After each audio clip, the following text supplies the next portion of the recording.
In the house! You're surrounded! If you don't walk out that door unarmed in 10 seconds, we open fire!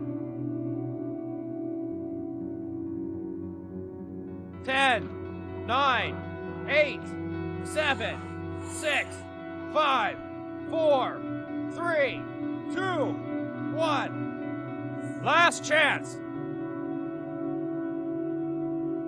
Okay! Perforate it, boys!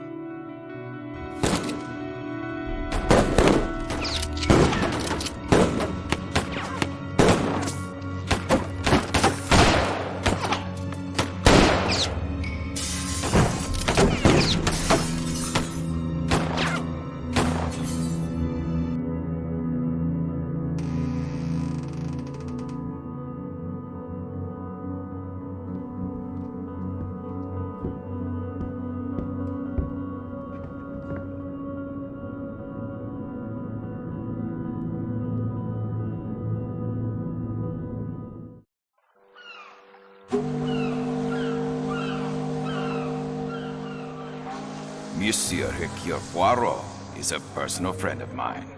He has done a great service of the most secret and international importance to the government of Turkey. Now, he is suddenly summoned by the Prime Minister himself to return to Great Britain at once. I dined with him only last evening and promised him that I, Marcel Bourg, director of the train company, assures his friend's passage aboard this evening's train. Take my friend Poirot in charge, Mademoiselle Marceau.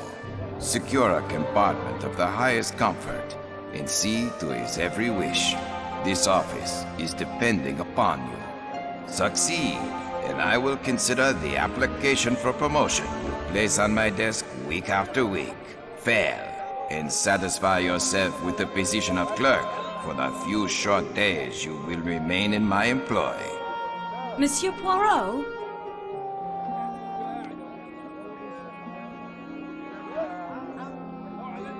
All right, Antoinette. Here at last is the chance you've been waiting for. Your fate is in your own hands. Monsieur Poirot?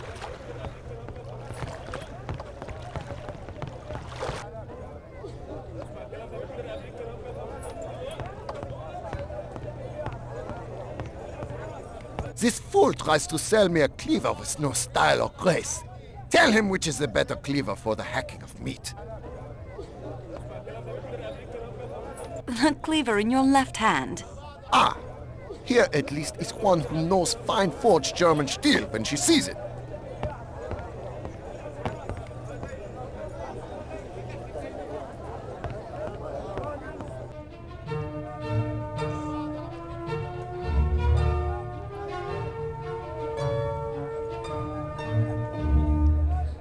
Barrels of olive oil, molasses, and fruit preserves. I do not have time to browse. I must get to the station. Monsieur Poirot?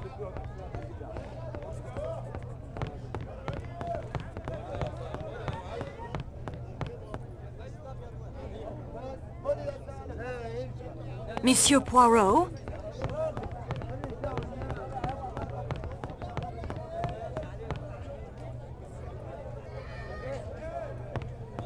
Now see here, Foscarelli, I've done my fair share of traveling.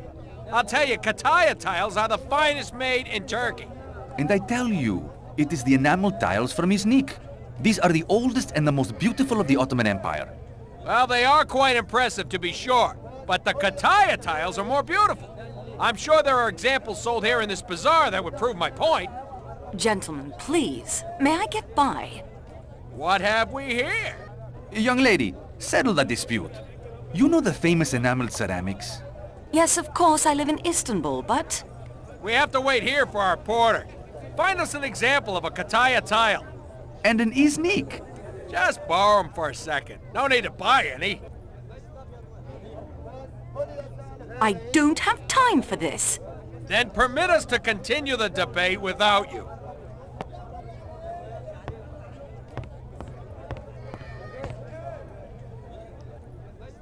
Boxes of tea from Turkey and Ceylon, herbal teas and thick, dark Turkish coffee.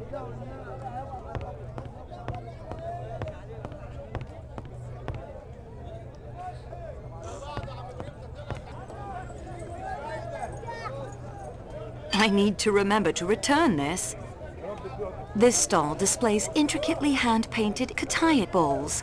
The merchant seems to be watching the man next to me closely.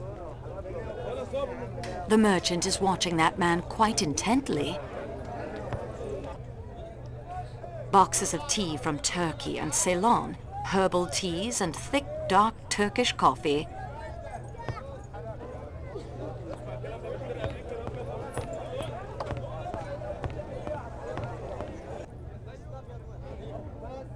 I'm sure he won't mind if I just borrow this for a moment. This merchant sells Iznik tiles, famous for their beauty the world over.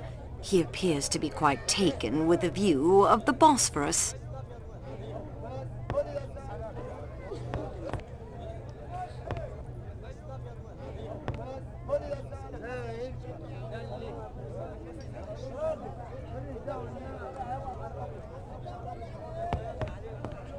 Ah, she returns. Perhaps now we can settle this.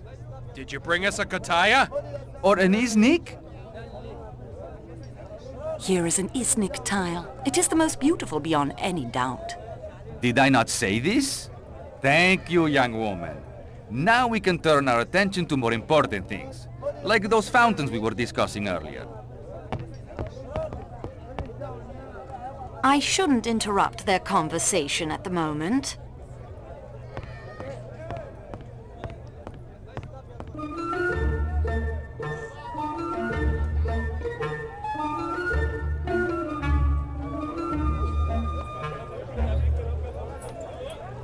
Monsieur Poirot?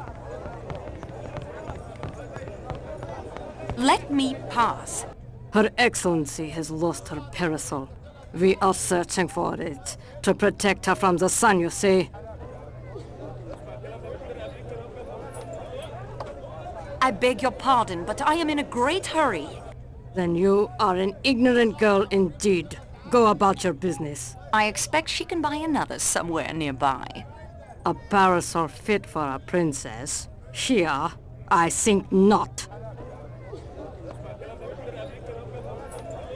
I'm truly sorry, Princess, but I'm in a great hurry. Your generation often is.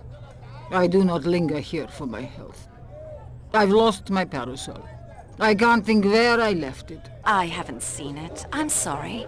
If you could help us look for it. I am not as mobile as I was at your age, and Schmidt would rather fast and make an adequate search. I would be very grateful.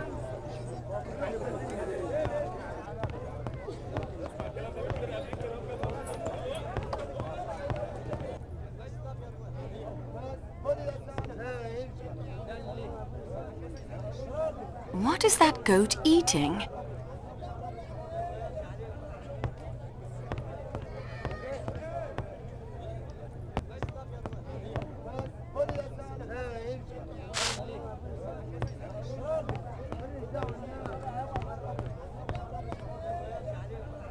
What is that goat eating?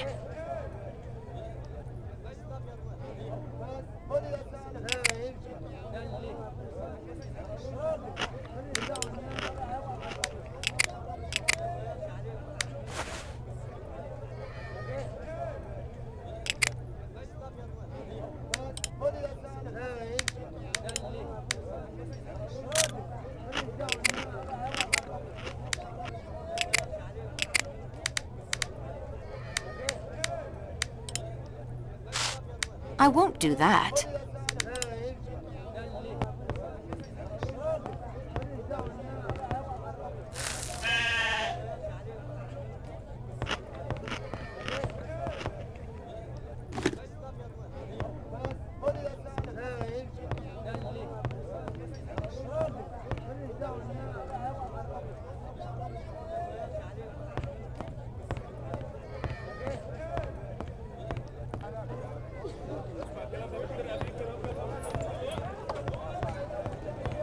Could this be the parasol? But yes, Dankeschön, Fräulein. If your Excellency pleases, we should board the train. I still must buy a bracelet for my arthritis, Schmidt. There is ample time yet for the train. Let this helpful young woman pass.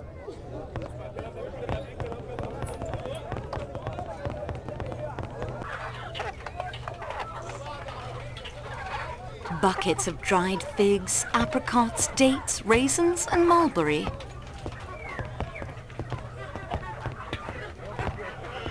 Oh, please, European miss. I have the train to Calais to catch, but I am so turned about in here.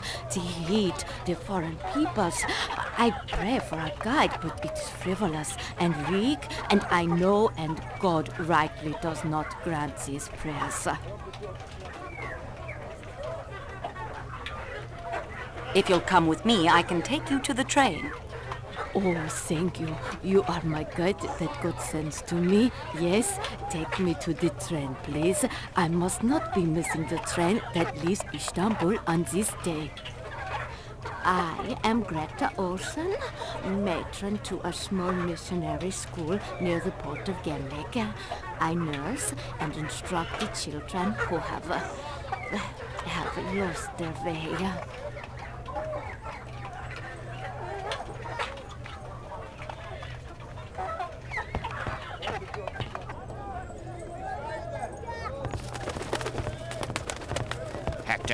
Make sure the statue is safely on board before departure. Yes, Mr. Ratchett. Who do they sell this pottery to? Tourists, I expect. Huh. Well, at least the dust looks authentic. Excuse us, please. Well, hello. Please, do not be stopping us. The train will be leaving without me. French, right? Are you traveling with us this evening? Yes, will you pardon us? What's the rush? We have plenty of time. Fellow passengers and all. Plenty of time to get acquainted.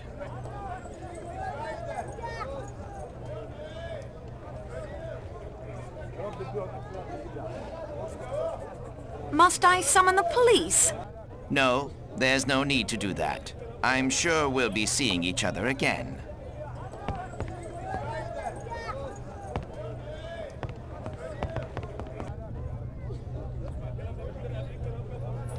A fine way to start out an adventure, stealing from innocent people. Antoinette, you cannot steal the poor merchant's wares.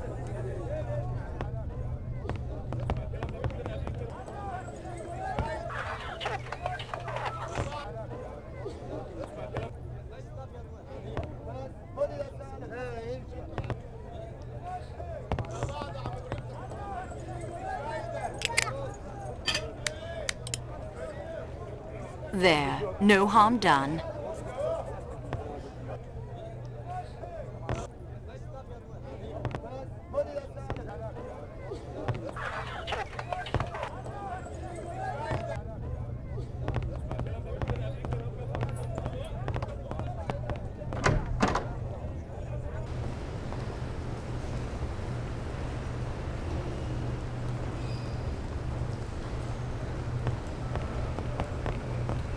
Sirkeci is more than a train station. It is a work of art, all its own.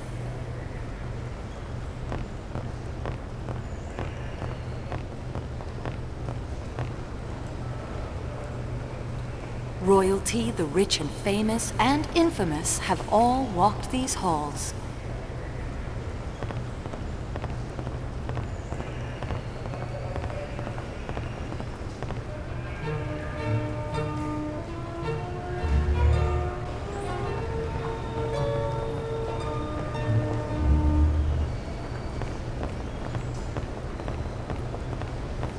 Mary. Not now. Not now. When it's all over, when it's behind us, then... Well, what are you waiting for? Don't let us stand in your way.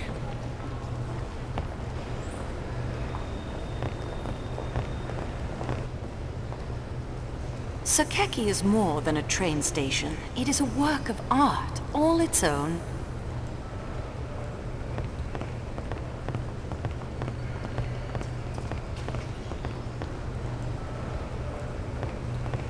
Tickets, please. No one may board the train without a ticket. I must be making an inventory of my possessions. Everything. It gets lost.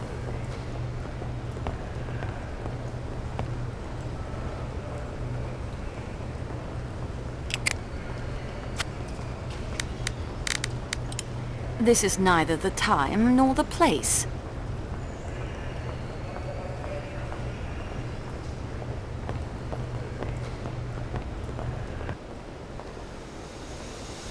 Posters of Istanbul's attractions welcome arriving passengers.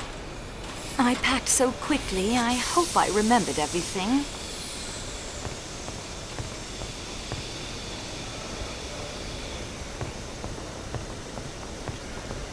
Passenger's baggage. I wonder what secrets it contains. But I must travel this evening to London. It is of the most importance. My friend, Monsieur Bou, director of the line, assured me of a room aboard the Calais coach. I am sorry, monsieur. It is incredible. It is off-season, yet the world elects to travel tonight. Not a single room remains. Pardon me, messieurs. I'm Antoinette Marceau from the Istanbul office. Are you quite well, Mademoiselle Marceau? You are flushed and winded. I'm fine, really. It was something of a chore to catch up to the train. But the train, it does not move. Mademoiselle, please tell the gentleman the Calais coach is full.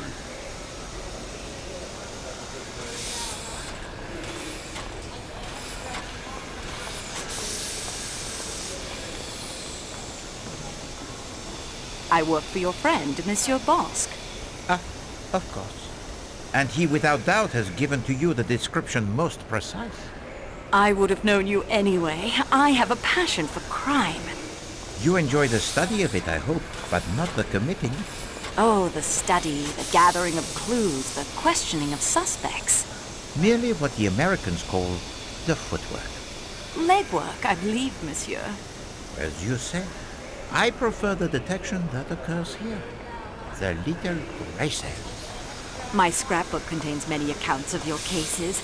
That mysterious affair at Styles, the death of Roger Ackroyd, the noted businessman, Lord Edgware's murder. But forgive me, I'm rambling. What is your name? Pierre Michel, mademoiselle. I've seen your name on reports. Your record with the company is excellent. Thank you, Mademoiselle Marceau. I always strive to do my very best for my passengers. Then strive now, Michel. Perhaps Monsieur could sit up in the salon car for the beginning of this journey?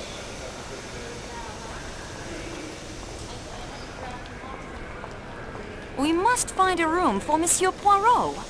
Mademoiselle, if I could construct an additional compartment, I would. Let me see your passenger manifest, please. I have an extra plan of the Calais coach with all the passengers listed.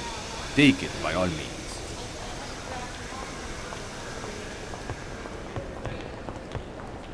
As you can see, every room is filled. There are extra beds.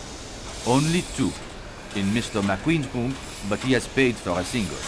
And Miss Olsen's room, but I hardly think Monsieur Poirot. No, merci. I would not think of it. Of course.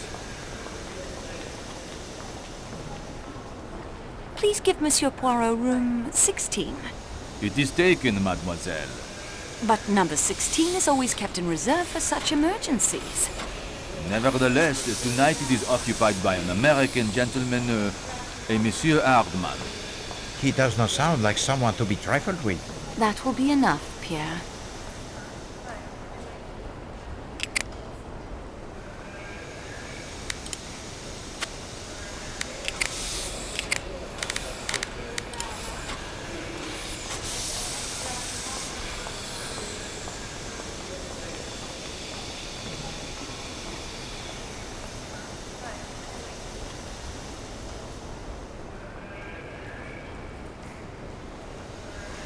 Give Monsieur Poirot my room. I will be quite comfortable in the salon car. Mademoiselle, Poirot, he will not hear of such a thing. I insist. I will not compromise the hospitality of the train. Oh, if I must turn you out, why then you will stay in the room of Miss Olsen. I am sure she will not mind when she learns of your sacrifice. No, really, it isn't necessary. No. Poirot has spoken. The matter is settled. I will speak to the lady at once.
Loin of this, leg of that. I am not eating the flesh of the animals. In America, if it has fur, we either eat it or wear it. As my daughter always says, there's a lot America could teach people in other countries, if they'd only wake up and listen. She says one day you'll be able to go into a restaurant in Istanbul and order a hamburger. What do you think of that? Why would you want to do such a thing? Why? Everybody wants a taste of home. I expect the Turks would agree with you. Exactly. That's what my daughter says. It's only a matter of time and Turks will love hamburgers. You will be sufficiently amiable to place in my compartment a bottle of mineral water before I retire this evening.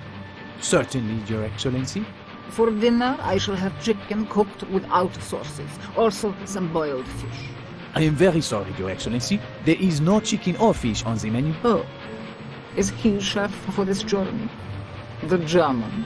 Oui, Your Highness. The cooking of Monsieur Klaus is admired all over Europe. It is a good that the train has secured his services. No doubt. Very well, I will have lamb. Again, without sauces. You've got to put it over big, whatever you're selling. Sure, that is what I say all the time. With motor cars, it is no half measures. This steak is excellent. The pork is also very nice. Say, we haven't been introduced. That is very true. We haven't. You are not eating. I haven't much appetite this evening. How could I be so lucky to have found you? You found me? Only after I'd chased you across 3 continents. The statues in the baggage car? Yes, I saw them loading the crate myself. They were very careful. Huh. They better be. If it's damaged, I might enjoy owning a railroad. Who knows? You travel often by train in your profession, mademoiselle? Yes, I do. You are a person most fortunate. I'd rather fly. Oh, mais non. Not for me are the aeroplanes, with their sudden changes of altitude and the capricious tossing about of the passengers by the weather très mauvais. No. In business, speed is often more important than comfort. No, it is more than the comfort. The trains, they lend themselves to the romance and the intrigue. All about us are people of all classes, of all nationalities, of all ages.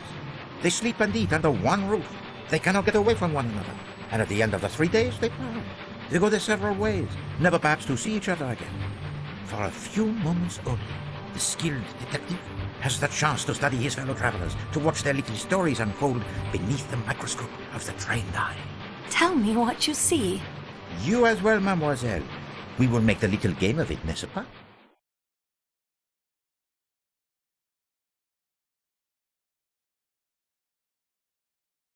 One must look, one must listen at all times. If you were to listen at the door of any compartment, who knows what you may learn? That would not be very proper, Monsieur Poirot. Proper? The student of crime must also be the student of human nature. Oh, what better way to make the study, huh? I will illustrate. Mademoiselle Marceau, you are facing the entire car, whereas Poirot, he sits with his back to most and is only observed upon entering. Start with the table farthest away, the 3 ladies. Tell me about them.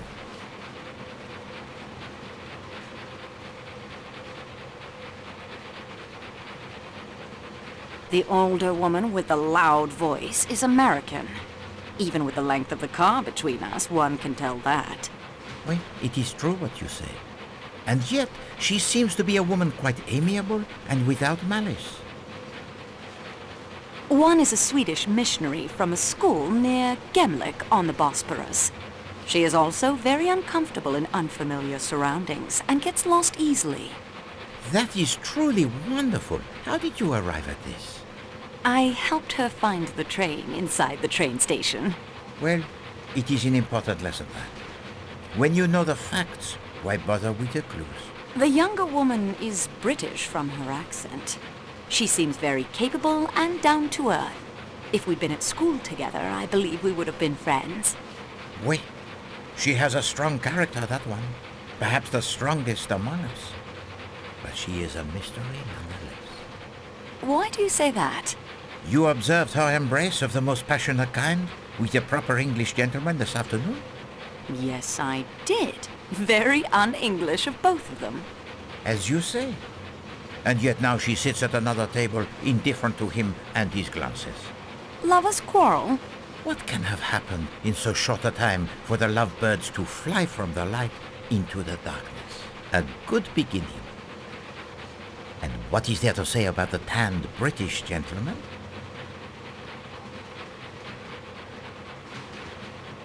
Military, I would say, from the way he carries himself. Very good. He has spent much time in the tropics. Oui, some far-flung corner of the British Empire. India, perhaps. He's not as proper as he looks. Or he is so in love, it breaks down all the inhibitions. They are married, but not to one another. What did she say to him? Huh? Not now. Not now. When it is behind us, then. They are waiting for the divorce to be final.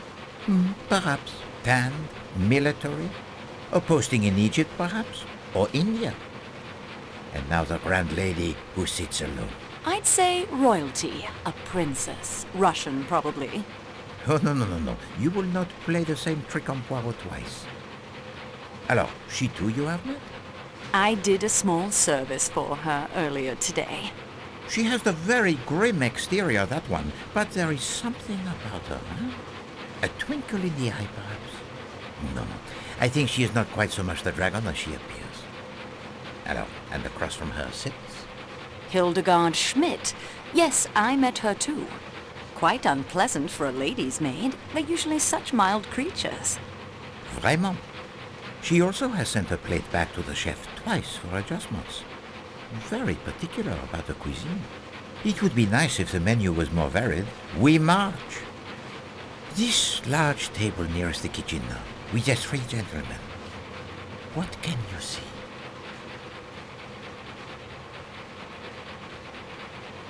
The Englishman is very quiet.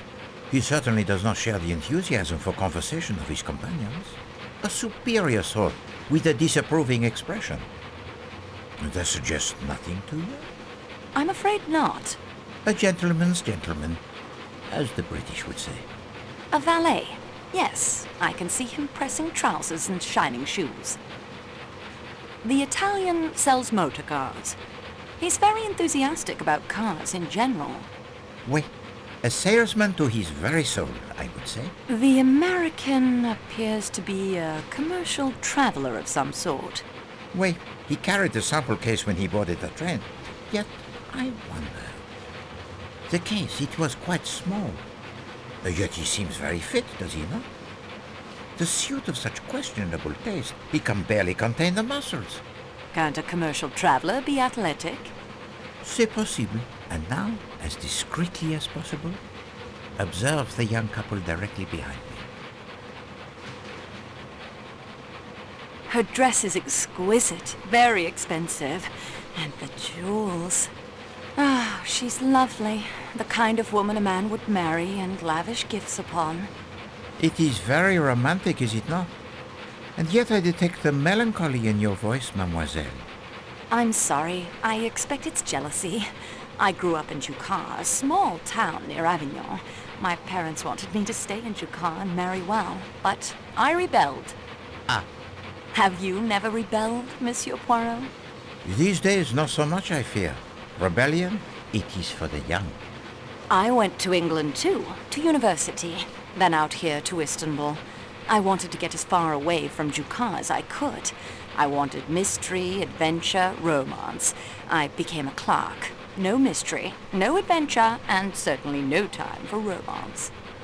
Poirot is not so much the expert on romance. Yet mystery and adventure may be closer than you think. The man is very handsome, aristocratic. He dresses as an Englishman, but his accent is Hungarian, I think.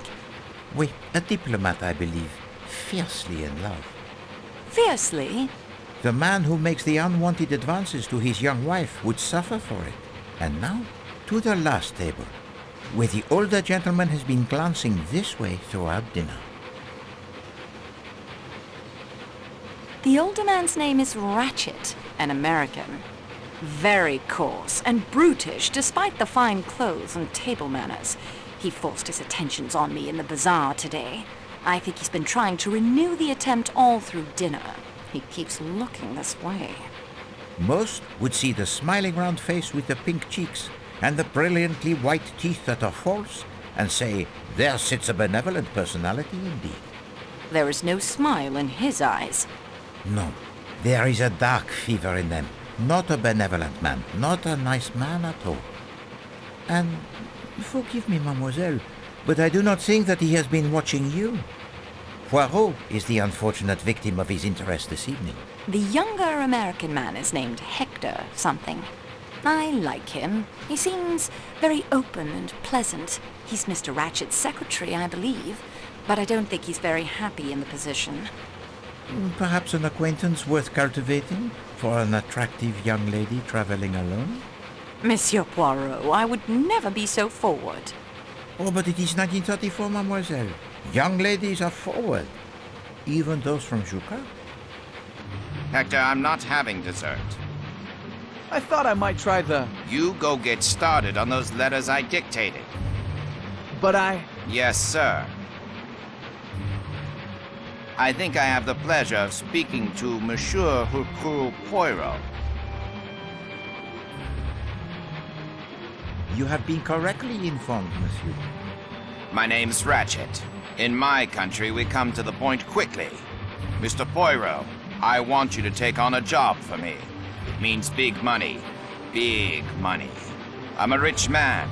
Rich men have enemies. I have an enemy. Only one enemy? Just what do you mean by that? Monsieur, in my experience, when a man is in a position to have, as you say, the enemies, then it does not usually resolve itself into one enemy alone. I appreciate your point. Enemy or enemies, it doesn't matter. What matters is my safety. My life has been threatened, Monsieur Poirot. I'm used to taking pretty good care of myself. I'm not the kind of man to be caught napping, but you'll be extra insurance. I regret, monsieur. I cannot oblige you. Name your price. I have been very fortunate in my profession, monsieur. I have made enough money to satisfy both my needs and my caprices. I take now only such cases as interest me. What's wrong with my proposition? If you will forgive me for being personal, I do not like your face, Monsieur Ratchett.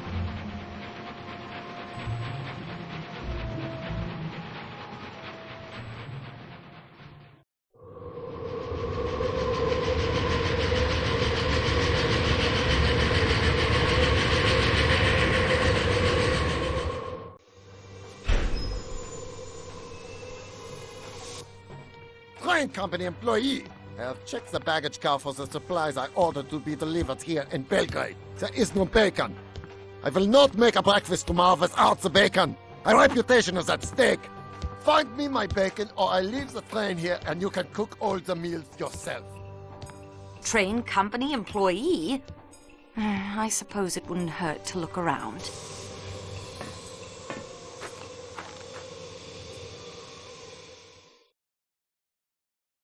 Belgrade. This will be a brief stop to take on supplies, mail, and to add the Athens-Paris coach. There will be few, if any, passengers in this weather.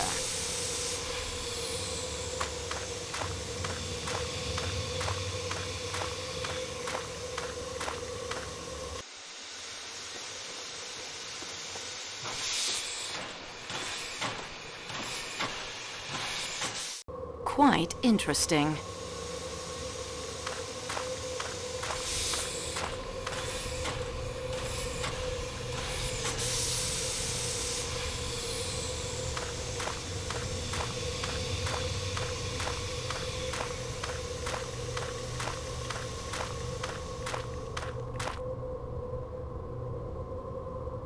The fountain looks rather forlorn in this weather.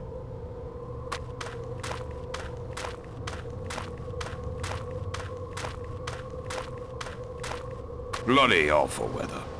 The train better get moving soon. The passes west of here fill with snow pretty fast. Back in '29, there was a train trapped up there for a week.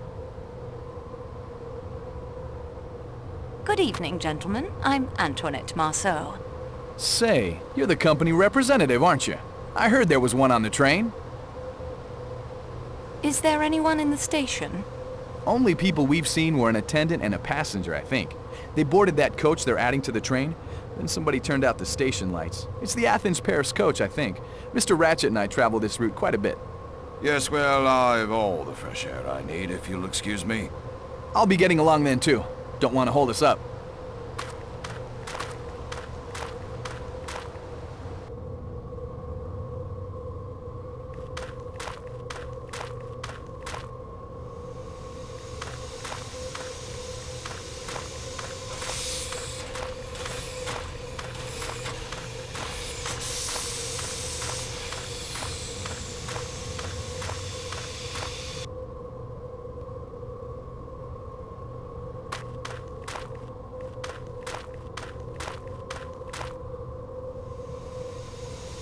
The attendant I saw boarding the restaurant car came through this gate. I suppose that woman was seeing him off.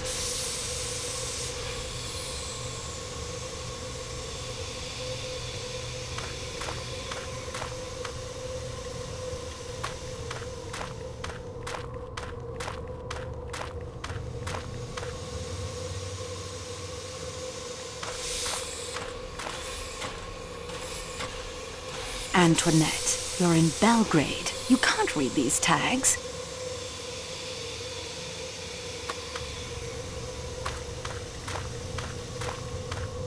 This is our company representative from Istanbul? A woman? Mademoiselle Marceau, this is Taï, our engineer. Do you speak Serbian? I am a Turk. Why would I speak Serbian? Can you read Serbian? A little. The manifests from Belgrade are in Serbian. Could you read some tags on the Prague luggage truck for me? Yes, of course.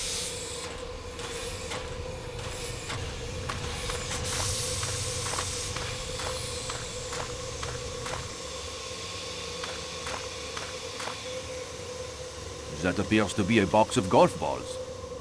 That is, I believe, toilet paper, mademoiselle. Slanina, we have found Klaus's beacon, Mademoiselle Marceau. Will you take it to him so we can get underway? At once.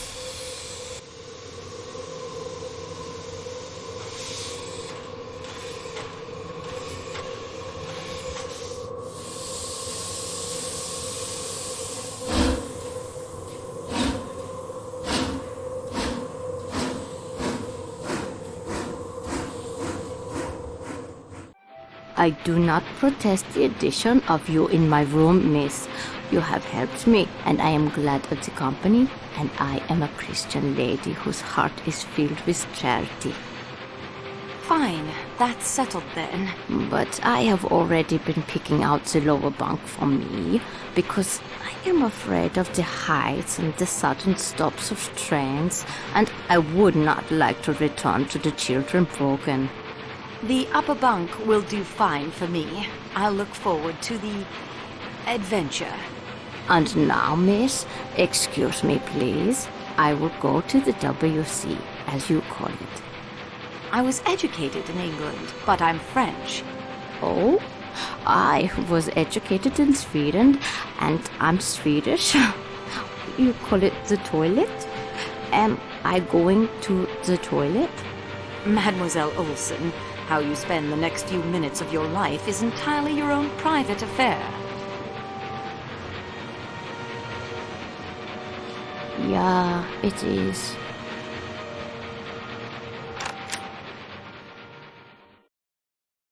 One must look, one must listen at all times.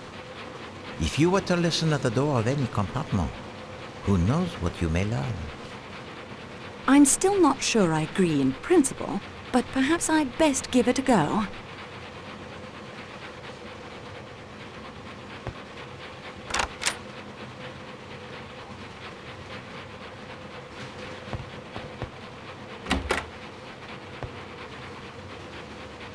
This wash basin is shared by the two connecting rooms.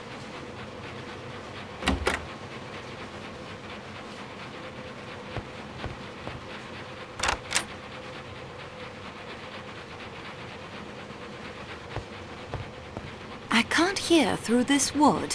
I'll need something to help me.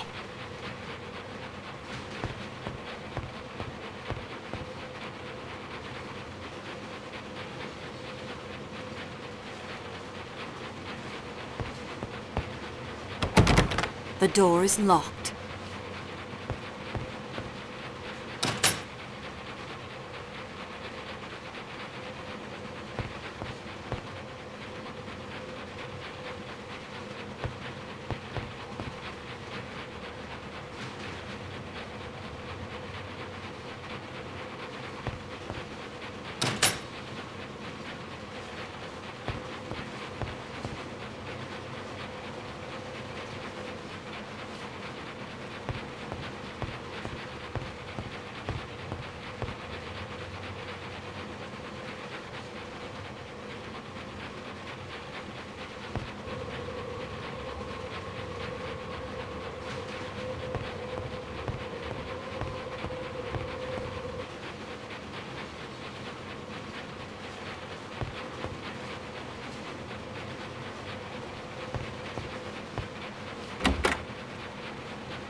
I cannot take these towels. They're of too fine a quality to waste on detective work.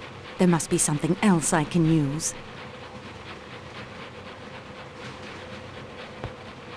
Oh my, I am looking quite haggard. Detective work and cold weather wreaks havoc on the skin. Quite modern. I cannot take these towels. They're of too fine a quality to waste on detective work. There must be something else I can use.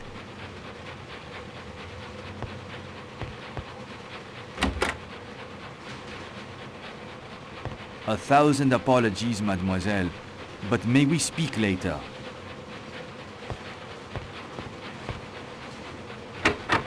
The door to the Athens-Paris coach is locked.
It's locked fast.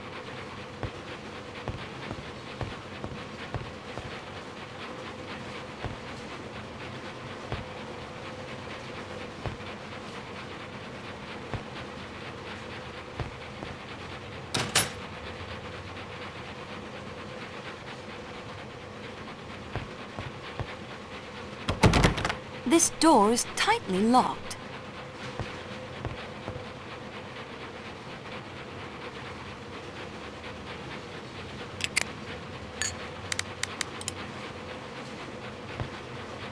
That guy is the most stuck-up human being I've ever met, even for an Englishman.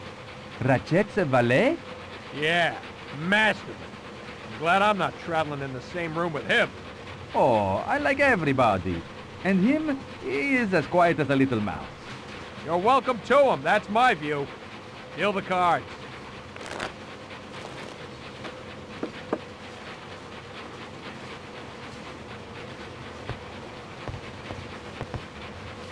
But look here, Colonel. Your policy in India is obviously self-defeating. You can't keep it as a colony forever, you know. I don't see why not. You probably wouldn't have seen why not back in 1776, but America is free as a bird now. And suffering through one of the worst economic depressions in history, I believe. You're not seriously suggesting that if the United States had remained a colony of England, we could have avoided a depression? I don't see why not.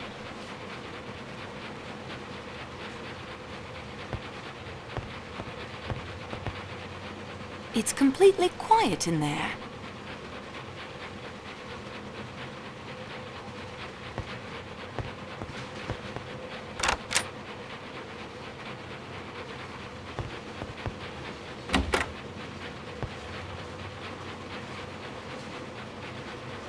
This door is tightly locked.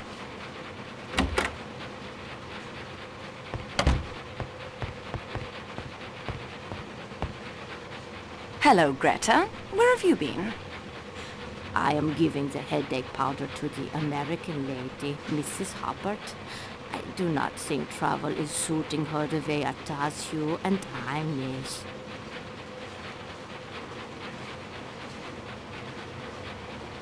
I am taking much comfort from the caring for the poor, lost orphan children of Turkey.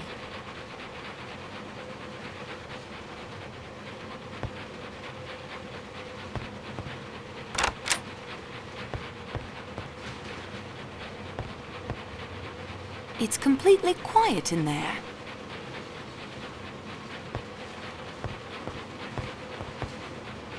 Whatever you're reading appears to distress you. It doesn't matter. I think I've heard all I can.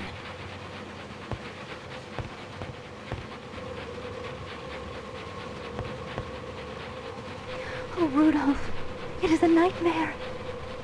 I know how hard all of this is for you.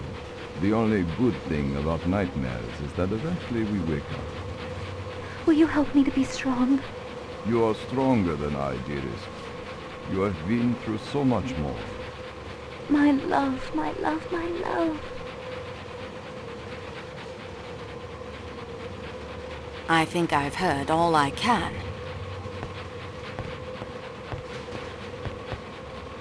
Mr. Snagsby is dismayed to see, standing with an attentive face between himself and the lawyer at a little distance from the table, a person with a hat and a stick in his hand, who was not there when he himself came in and has not since entered by the door or by either of the windows. Yet this third person stands there with his attentive face and his hat and his stick in his hands, and his hands behind him, a composed and quiet listener. He is a stoutly built, steady-looking, sharp-eyed man in black, of about middle age, except that he looks at Mr. Snagsby as if he were going to take his portrait. There is nothing remarkable about him at first sight but his ghostly manner of appearing. Enough, Schmidt. Detectives are not so superhuman as Mr. Dickens suggests. They are as human as you or I. Now, I will rest for a short while. Yes, Your Excellency.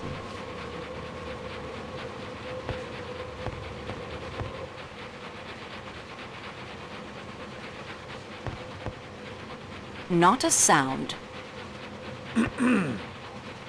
Mademoiselle, what are you doing? Michel, you startled me. I'm testing. Monsieur Boost tells me there have been complaints from passengers that the compartments are not as soundproof as they might be, so I am testing to see if improvements can be made. You are certainly being very thorough, mademoiselle.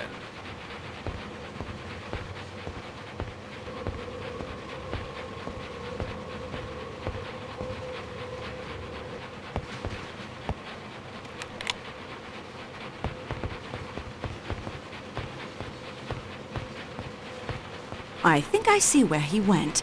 I'll follow him at a distance.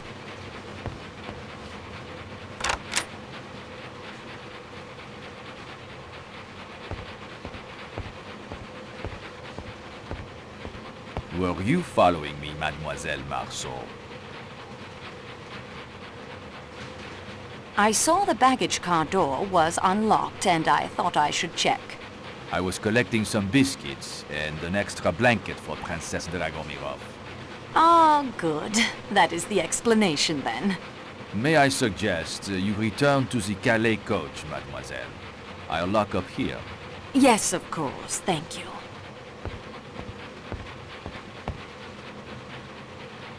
Please, mademoiselle. You are keeping me from my duties.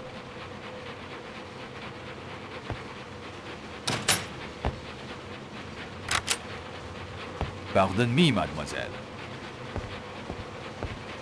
I should return to my sleeping compartment.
Injured, Schmidt. Please stop your fussing. Everyone, please. The pass is blocked with snow. Nothing more. Nothing more, he says. Nothing more? I can tell you there will be plenty more when I get in touch with my attorneys. American trains don't slam on the brakes in the middle of the night. I expect they would if they were about to plow into a wall of snow. I am afraid we may be here for some time. But this has happened before. Happened before, has it? What kind of a way is this to run a railroad, I ask you? At least the worst is over.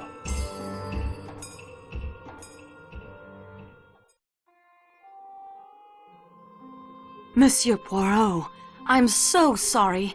I apologize for the train company, for Monsieur Booth, and for me personally. Calm yourself, Mademoiselle Marceau. I hold none of you at fault. Not even the engineer, who undoubtedly saved us from being buried by the avalanche. You have sprained your ankle. It is not Poirot who has sprained his ankle, mademoiselle. It is the train who has sprained it. Yeah, the reason I do not sleep in the upper berths is to avoid pain.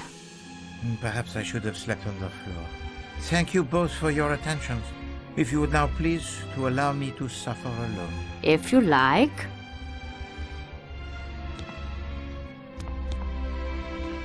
What can the children of her school be learning?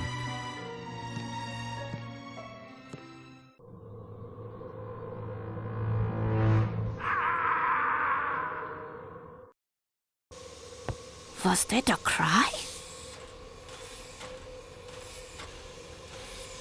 And a call bell. Yeah, I heard that too. Someone may be ill. I should aid their sickness. No need to be alarmed. Let me have a look first.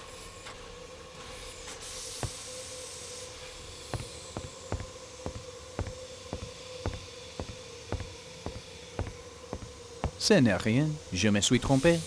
Bien, monsieur.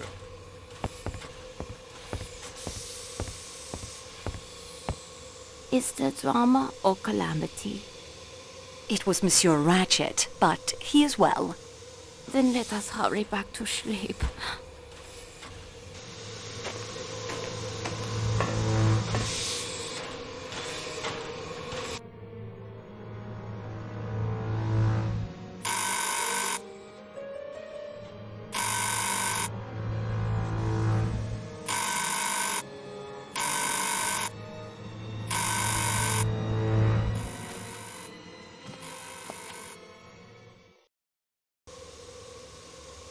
She's fast asleep. No chance of waking her up as long as I'm careful.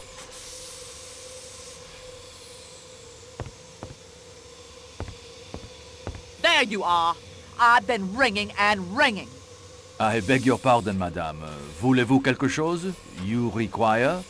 There is a man in my compartment. But madame, as you can see, there is nowhere a man could hide himself. I woke up and a man was there. I felt it. You say yourself, madame, that your door was bolted. How did he enter? How did he depart? Avalanches, intruders.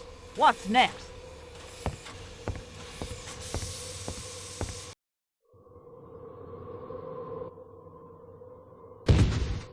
What now?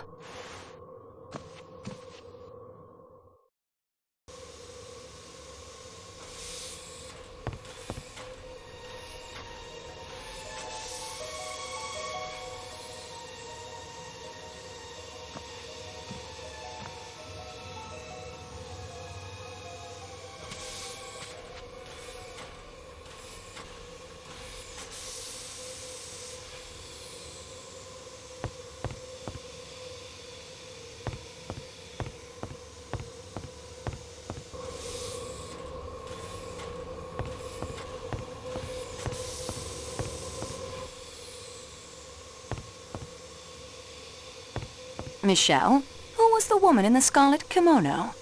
I am sorry, mademoiselle. I was updating the inventory of the Calais coach supplies. I did not see her face. What compartment did she come out of? I am not sure. One of the rooms in the middle of the car, I think. Madame Hubbard's, perhaps, or Monsieur Ratchett. By the time I noticed her, she was moving away from me. Has anything unusual occurred? Well, there was the avalanche, of course. Later, Madame Hubbard insisted she saw a man in her room, but I could find no one. Has anyone been up and about? Only you and the other lady. It has been quiet for some time. Did you hear a thud a moment before I appeared just now? No, I heard nothing, mademoiselle. Perhaps it was in the compartment next to yours, Monsieur Poirot, perhaps.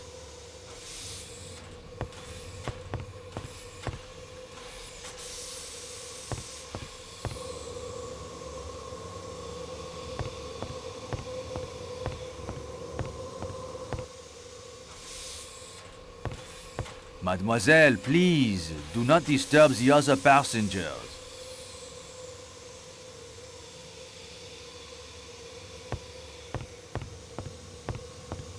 Mademoiselle, please, do not disturb the other passengers.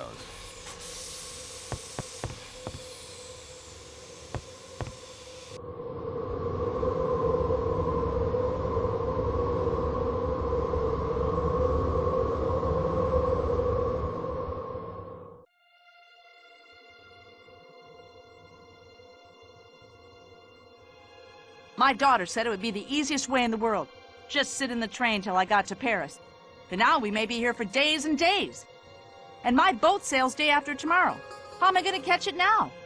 I can't even wire to cancel my passage. I feel too mad to talk about it. My sister, her children wait for me. What will they be thinking? They will be thinking bad things have happened to me. I have business in Milano. A very rich gentleman with his eye on an Alfa Romeo designed by Enzo Ferrari himself. If I am late, I may lose the sale. Say, you never said what line you were in. That is very true. I didn't. We may be here for days. Back in 29, there was a train trapped in the snow like this for a week. The passengers almost starved. I'm told they hunted wolves for food. There's always cannibalism, of course. I remember one time up near Kashmir, I say.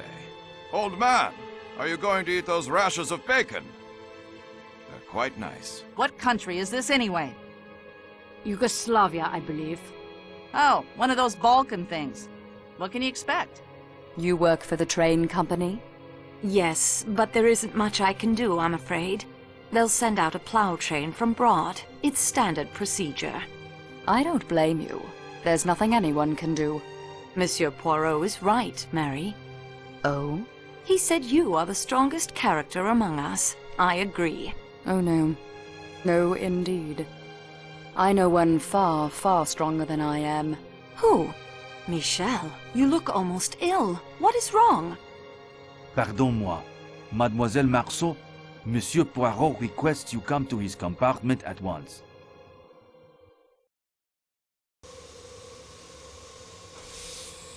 What has happened, Monsieur Poirot? Murder, mademoiselle, of the most savage nature.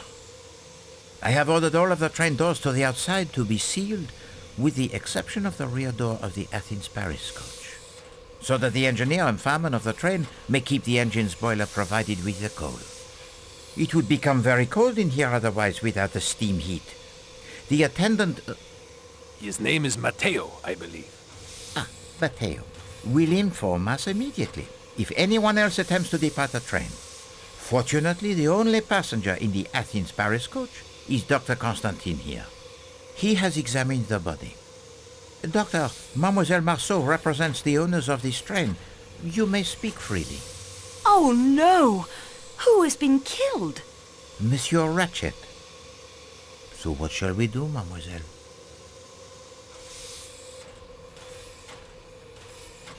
Dr. Constantine, you must learn all you can about the murder. Your faith in my powers is gratifying, miss. But already I have learned all that my expertise can tell me. I am no detective. We must contact the Yugoslavian police in Vinkovio Broad. Yugoslavian police? Are you mad? They will detain us all for weeks while they trample evidence and bluster about with no idea how to solve a murder. If only we were in Greece. Monsieur Poirot, I appeal to you. We cannot wait for the Yugoslavian police. They will detain us all for weeks while they trample evidence and bluster about with no idea how to solve a murder. If only we were in Greece. Take command of the investigation. Oh, must I? We both know the longer a crime goes uninvestigated, the more difficult it becomes to solve. Ah, yes, of course, I remember. You are the student of crime. And what you say is very true. All the same. You can be on your way to your important case in England. We can avoid delays, annoyances, and 1,000,001 inconveniences for all the passengers. I am addressing an important medical conference in London in 2 days. Oui, c'est vrai. Any additional delay would be difficult. Monsieur Poirot, my job isn't much, but it's all I have.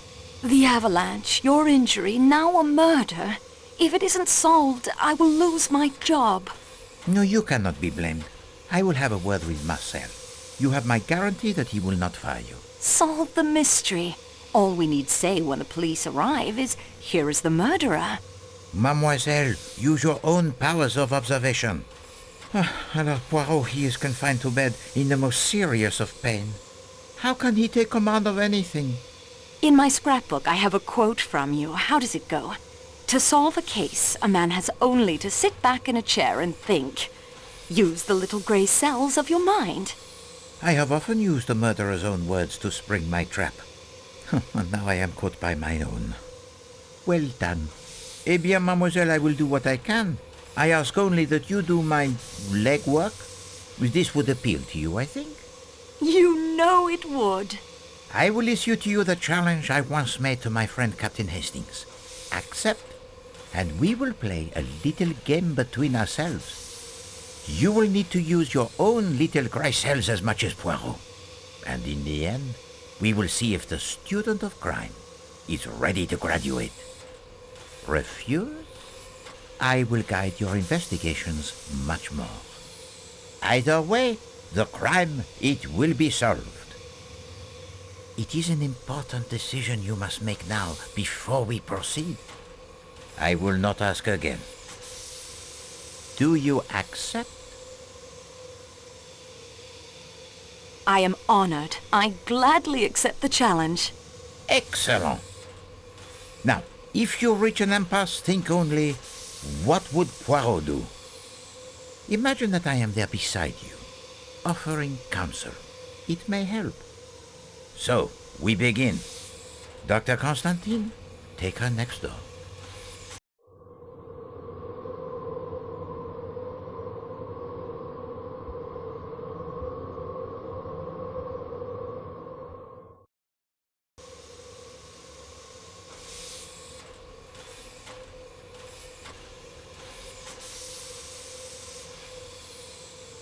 Oh dear!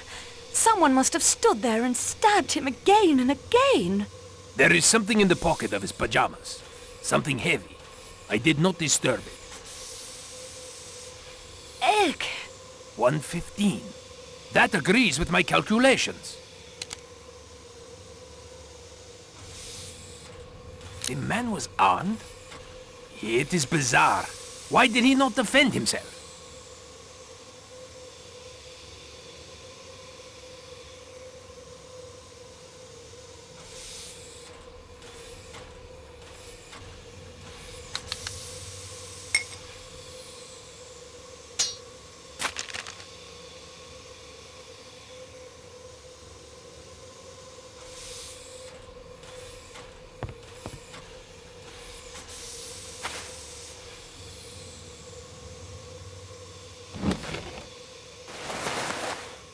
Regardez, mademoiselle.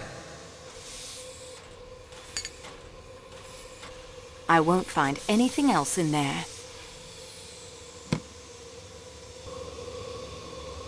I did not close the window despite the chill. I thought there might be fingerprints, and the cold, of course, helps preserve the body. Quite interesting.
There is something in the pocket.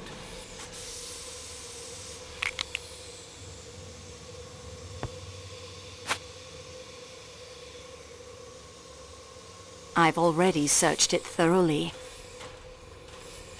I should keep my immediate goal in mind. It lies elsewhere.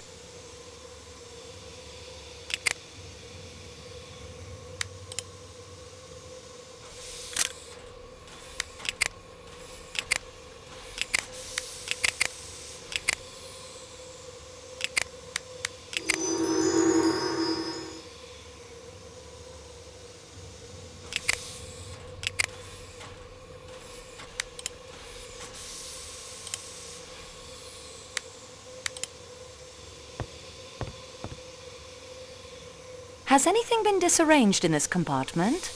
No, mademoiselle. I was careful not to move the body in making my examination.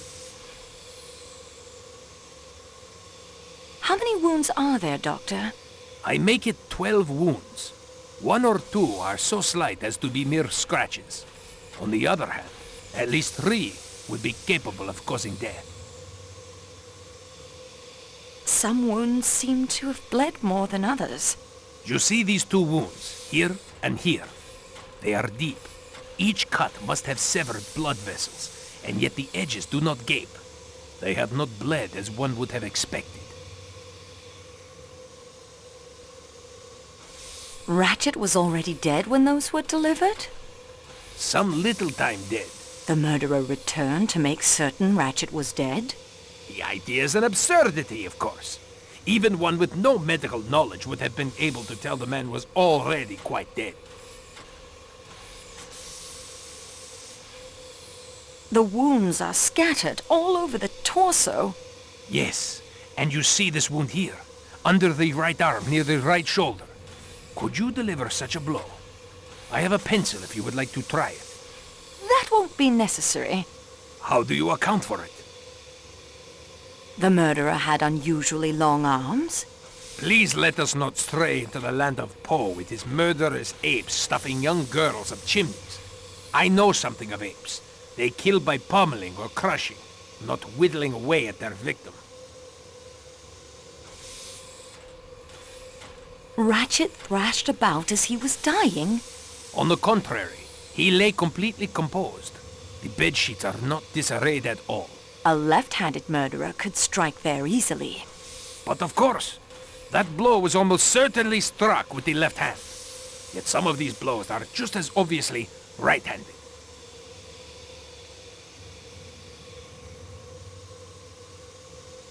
Tell me something about the force of the blows. Some were struck with a terrible ferocity as to drive the knife through hard belts of bone and muscle. Yet others seem to be haphazard and at random, glancing off, doing hardly any damage.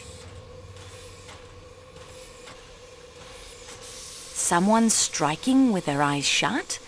In a blind frenzy? And struck so many times with their eyes closed to make sure they had managed to hit a vital organ or two? Perhaps the killer was uncertain at first, then was overcome with a bloodlust. Or perhaps the killer tired of his exertions, weakening, yet still enjoying himself too much to leave off. Could there be 2 murderers? Perhaps. Some blows could have been struck by a strong man or very athletic woman. Others are weak, a frail woman, perhaps. Can you estimate the time of death? It is difficult to say exactly in these matters. The open window, the cold, you understand, complicates an estimate. But I think I can say definitely that death occurred between midnight and 2 in the morning. That will do for now, Doctor. Doctor? Yes, Mademoiselle Marceau? I'm going to update Monsieur Poirot on my progress. Will you make sure the scene of the crime remains undisturbed? Certainly. I will remain vigilant. Thank you. Monsieur Poirot. The object was already dead when those were delivered. The murderer returned to make certain Ratchett was dead. The murderer had unusually long arms. Ratchett thrashed about as he was dying. A left-handed murderer could easily sense that. Someone striking with their eyes shut in a blind frenzy. Perhaps the killer was unfortunate for it, then overcome with a bloodlust. Could there be 2 murderers? And that is everything I've discovered so far. We progress, mademoiselle. Now, let us see what we can learn. The wounds tell too many different stories. Oui, the matter begins to clear itself up wonderfully.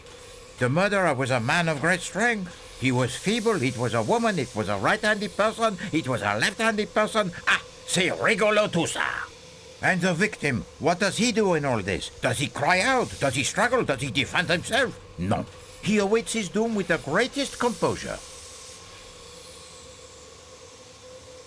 The box of matches suggests the round one belonged to Monsieur Ratchett. I concur. The pipe cleaner and the handkerchief are good clues. Possibly. What can we learn from them? Remember the bottle I found in the suitcase? Oui, a sleeping draught, and the bottle half empty. It would be instructive to learn if Ratchett took his usual dosage last night. What of the residue in the tumbler? A sleeping powder, perhaps, such as that I found in the suitcase. It might explain why Monsieur Ratchett did not cry out when he was attacked. A possibility. However, in my experience, the usual dose of a sleeping draught would not be strong enough to prevent awakening if one were violently attacked. The gun was unfired. He would certainly have defended himself if he had been able. For now, it might be better if you keep the gun with you for your protection. I would not like our collaboration cut short prematurely. The broken watch tells us the time of death exactly. Very convenient, the broken watches. 1:15, well within Dr. Constantine's estimate of midnight to 2 a.m. What you say is true. Are the false teeth important? Only to one who must wear them. And why you took for yourself the false teeth of the dead man is not for Poirot to ask. But I hope they prove themselves as useful to you as they undoubtedly did to him. The small metal statuette. It is very old. And possibly quite valuable. Take it with you. Learn more of it if you can. The footprints outside the window are important. What did they say to you? The killer may have fled the train. And gone where? Still, they must be investigated. I found the inscription REV 1318 printed on the hatband of his hat. A curious inscription indeed for the hat. I found only the cigar in the ashtray. No pipe. Certainly, this is a clue masculine. Monsieur Ratchett smokes the cigar, lighting it with a round match, and someone else, still to be determined, smokes the pipe, lighting it with a flat match. The letter H can help us find the owner of the handkerchief. A clue feminine, so dainty, and to have the letter embroidered upon it is so convenient. One cannot complain of having no clues in this case. If a man killed Ratchett, after the sociable smoke, then the woman came in later, not noticing he was dead, and attacked him as well. Also, not noticing that she had dropped her handkerchief. Very fortunate for us that she was so unobservant. The burnt paper could be significant. What strikes you as most important? What was burnt and why? Précisément. But the paper is impossible to read. It is possible that some of the writing on the paper can be made legible again if the scrap can be protected, flattened, and held firmly in place while the heat is applied.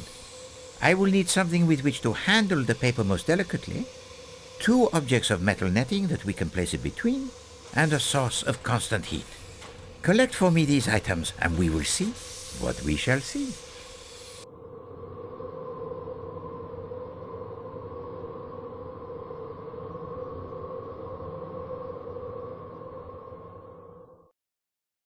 I should look for the items Monsieur Poirot needs to read the burnt scrap of paper.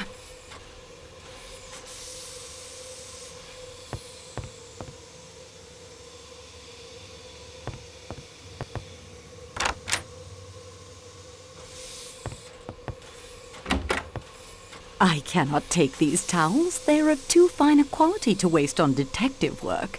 There must be something else I can use.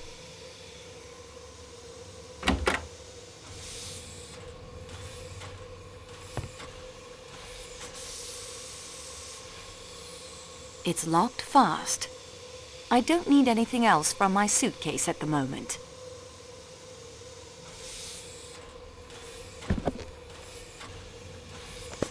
Perfect.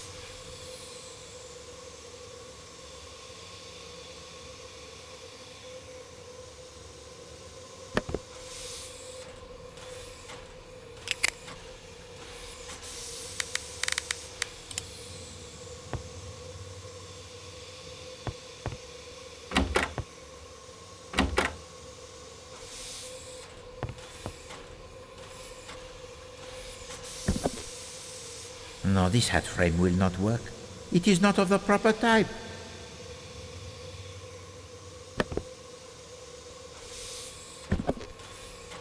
This is the wrong kind of hat frame. Think, Mademoiselle Marceau. It must be made of the wire mesh.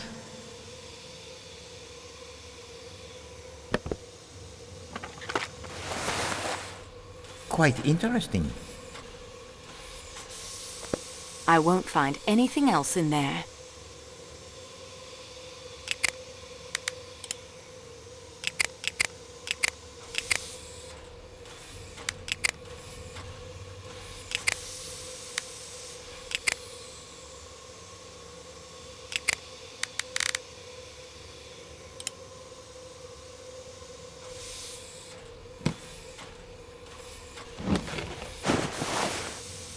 Regardez, mademoiselle.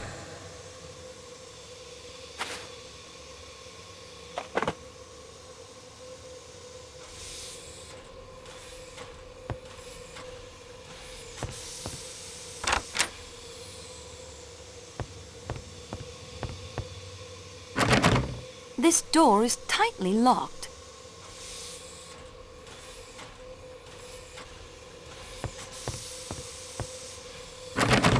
The door is locked.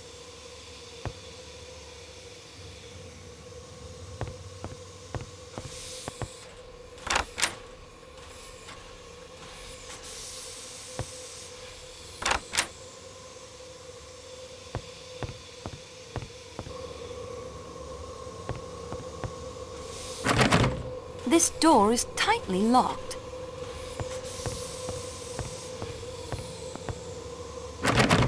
The door is locked.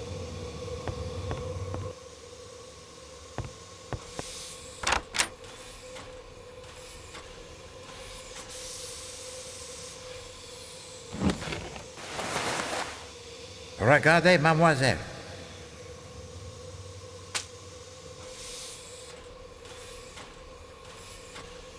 Nothing else to see in there.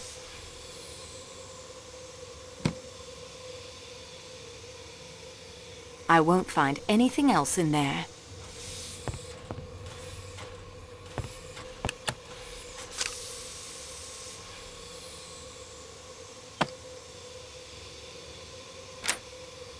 Nothing to see. I've already searched it thoroughly.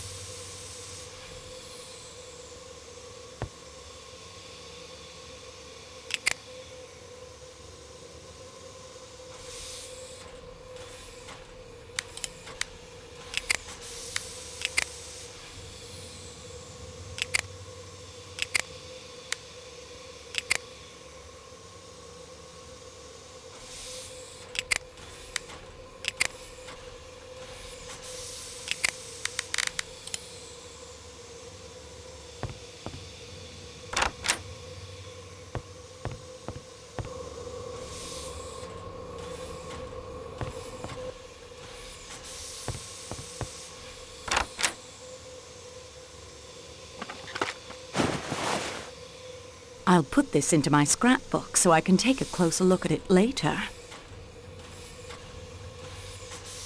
I won't find anything else in there.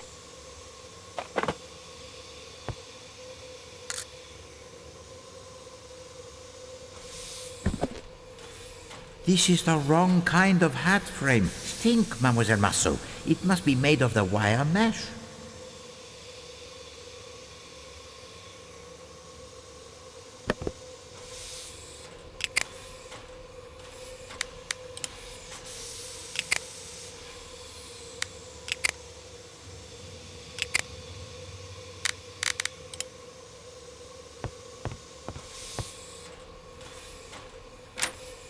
I see nothing remarkable.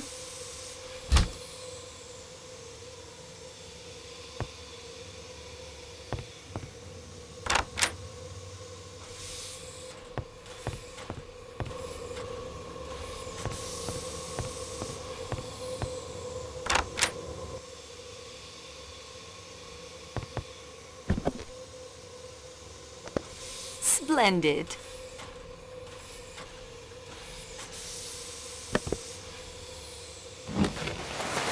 This looks like a puzzle box.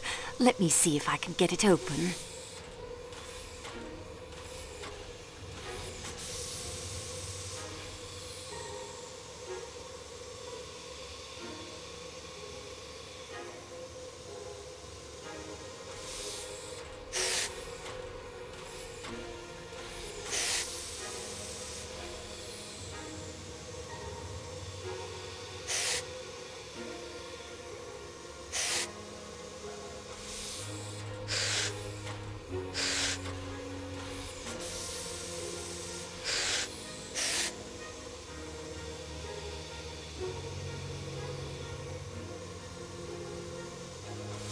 I don't think that's right. I should try a different way.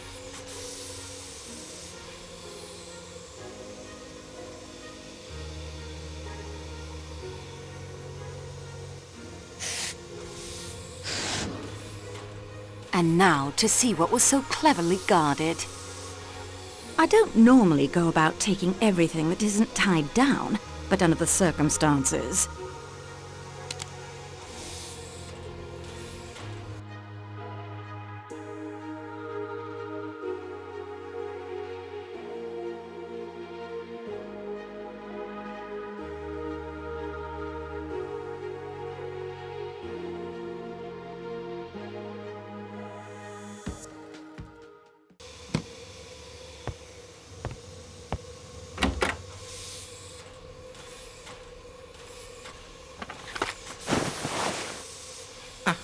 A single pipe smoker aboard, and all roads lead to him.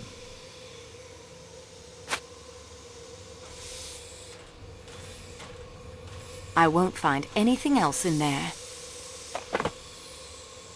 I've already searched it thoroughly. Nothing to see.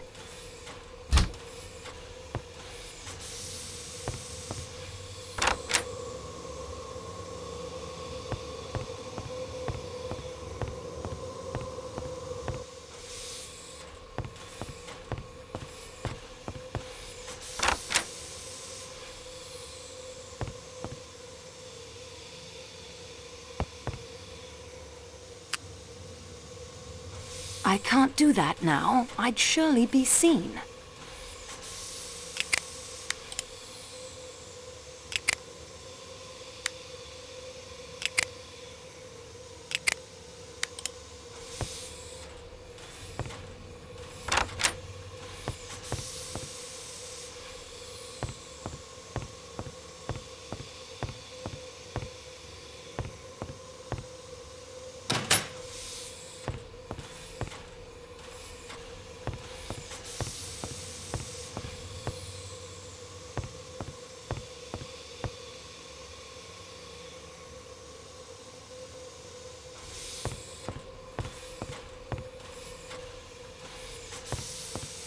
This bouquet is beautiful.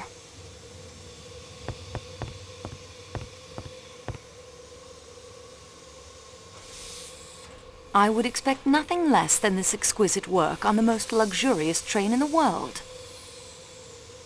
Very nice work. Now that the train has stopped, it's in no danger of falling.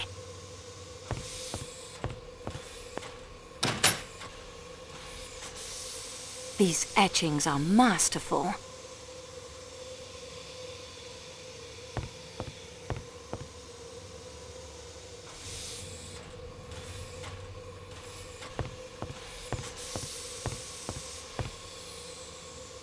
I have more important things to do than chat.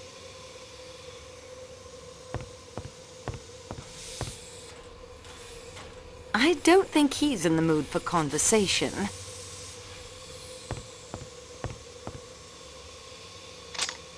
Sterling silver, of course.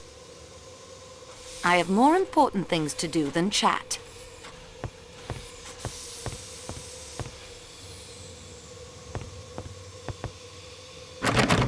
It's locked fast.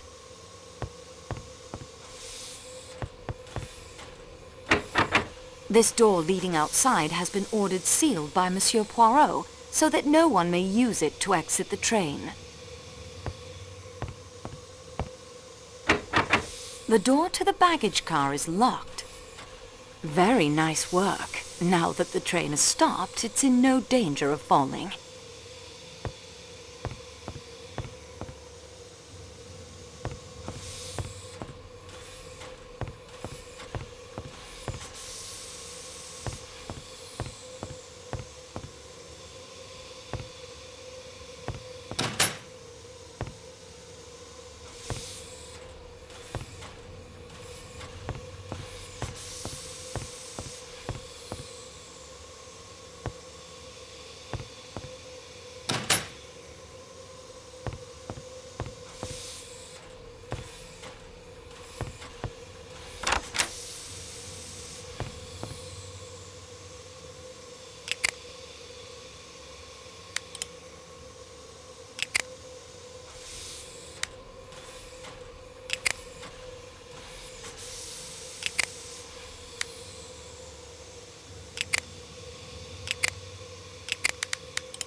The lamp is now lit.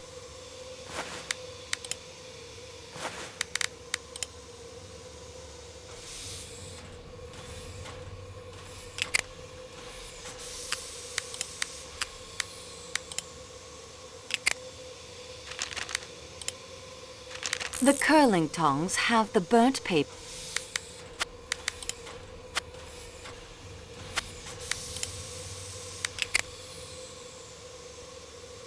Oh, mademoiselle, use the little gray cells that Poirot knows that you possess, huh? Find another solution. I have everything I need to read the paper. That is most pleasing. I have all the pieces. All that remains is for me to assemble them properly.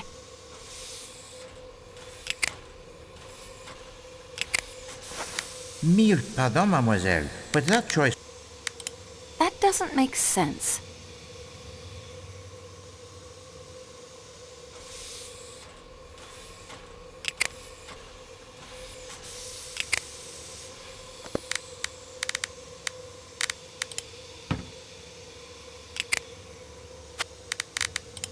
The good that...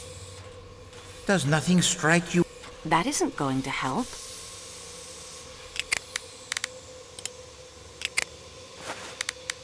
I won't do that. That doesn't make sense. My heat source is now in place. Now on to completing the paper holder.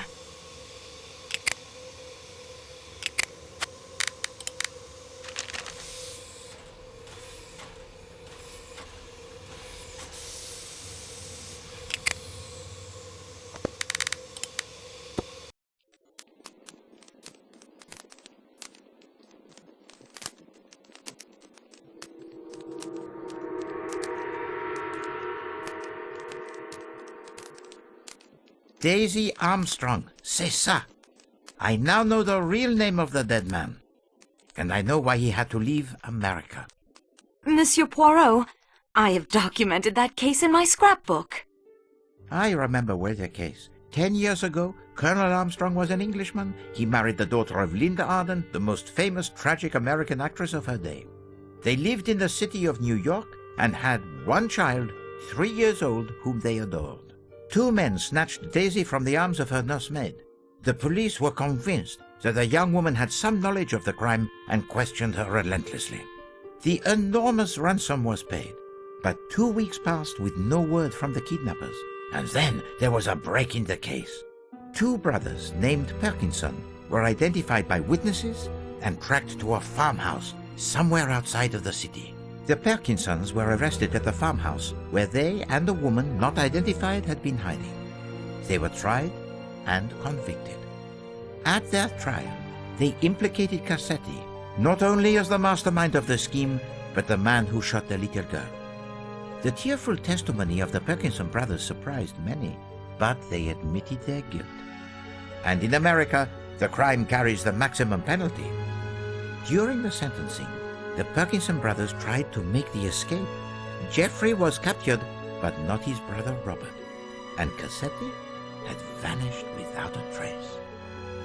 Madame Armstrong gave birth to a dead child born prematurely, and she herself died. The evening after the double funeral, a broken-hearted Colonel Armstrong returned to the family brownstone on Park Avenue, locked himself in his study, and shot himself. A body was discovered in the New York harbor shortly after Jeffrey Perkinson died in the electric chair. It was identified by a relative as Robert Perkinson. If he was a suicide or killed by Cassetti was never known. Cassetti was still at large, seen now here, now over there, and still more tragedy was to follow. The police refused to believe the hysterical denials of the poor girl, hoping she might lead them to Cassetti. In a fit of despair, the poor girl threw herself from a window and was killed. It was proved afterwards that she was absolutely innocent of any complicity in the crime. Cassetti was the man, there can be no doubt. He had used the same methods in the past, hired men down on their luck to do the dangerous work, but taking most of the ransom for himself, and always killing the victim if the police were closing in. He had many enemies, that one. I cannot regret that he is dead. I agree with you, mademoiselle. Still, it is not necessary that he should be killed aboard one of our trains. There are other places. Indeed. The investigation continues. And we progress, no? And now is the time for the assembling of the evidence. Collect all passports, gather information about our suspects, seek out any clues, follow every possible trail.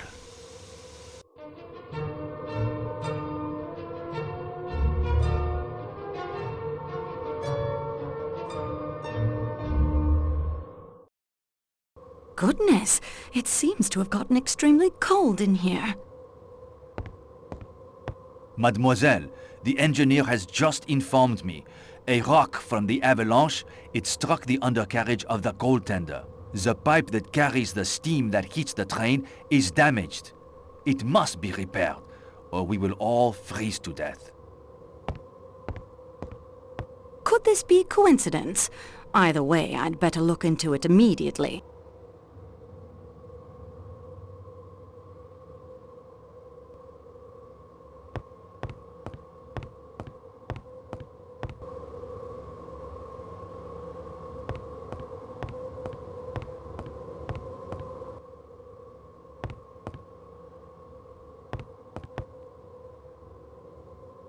I would like a key to the baggage car.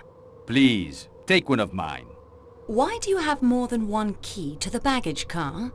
I often assist with the loading and unloading at the smaller stations. Sometimes I must loan a key to the handlers. That will be enough, Pierre.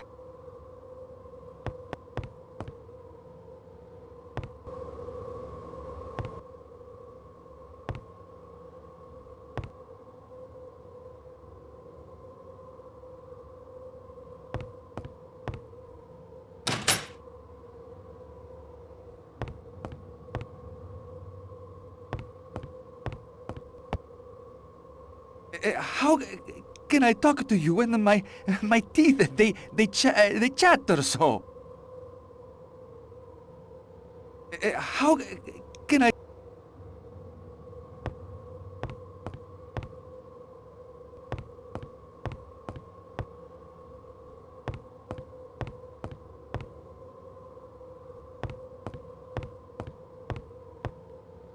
I'm sorry. I'm much too concerned for my wife's health to speak with you now. We must find a way to get the heat restored. Surely there is something someone can do to get the heat working again.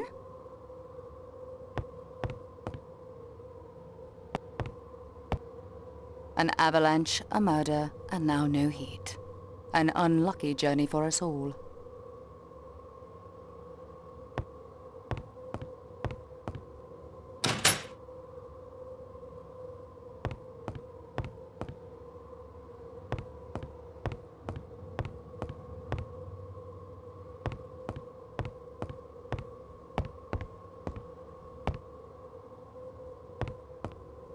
Excuse me, please, mademoiselle. I will be happy to talk to you in a little while.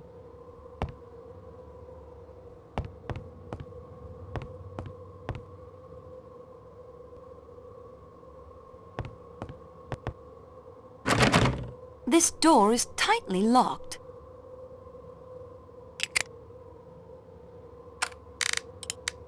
Your current course of action? It is a mystery to Poirot.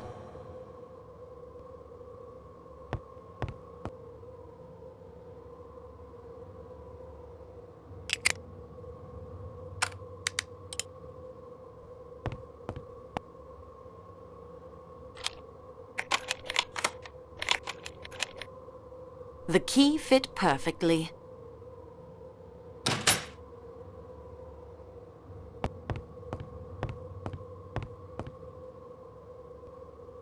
This contains nothing that would be of use to me.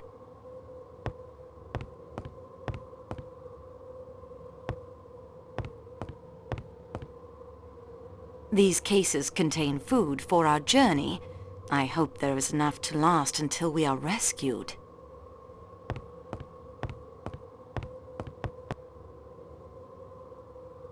Quite interesting.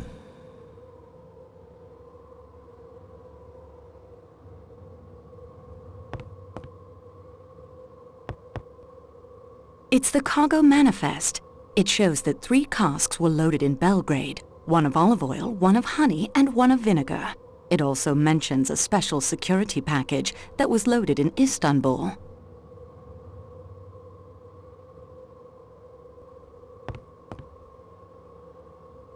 A keg of white wine vinegar. Salonika olive oil, a keg of Greece's finest. I've heard of this honey. It's reported to be quite good.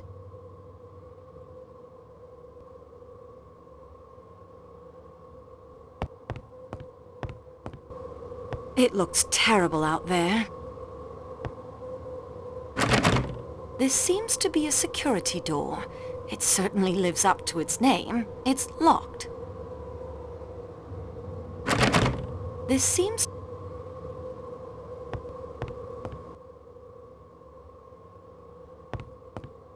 I enjoy winter, but only when I can look out at it from the comfort of a room with a fire crackling in the fireplace.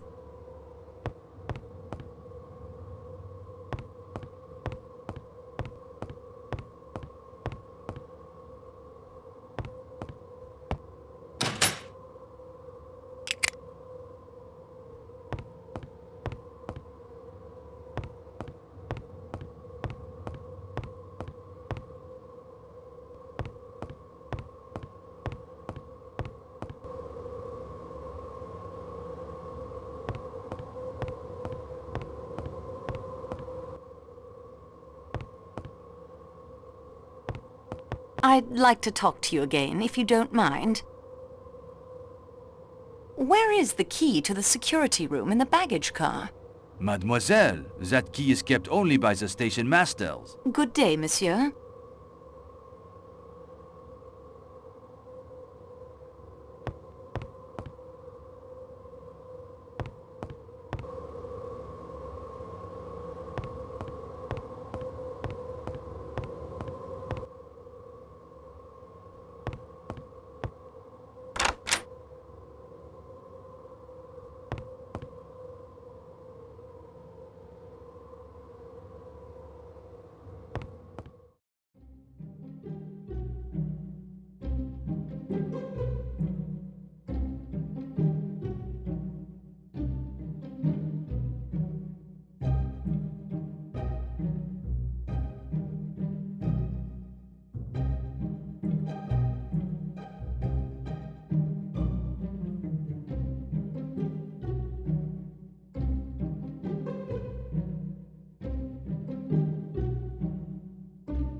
Matteo, did you see Mr. Hardman come this way just now? No, señorita.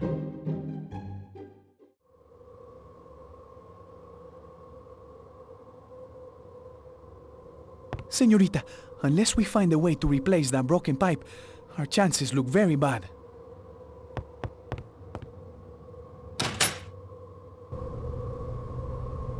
The Athens-Paris coach. All looks to be in order from out here.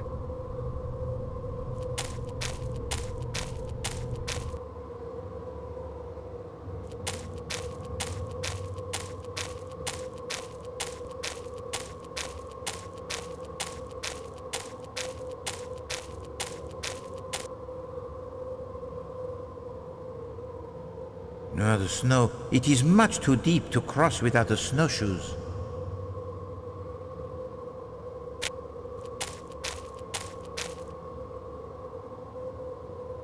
The woods look menacing and dangerous.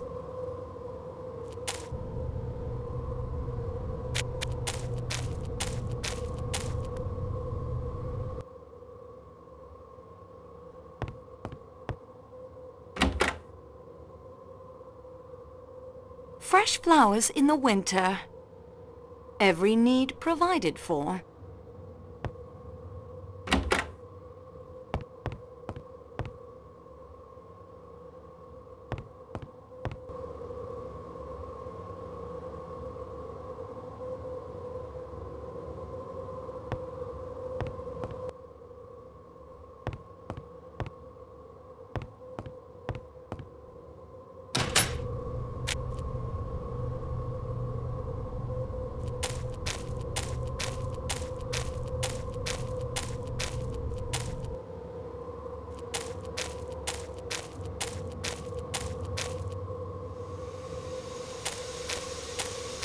Even after a rescue train arrives, that avalanche will take some time to dig through.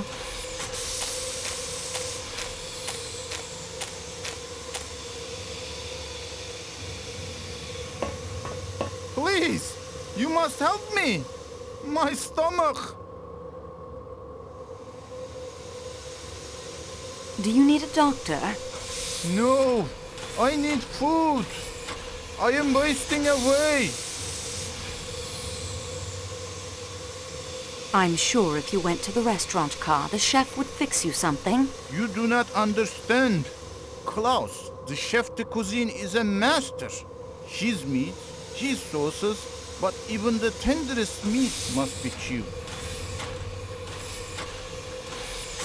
Yes, that is true. I am a busy man. I work hard. I have little time for frivolities. Frivolities? It is. You will pardon me. I had not brushed my teeth since before the Great War. The dentists in Istanbul are fiends. This one, he does not cure me, no. He yanks my teeth out. But the new teeth he has made do not fit properly. Adjustments are needed. He sends them to Trieste. But the train will pass through Trieste in only 2 days. I can survive for 2 days on soup. Now we may be stranded here for a week or more. You remember 1929? It has happened. It can happen again. Monsieur needs... meat. And to chew it? Teeth. Once I have eaten, I will be in your debt forever. Ask anything of me. Monsieur, today is your lucky day. I have teeth for you. I have little to offer you in return. I know nothing of the murder, but thank you so much.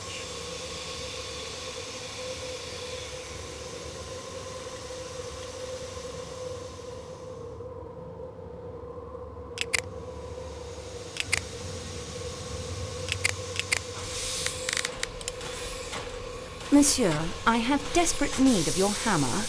I would do anything for you, mademoiselle, after the service you have done for me. But I need that hammer to check the boiler pressure. If you can find me an adequate replacement, then it is yours.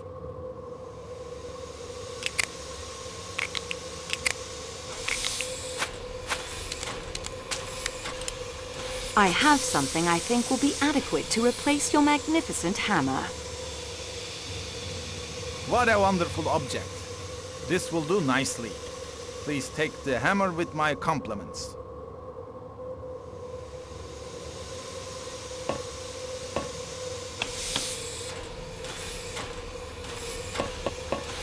Please, help yourself, dear young lady. Anything you want. Help yourself.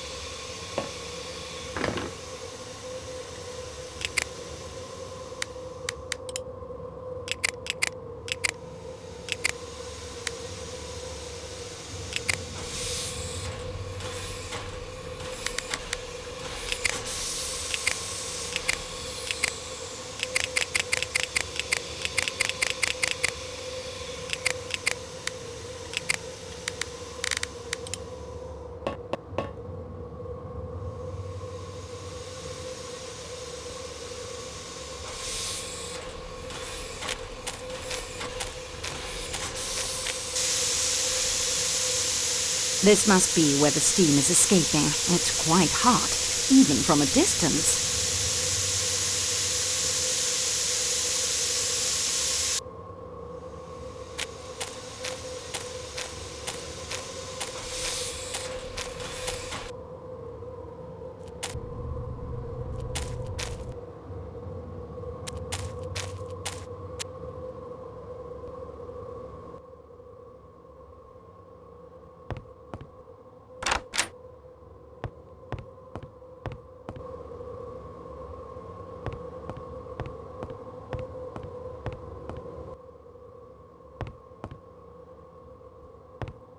You did not expect to see me again so soon, did you?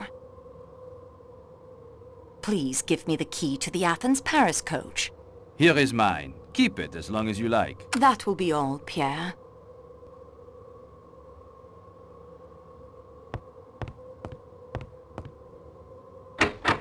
It is locked. I believe the idea is not to waste the heat on the help, most of whom are residing in that coach. It is an idea that is quite out of date.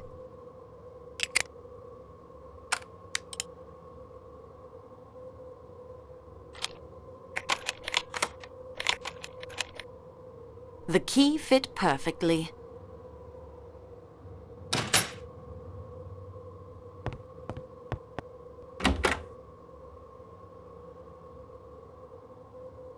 Every need provided for.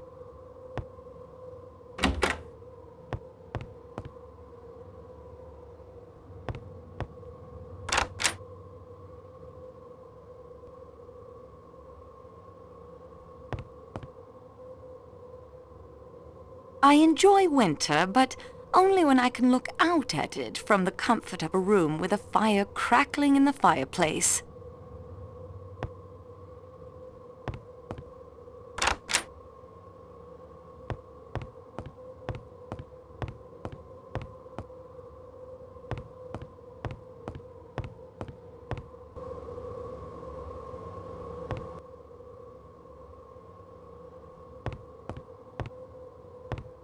Señorita, unless we find a way to replace that broken pipe, our chances look very bad.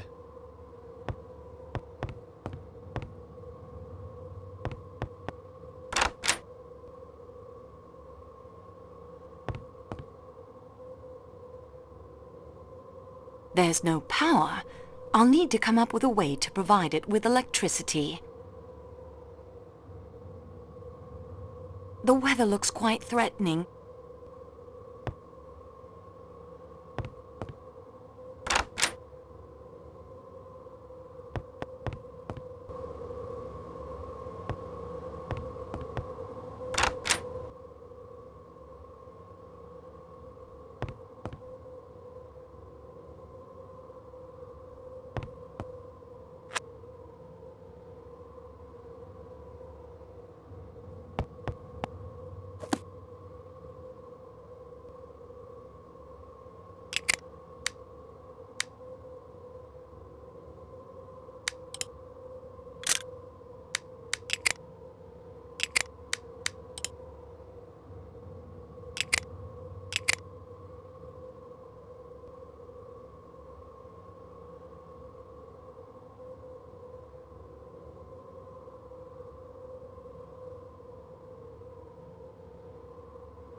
Someone has seen to it that the snowshoes, they are beyond repair, and now quite useless.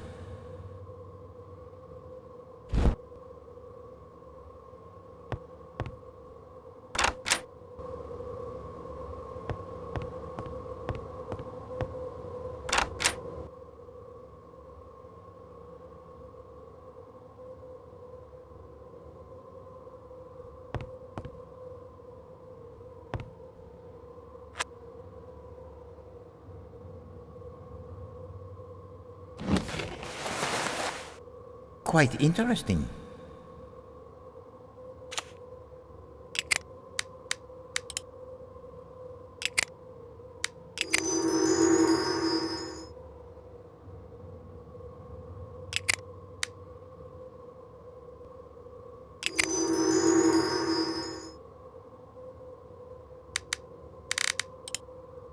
I won't find anything else in there.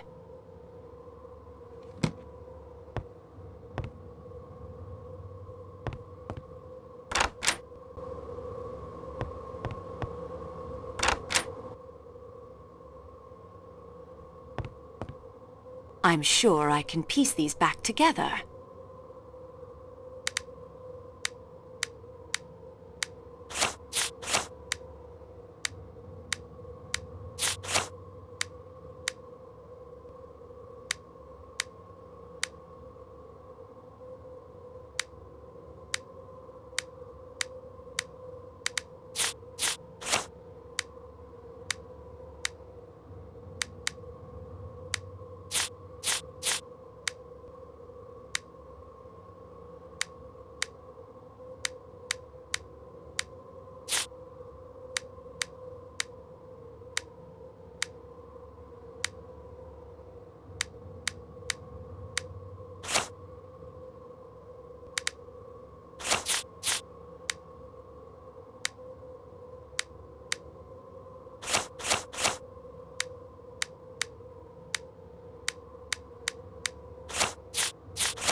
There, it is complete.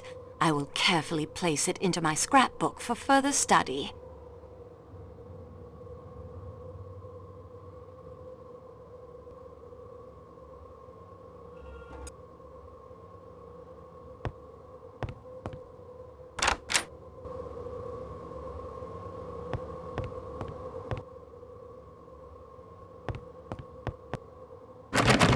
The door is locked.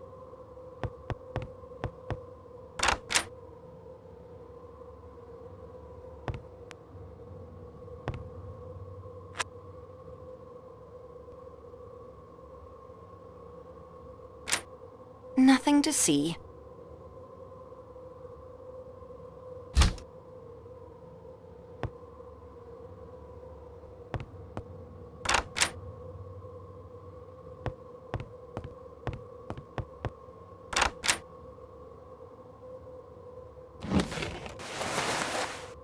Klaus's passport. I'll put it with the others.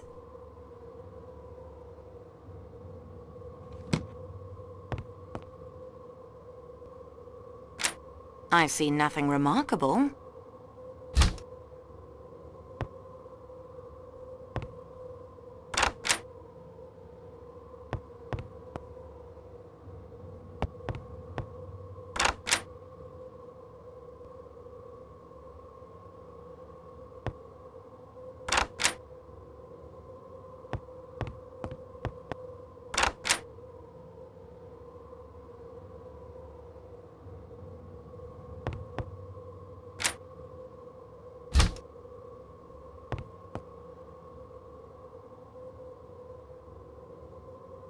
I wouldn't want to get caught out in that weather.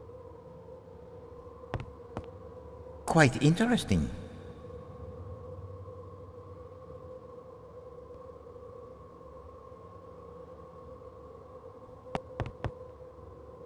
Quite interesting.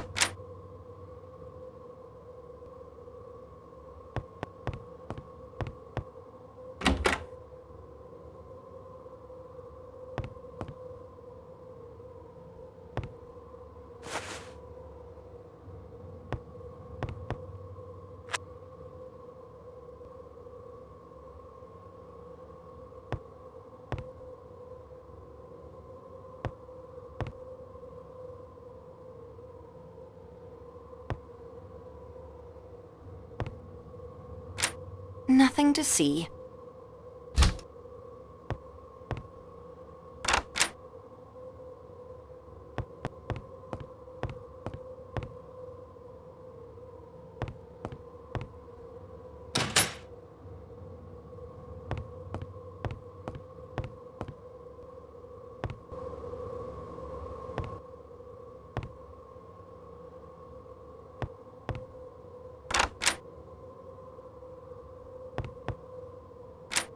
I see nothing remarkable. I can't see anything of interest.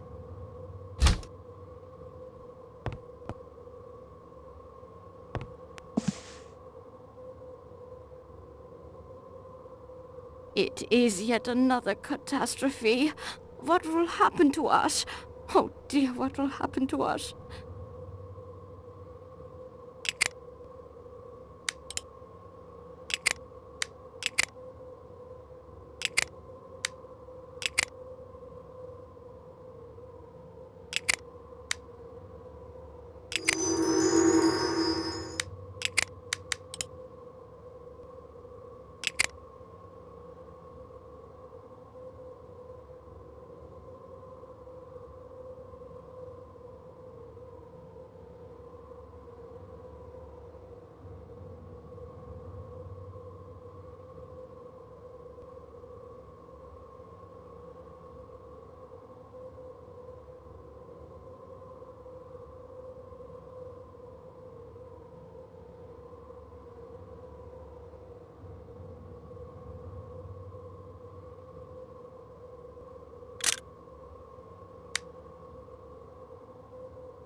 Mademoiselle, observe.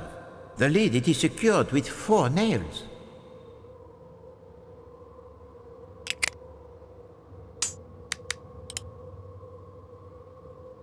That isn't such a good idea.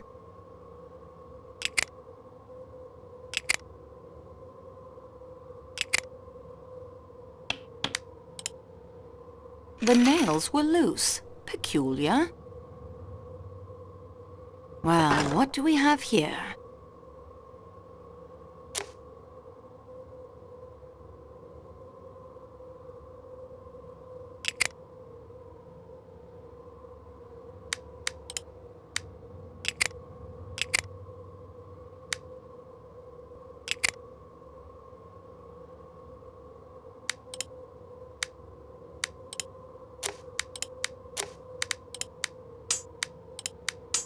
The snowshoes are now quite usable.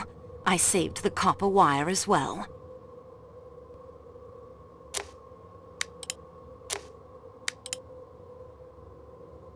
I'd better put the lid back on for appearances.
I'm not sure what I expect to find wandering around out here.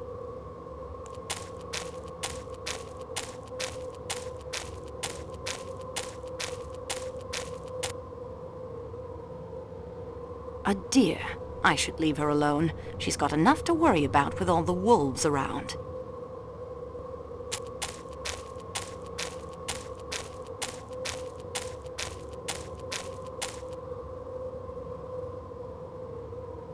This looks like a dead end.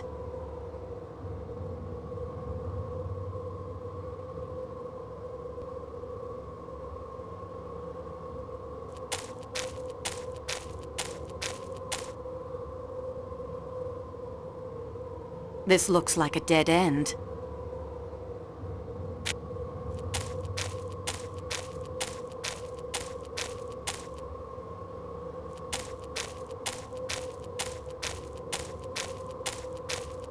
So many paths. It would be easy for me to get lost out here.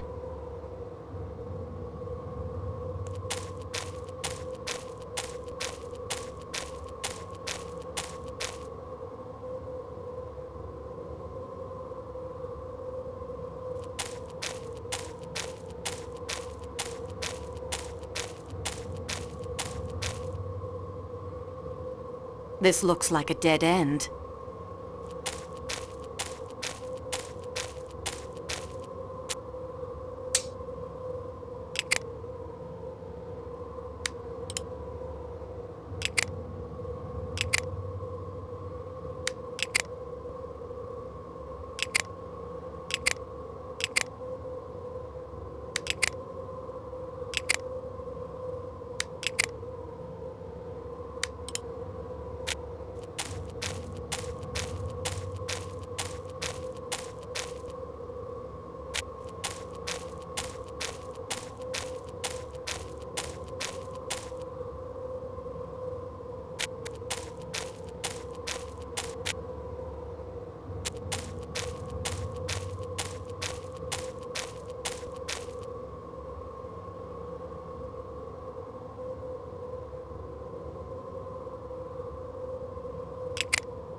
Remember, mademoiselle, you are the intruder here, not the wolf.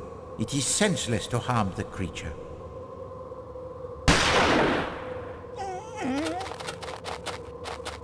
The gunshot seems to have frightened him off.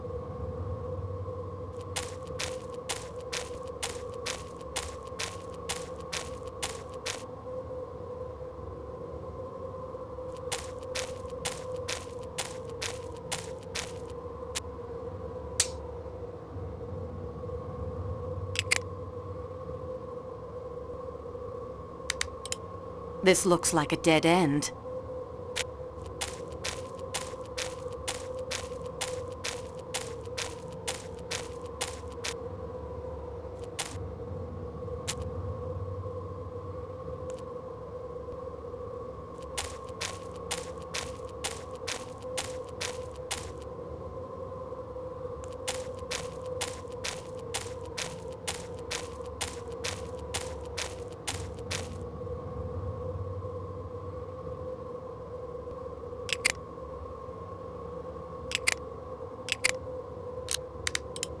Remember, mademoiselle, you are the intruder here, not the wolf.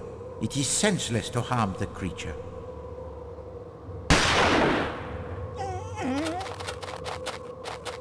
The gunshot seems to have frightened him off.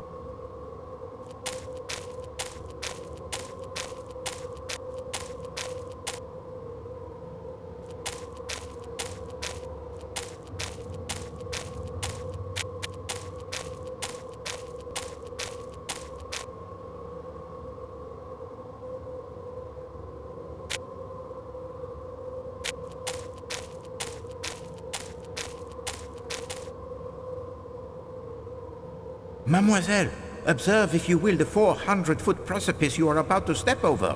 Reconsider, s'il vous plaît.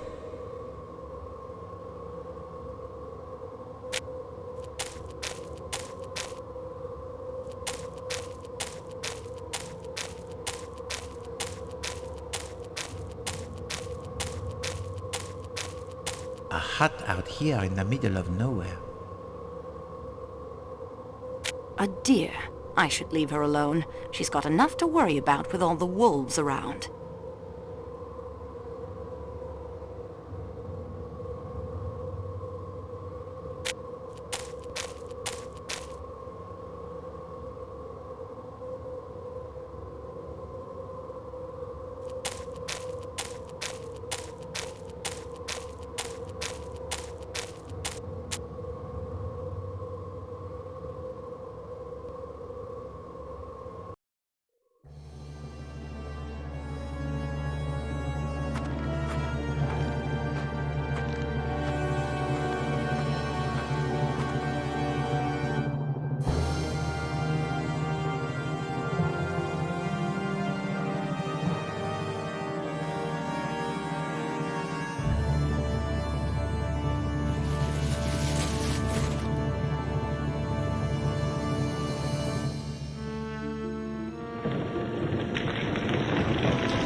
A shepherd's hut.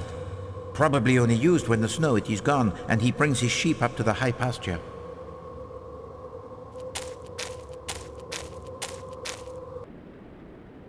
It's locked fast. One of the bars appears to be quite loose. Would you not say so, mademoiselle?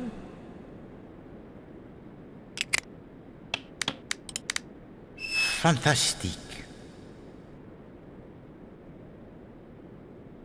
This door is tightly locked.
What is this?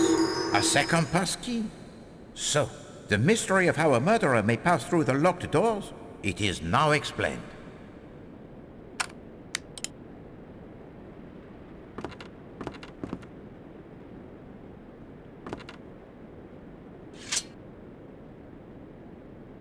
I can't loosen the pipe with my hands.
Now the gap in the bars is too small to crawl through.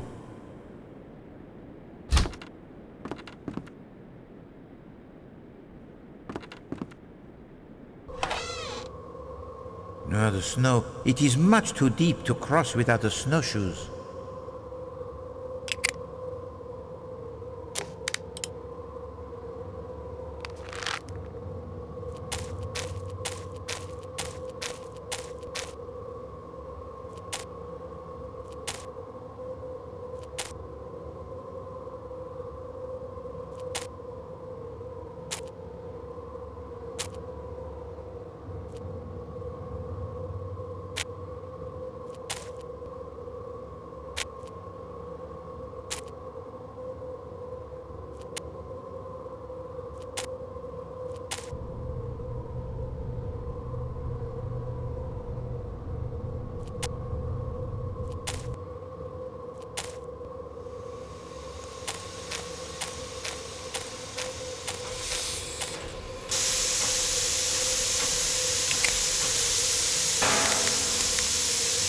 Wonderful. That should hold, at least until we are rescued. Not a bad job, if I do say so myself.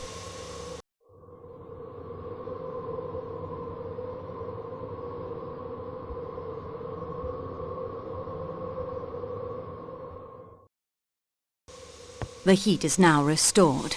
Now on to the matter of murder.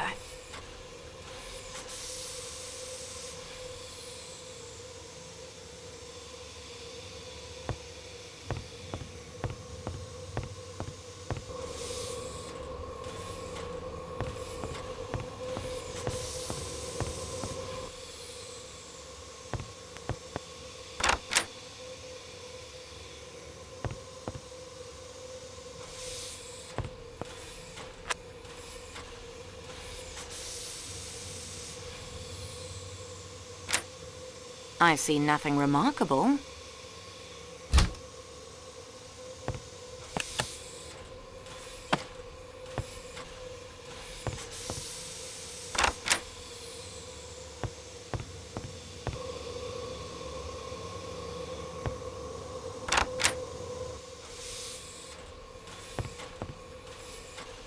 Colonel Arbuthnot, I do not believe we've been properly introduced. I expect the formalities must be winked at in a case like this, mademoiselle. The attendant told me you are acting on the Frog Detective's behalf. I am the Frog, monsieur. Hercule Poirot is Belgian. Apologies, no offense meant. Your accent's a bit of mid-channel, difficult to pick up. Where did you meet Mademoiselle Debenham? Miss Debenham? What, in Baghdad, if you must know. And your opinion of her? You can take it from me, she's all right. A puka sahib. Can you give me an account of your movements last night? Yes, I think I can. After dinner, I had a drink in the salon car with young McQueen, the dead man's secretary. Surprisingly knowledgeable about world affairs for an American, even if he had got hold of some tomfool ideas about India. We adjourned to his compartment. Let me see, around 2100. That's 9 p.m. You saw us in the Belgrade station courtyard. We stepped out for a bit of fresh air, but with the weather turning foul, that wasn't on. May I have your passport, please? Of course. Colonel Francis Gordon Arbuthnot, the Mews, Cheltenham, Royal Northumberland Fusiliers, currently stationed in India. Yes, on leave. But you're not traveling on the P&O boat? Why not? I stopped in Baghdad with the AOC, who happens to be a good friend of mine. What do you and Monsieur McQueen smoke? McQueen doesn't, now that I think of it. A pipe's my weapon of choice. What happened after Belgrade? Around 2200, that's 10 p.m., Ratchett's valet came to fetch him for his employer. He went off for a while. And what did you do after Monsieur McQueen left you? Well, I went back to the salon car for a nightcap, didn't I? I was heading to my compartment when I ran into McQueen. Went off back to his room again to continue the natter. I put him straight on India. Learned a bit about the American stock market. Bloody fool's game, if you ask me. Oh, pardon that is to say, my language. Do not concern yourself. There, you see. Now I can hear the accent. It comes and goes. What time did your discussion of world affairs end? The conversation was so engrossing, by the time I looked at my watch, it was 1:45. McQueen called the attendant to make up his bed. I came back here. Did anyone pass Monsieur McQueen's room while you were talking? A good many people, I should think. I wasn't paying attention. The attendant did at one point, and I think I'd caught a glimpse of you wandering about. Let us say during the last hour of your conversation. Really, I can't. Colonel, you have the soldier's observation for detail. Hang on. There was a woman, I think. Was this woman young or old? Didn't see her. Wasn't looking that way. Just a rustle and a scent. Mademoiselle Debenham? No, I'd recognize. That is to say, it wasn't. No, it was very strong. Fruit or something. Can you pinpoint the time the woman passed? What were you discussing? Let's see, I was detailing the other washout. Stalin's 5-year plan was turning out. It must have been within the last half hour. More definite than that, I can't say. Have you ever been in America? Never. Don't want to go. Did you ever know a Colonel Armstrong? Armstrong. I've known 2 or 3 Armstrongs. Selby Armstrong. He was killed on the Somme. I mean the Colonel Armstrong who married an American woman and whose only child was kidnapped and murdered. Ah, yes. I remember reading about that. Shocking affair. Never actually came across the fellow, but his name came up in the officers' mess, of course. Toby Armstrong. Nice fellow. Everybody liked him. Distinguished career, got the VC, Victoria Cross. The man who was killed last night was the man responsible for the murder of Colonel Armstrong's child. Then in my opinion, the swine got what he deserved, though I would have preferred to see him properly hanged, or electrocuted, or whatever it is they do over there. Trial by 12 good men and true. Sound system. Anything you can recall from last night that strikes you as suspicious? There was one odd thing. Yes? As I got back to my compartment, I noticed that the door of the one beyond mine, number 16, well, it wasn't quite closed. The chap inside peered out in a rather furtive sort of way, then quickly pulled the door. Probably nothing in it, but you know what it is. Early hours of the morning, everything very still. The thing had a sinister look, like a detective story. Thank you, Colonel Arbuthnot. Not at all. Now, if you don't mind, I think I'll pop along to the salon car. Don't let me keep you. You mean to say you intend to stay in my compartment? Yes. And search through my belongings? I'm sorry, but I really must. But that's... I mean, it just isn't. That's bloody irregular. Pardon my French.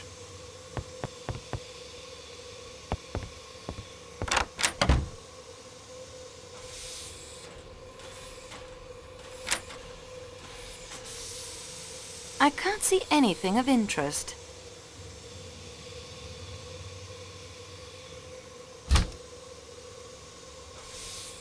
I've already searched it thoroughly.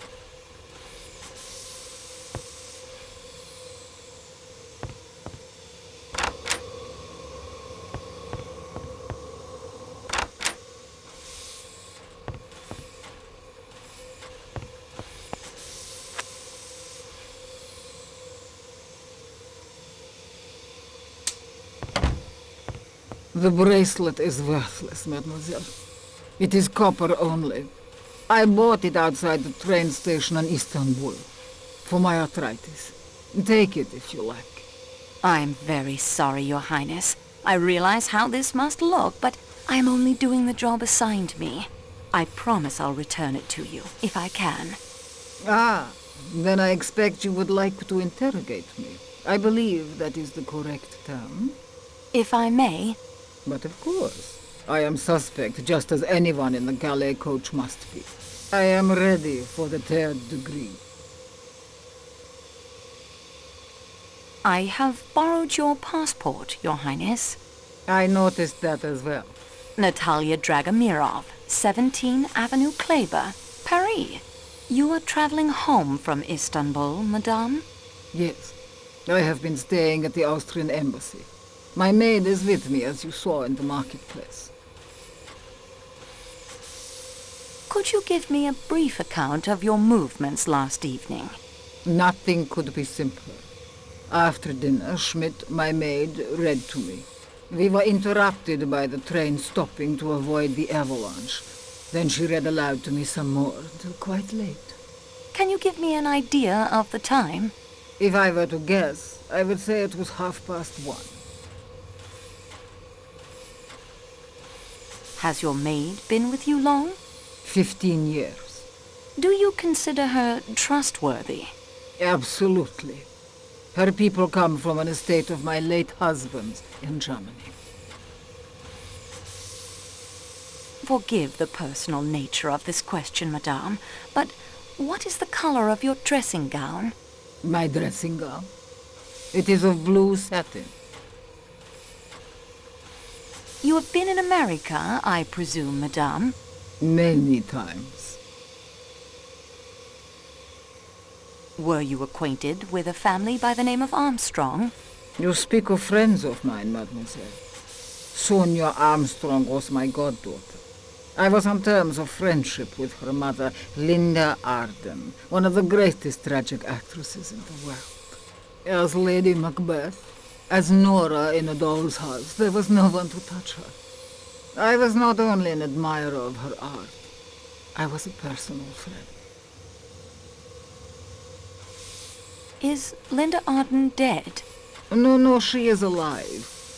It is a sort of life. She lives in complete retirement. Her health is very delicate. She must lie on a sofa most of the time.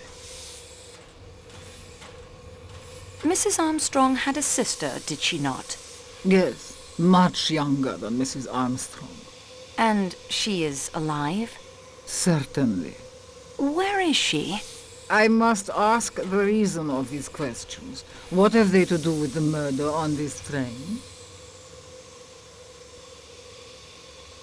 The dead man was responsible for the kidnapping and death of Mrs. Armstrong's child. Ah. In my view, then, this murder is an entirely admirable occurrence. You will pardon my slightly biased point of view. It is most natural, madame. Where is the younger daughter of Linda Arden, the sister of Mrs. Armstrong? I've lost touch with the younger generation. I believe she married an Englishman some years ago, but at the moment I cannot recollect the name. Mademoiselle, you will forgive me, but the one you assist, he who guides the investigation, no one has told me his name. He is Hercule Poirot, madame. Poirot. Of course. I thought his face was somehow familiar to me. Poirot on this train. It is destiny.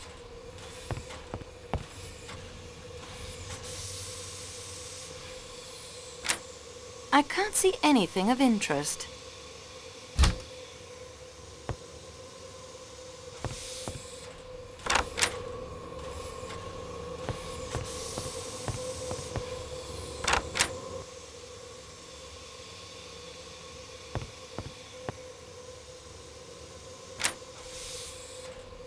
I see nothing remarkable.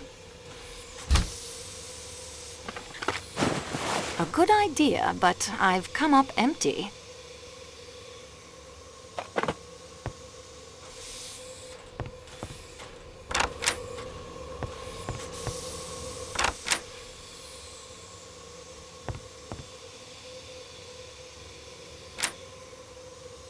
I can't see anything of interest.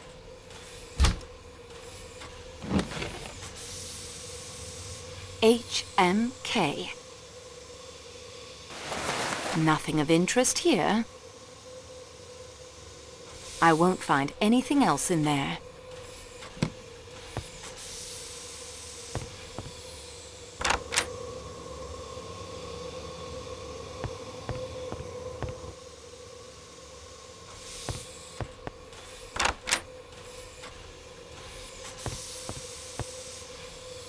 Well, it's about time, I must say. Here I am with information that will solve your mystery for you, and it's hours before you show up. You aren't helping that famous detective, or whatever he is, aren't you? Yes, madam, I have that honor. I would think you'd be more on your toes. In America, the police would have arrested the culprit by now on my evidence. Then let us proceed without delay. May I have your passport, please? My passport? What do you want my passport for? I'm the witness, not the murderer. What is wrong with you people in this country? This is Yugoslavia, madam. I am French. That's what I said. Your passport? Thank you. You are Caroline Martha Hubbard of Great Neck, is it? Long Island? That's what it says, doesn't it? You are traveling to Paris to meet your daughter? Yes, that I'm supposed to sail for home the day after tomorrow. Though, how can I do that stuck here? I'll never know. Did you hear any sounds coming from Monsieur Ratchett's room? Well, earlier I'd asked that Swedish lady, Mrs. Olson, if she had anything for a headache. She's a nurse, you know. Yes, I know. Poor soul. Looking for my room, she'd opened the door to Mr. Ratchett's compartment by mistake. He laughed and said something not very nice, I think. But I couldn't make it out. She said, "Oh, I make a mistake. I ashamed to make a mistake," in that bizarre accent of hers. And he laughed again and said something about her being too old. The idea! My late husband, Mr. Hubbard, and I enjoyed conjugal relations right up to the very end. Anything else? After that, I heard snoring. Quite loud, like an airplane engine revving up. What color is your dressing gown? What an odd question. I have 2 dressing gowns, if you must know. A pink flannel that's kind of cozy on board ship, and a purple silk number that my late husband, Mr. Hubbard, gave me. But what in creation do you want to know that for? Someone in a scarlet kimono was seen coming out of either your compartment or Monsieur Ratchett's. It is very difficult to tell sometimes which is which when all the doors are closed. Well, it wasn't mine. Then it must have been Monsieur Ratchett's. That wouldn't surprise me any. I thought I heard a voice in there. Was it a woman you heard in Monsieur Ratchett's room? Yes, I think it was. Did you hear what was said? Well, I didn't put a glass up to the connecting door and eavesdrop, for heaven's sakes. What sort of a person do you think I am? When was it you heard this voice? I have no idea. Sometime after the snoring died. Was it before or after the train stopped? After. After the man in my room that you have so far failed to ask me about. I woke up, heard the voice, and that was that. Tell me about the man you thought was in your room. At last. No offense intended, sweetie, but you foreigners do just about everything backwards. The man? Well, I was in bed. I woke up. All in the dark it was. And I knew, I tell you, that there was a man in there with me. In your bed? In my what? How dare you? No, in my compartment. I was just so scared I couldn't scream. I just lay there and thought, mercy, I'm going to be killed by some foreigner. These nasty trains. I just lay there with my eyes closed and thought of America. Somehow I got my wits about me and I felt about with my hand and I felt. Yes? The bell button. I pressed it and pressed, but no one came. I thought, mercy, what if they'd murdered every single soul on the train? I went on pressing the bell, and at last, footsteps in the corridor. I dragged on my dressing gown, the pink one. I screamed, come in, and switched on the lights, and would you believe it? There wasn't a soul there. Michel opened your door and entered? Yes, although considering the time it took him to arrive, he must have come by dog sled. He seemed to imagine I dreamt the whole thing. I tell you here and now, I'm not one to imagine things. Michel searched your compartment? Yes, even under the chair. Although he said there wasn't room for a man to squeeze himself under there. I asked him to check the connecting door. Was it bolted? No, but I knew it had been because I asked the Swedish lady to check it when she brought me the headache powder. Before Michel arrived, did either door open and close?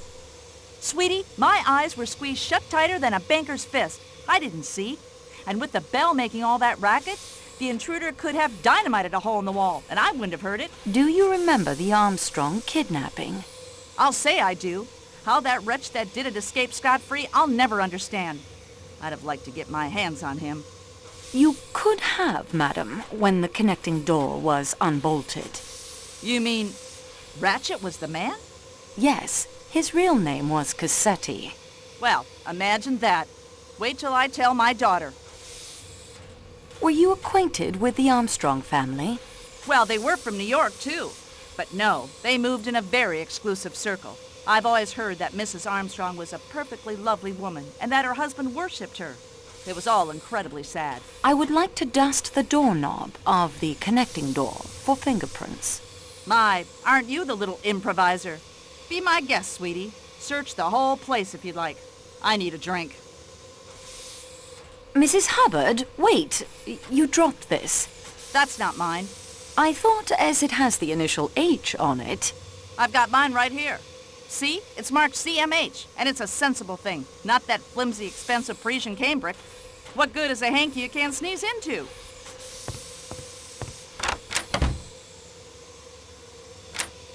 Nothing to see.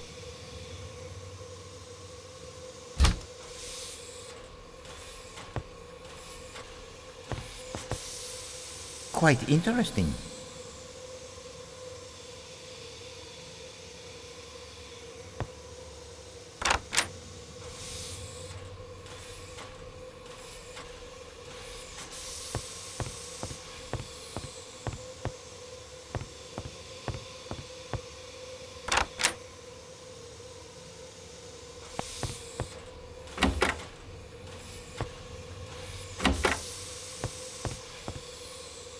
Better to let the dead rest in peace.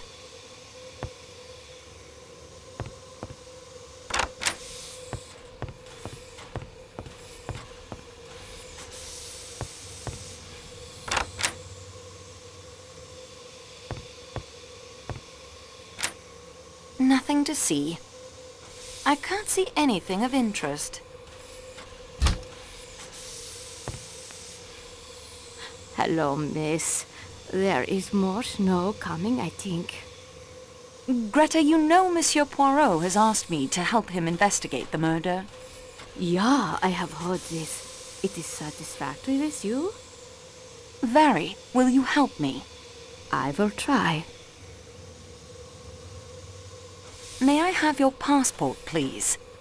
It is here. Greta Sigrid Olsen, 49 of Stockholm.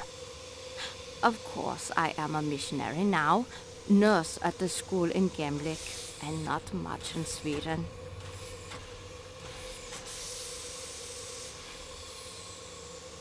You gave Mrs. Hubbard a headache powder last night? Yeah, poor lady with the pain in the head. That was around 10:40, I believe. I am not sure. Did you leave this compartment again after helping Monsieur Poirot? His ankle is not so very injured, you know. I looked at it again this morning. I think he is not as brave as some of my little children. After Monsieur Poirot? I woke several times, of course, but it is because you were peeking out and leaving the compartment, not I. After that? When you finally settled down. No, I was very tired from all the activity. I slept. If I had gone out, would you not have noticed? I'm not sure. You were here in the lower berth. I slept until the morning. I slept soundly enough that you might have gone out again. I do not know about that, but I myself was sleeping. Your dressing gown is brown, is it not? Yeah, you have seen it for yourself. Very comfortable, of Jäger wool. Did you see anyone in the corridor when you took Mrs. Hubbard the medicine? Not in the corridor, no. Somewhere else? I opened the door to the dead man's compartment by mistake. Mr. Ratchett. I was much ashamed. What did you and Mrs. Hubbard talk about? The pain in her head. It started at the back and sweep itself forward over her eyes and... Anything else? She asked me if the door between her compartment and Mr. Ratchett's is locked. I check it for her. And? It is locked. Did you actually see him? Yeah, in his bed he was, reading a book. Did he say anything to you? He laughed. He invited me. I do not care to repeat what he said. It inflamed my cheeks. I left at once, naturally, and went into Mrs. Hubbard. That means you were the last person to see Monsieur Ratchett alive. I am suspected of all the people aboard the train. I am suspected. Have you ever been in America? No. Almost I go once. I was to accompany an invalid lady, but it was cancelled. I much regret it. They are very generous, the Americans. They give much money to schools and hospitals, and they are very practical. Do you remember hearing of the Armstrong kidnapping case? No. What was that? A little girl was kidnapped and murdered. Her mother and an unborn child died in childbirth. A member of the staff committed suicide. Monsieur Ratchett was the man behind the kidnapping. That there are in the world such evil men. It tries one's faith. The poor mother. My heart aches for her. Good day to you, mademoiselle.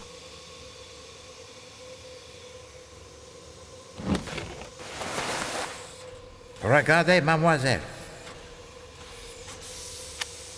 I've already searched it thoroughly.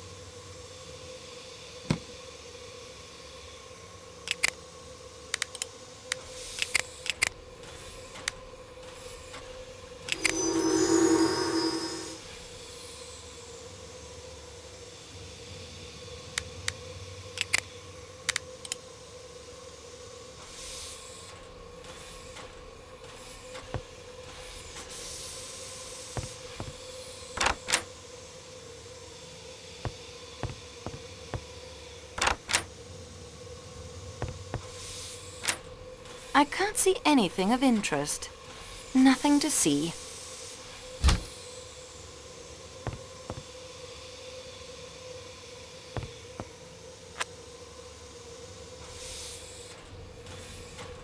Yes, Fräulein. Frau Schmidt, I am helping Monsieur Poirot in the investigation of Monsieur Ratchett's death. Will you assist me? if I can. May I have your passport?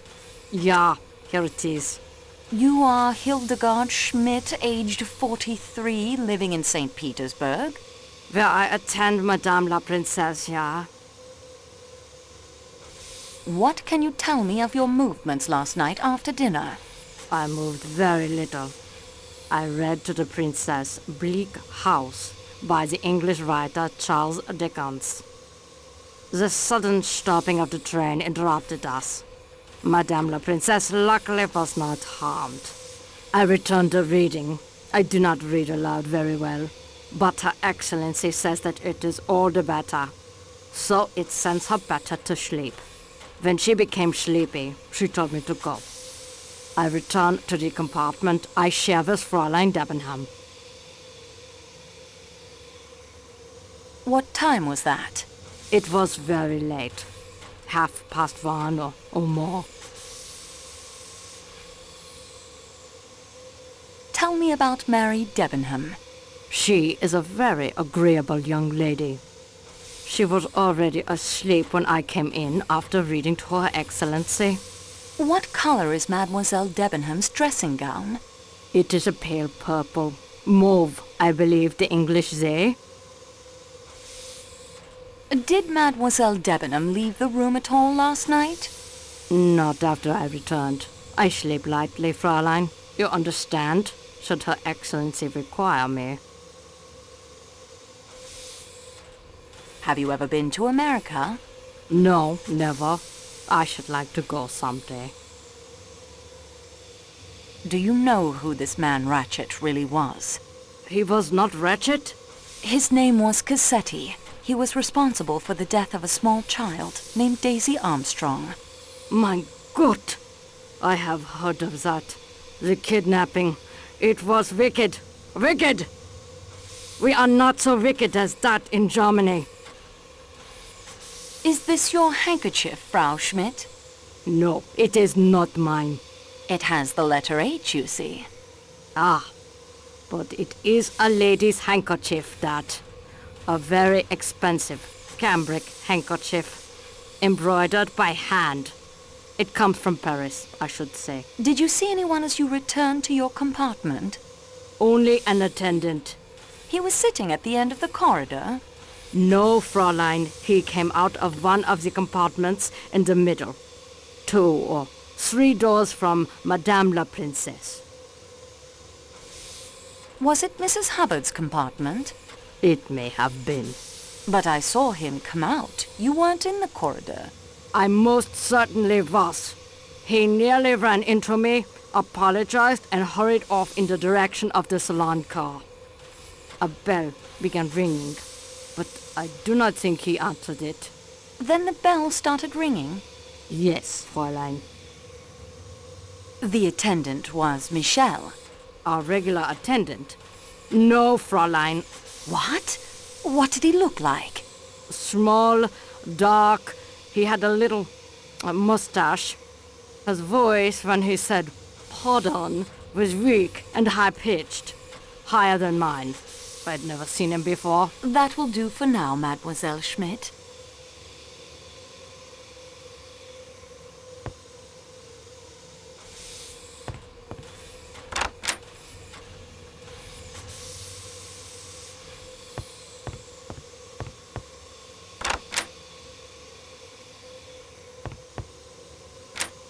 I see nothing remarkable. I'll put this into my scrapbook so I can take a closer look at it later.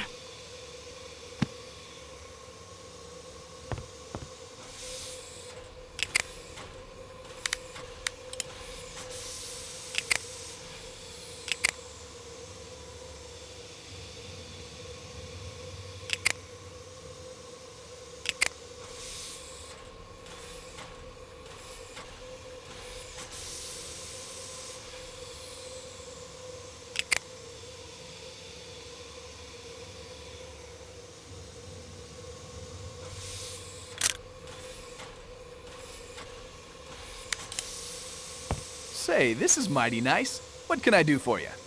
My name is Antoinette Marceau. I'm assisting Monsieur Poirot with his investigation. You know the name, perhaps? It does seem familiar, only I always thought it was a dressmaker. Monsieur, for all our sakes, please do not repeat that in front of Monsieur Poirot. Do you promise me? I think I just about promised you anything. Oh, darn it, there I go, sounding like Mr. Ratchett. You had enough of him, I expect, at the market in Istanbul. I didn't mean anything by it except, well, except it's the truth. I love your accent. A little bit of British, a little bit of French, a lot of heaven. Darn it, there I go again. It is not a problem, monsieur, but we must be serious now, don't you agree? Serious, yes. Yes, of course. You are Monsieur Ratchett's secretary?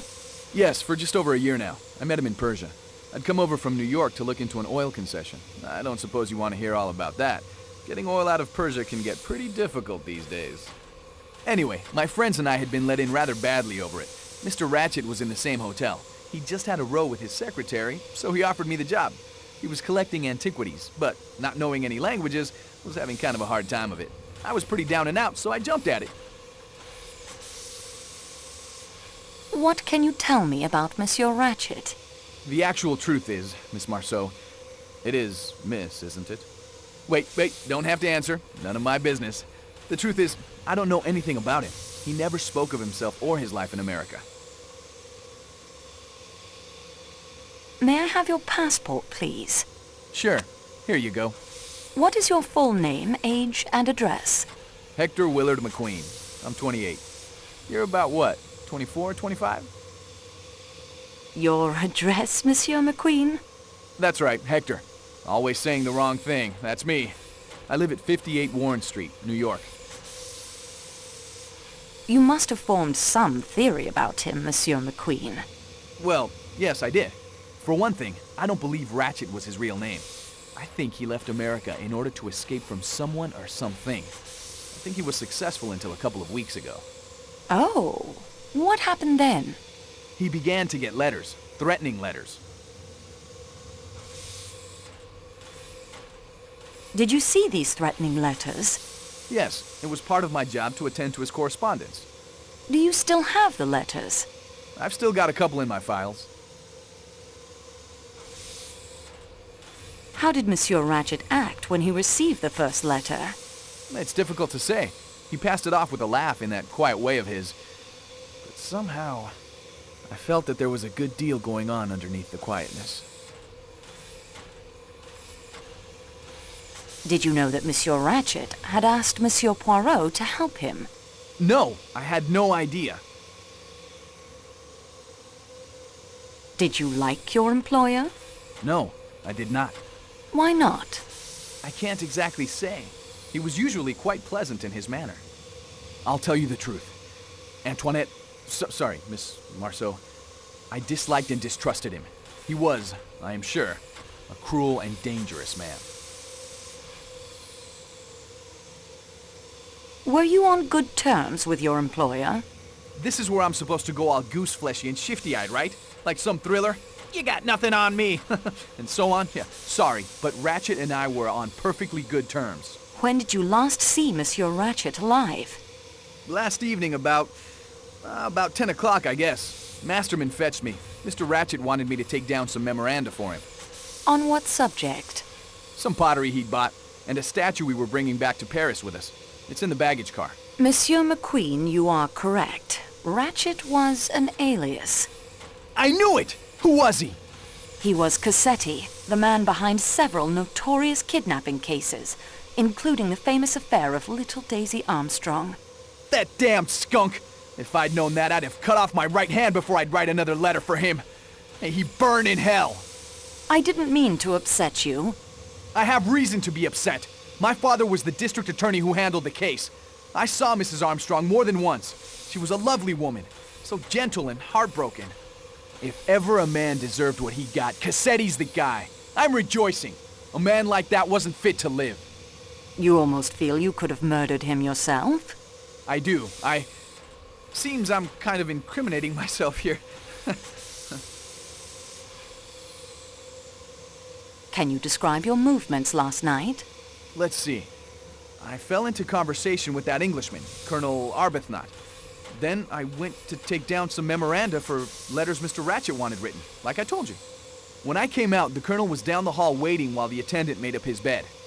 He came along back to my room here, and we discussed world politics. The government of India, the Wall Street crisis. I don't, as a rule, cotton much to Britishers. They're a stiff-necked lot. But Arbuthnot is all right. Did you hear or see anyone in the corridor while you were talking? Let's see. Yes. The attendant passed along once from the direction of the restaurant car. I caught a glimpse of his uniform.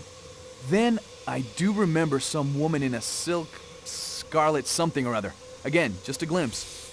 She was headed the other way, towards the restaurant car. Did you see her return? No. Now that you mention it, I don't think I did. But I suppose she must have. What time was it that the Colonel left you? Pretty late. Getting on for 2 o'clock, I'd say. You were together when the train stopped? Yeah, shook me up a bit. But the Colonel was as cool as ice water. He's been in some tough scrapes, I'd guess. A near train wreck didn't even make him blink. What happened after Colonel Arbuthnot said goodnight? I called the attendant to make up my bed, and then hit the sack. What sack did you hit, and why? I went to bed. Slept till morning. Do you smoke a pipe, Monsieur McQueen? Nope. Don't smoke at all, as a matter of fact. I know they say it's healthy, but I don't believe them. During the evening, did you leave the train at all? Only when Arbuthnot and I got out at Belgrade to stretch our legs. When we saw you. But it was bitterly cold, so we hopped back on again. Which door did you use? The one closest to here. Do you remember if the door you used was bolted? Yes, I seem to remember it was. At least there was a kind of bar that fitted across the handle. Did you replace the bar when you returned to the train? You know, I don't think I did. I remember now. I left it unbolted for you. Say, listen, since we know that Ratchett was really that swine Cassetti, there's something you should know. Yes? One night, late, after he'd received those threatening letters, I heard him working at my typewriter. He never did that. He always dictated his letters to me. From then on, wherever we were, he insisted on access to the safe. Whatever that document was, it was important enough that he traveled with it wherever we went. If there wasn't a safe available, he had one installed. I know for a fact he had one installed in the security room in the baggage car. I saw it when we were loading his crate. Do you have the combination? If he didn't trust me to type it for him, you really think he'd give me the combination? Au revoir, monsieur.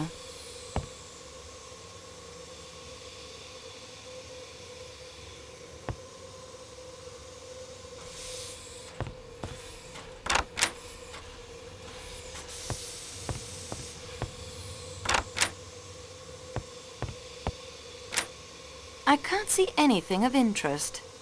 I see nothing remarkable.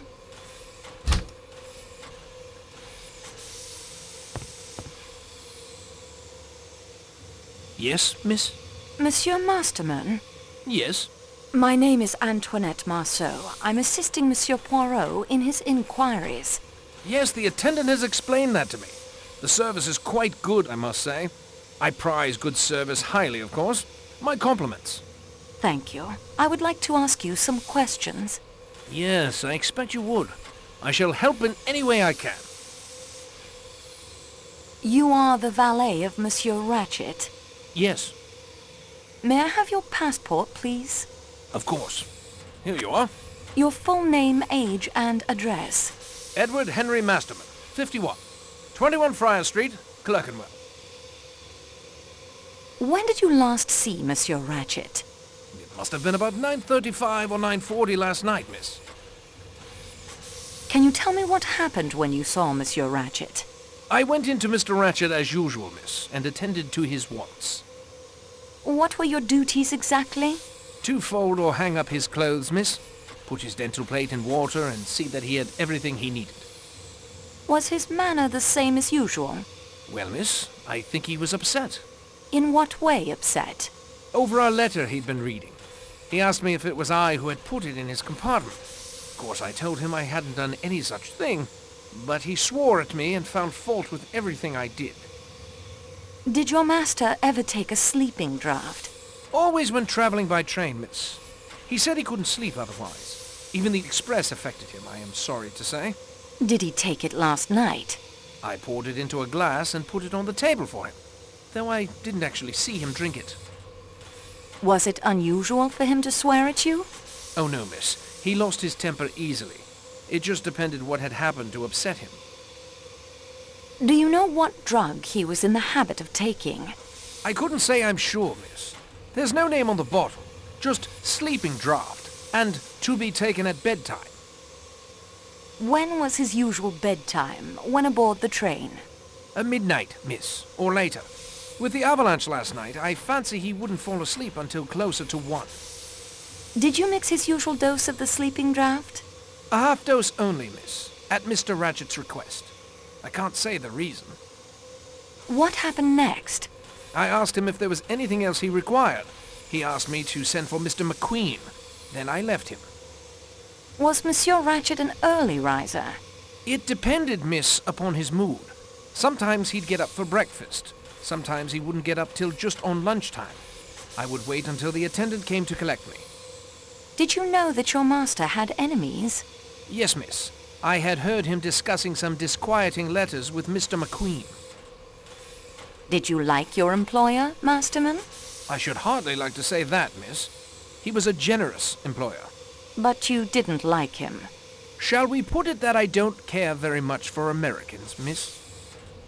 Do you know of any bad blood between your master and Monsieur McQueen? No, miss. Mr. McQueen was a very pleasant gentleman. For an American. How long have you been with Monsieur Ratchett? Just over 9 months, miss. Before that, I was with Sir Henry Tomlinson in Grosvenor Square. I was with him for several years before he left for East Africa. Have you ever been in America? No, miss. Do you remember the Armstrong kidnapping case? Well, yes, I remember reading something about it. A little baby girl, wasn't it? Very shocking affair. But what has that... Your employer, Monsieur Ratchett, was the man behind the kidnapping. I'm at a loss for words, miss. I can hardly believe it. Are you a pipe smoker? No, miss. I only smoke cigarettes. Gaspers, miss. What did you do after leaving your master? I told Mr. McQueen, miss, that the master wanted him. Then I came along here to my compartment and read. I was in bed by 10:30. Who do you share this room with? A big Italian fellow. Does he speak English? A kind of English, miss. He's been in America. Chicago, I understand. He was in here playing cards with another American, a Mr. Hardman. The game broke up soon after I entered, and Mr. Hardman left. Do you and the Italian gentleman talk together much? No, miss. I prefer to read. At present, I'm quite enjoying Love's Captive by a Mrs. Arabella Richardson. At about 10:30, the Italian fellow wanted to go to bed, so the attendant came in and made the beds up. Did you go to bed then? I went to bed, but I didn't sleep, miss. I had a toothache. I am so sorry. Was your toothache painful? Most painful, miss. I applied some oil of cloves, which relieved the pain a little, but I still was not able to get to sleep. I turned the light on over my berth and continued to read, to take my mind off of it, as it were. You did not sleep at all? I finally dropped off about 4 this morning. Did the Italian gentleman sleep? Him? Oh, he snored. I confess I envied Mr. Ratchett his sleeping draught, miss. Did your companion leave the compartment at all during the night? No, miss. Did you leave the compartment at all? No, miss. Did you hear anything during the night? I don't think so, miss. The train being at a standstill made it all very quiet. Au revoir, monsieur.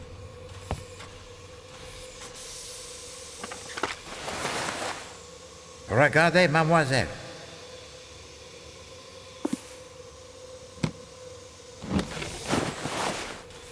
Et voilà.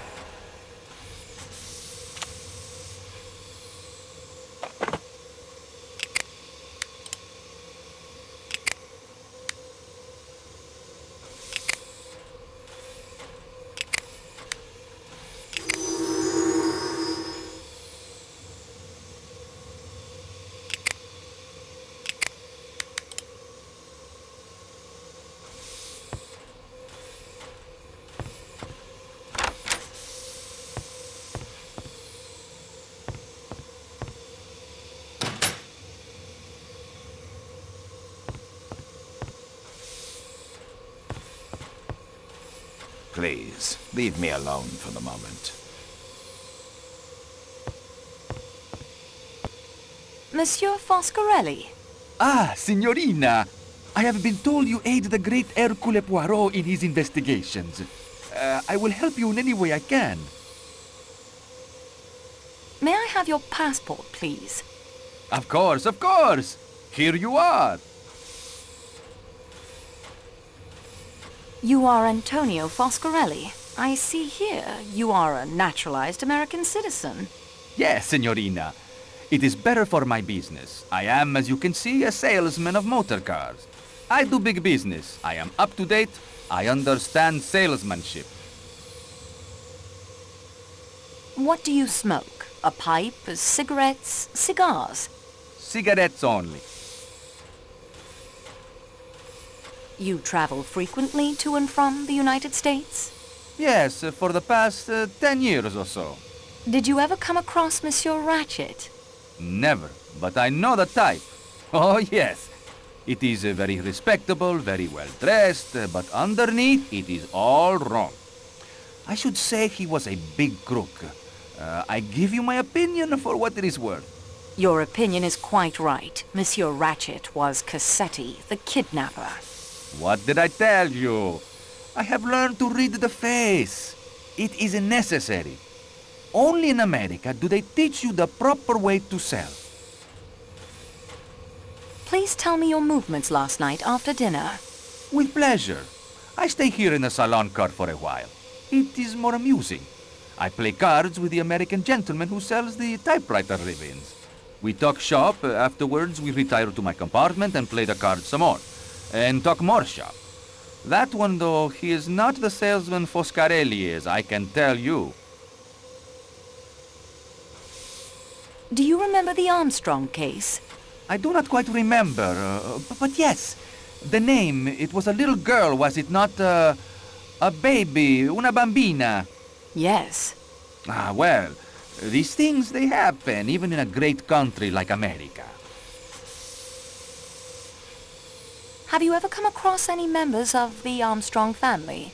It is difficult to say. I see so many people, you understand. I'll give you some figures. Last year alone, I sold... Please, monsieur, confine yourself to the point. With a great pleasure. What time did you go to your compartment? Oh, it was early. 8:30 or so. What time did you stop playing cards in your room? Not yet 10 o'clock. That stuffed shirt of a valet who shares the compartment with me came back from attending his master. A miserable people, the English. Not sympathetic. He sits in the corner, very stiff, reading a book. Mr. Hardman and I, we lose our taste for the cards, and Mr. Hardman, he goes off to his own room. The attendant makes up our beds. What time did you go to bed? I lay on my bunk for a while. The Englishman has, I think, the toothache. He gets out a little bottle of stuff that smells very strong. Moans and groans. I drop off around 10:30. Whenever I wake, I hear him groaning.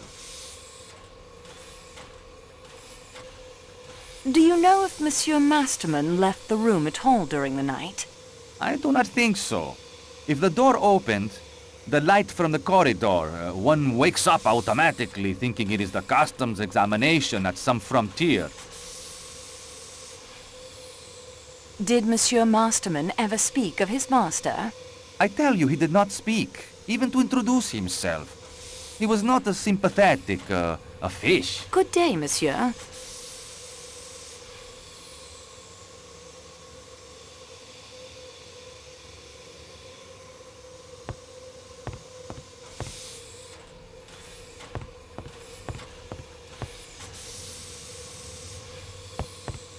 May I have your passport, please? Oui, mademoiselle. You will find it in room 1-2 in the Athens-Paris coach. What can you tell me of your movements after dinner? I came in here to attend to the bar after everyone went to their rooms. I cleaned the salon car and went to the Athens-Paris coach to rest. What time was that? I closed the bar at midnight, so it would be a few minutes after that. Did you see or hear anything unusual last night? No, mademoiselle. The Athens Paris coach was very quiet.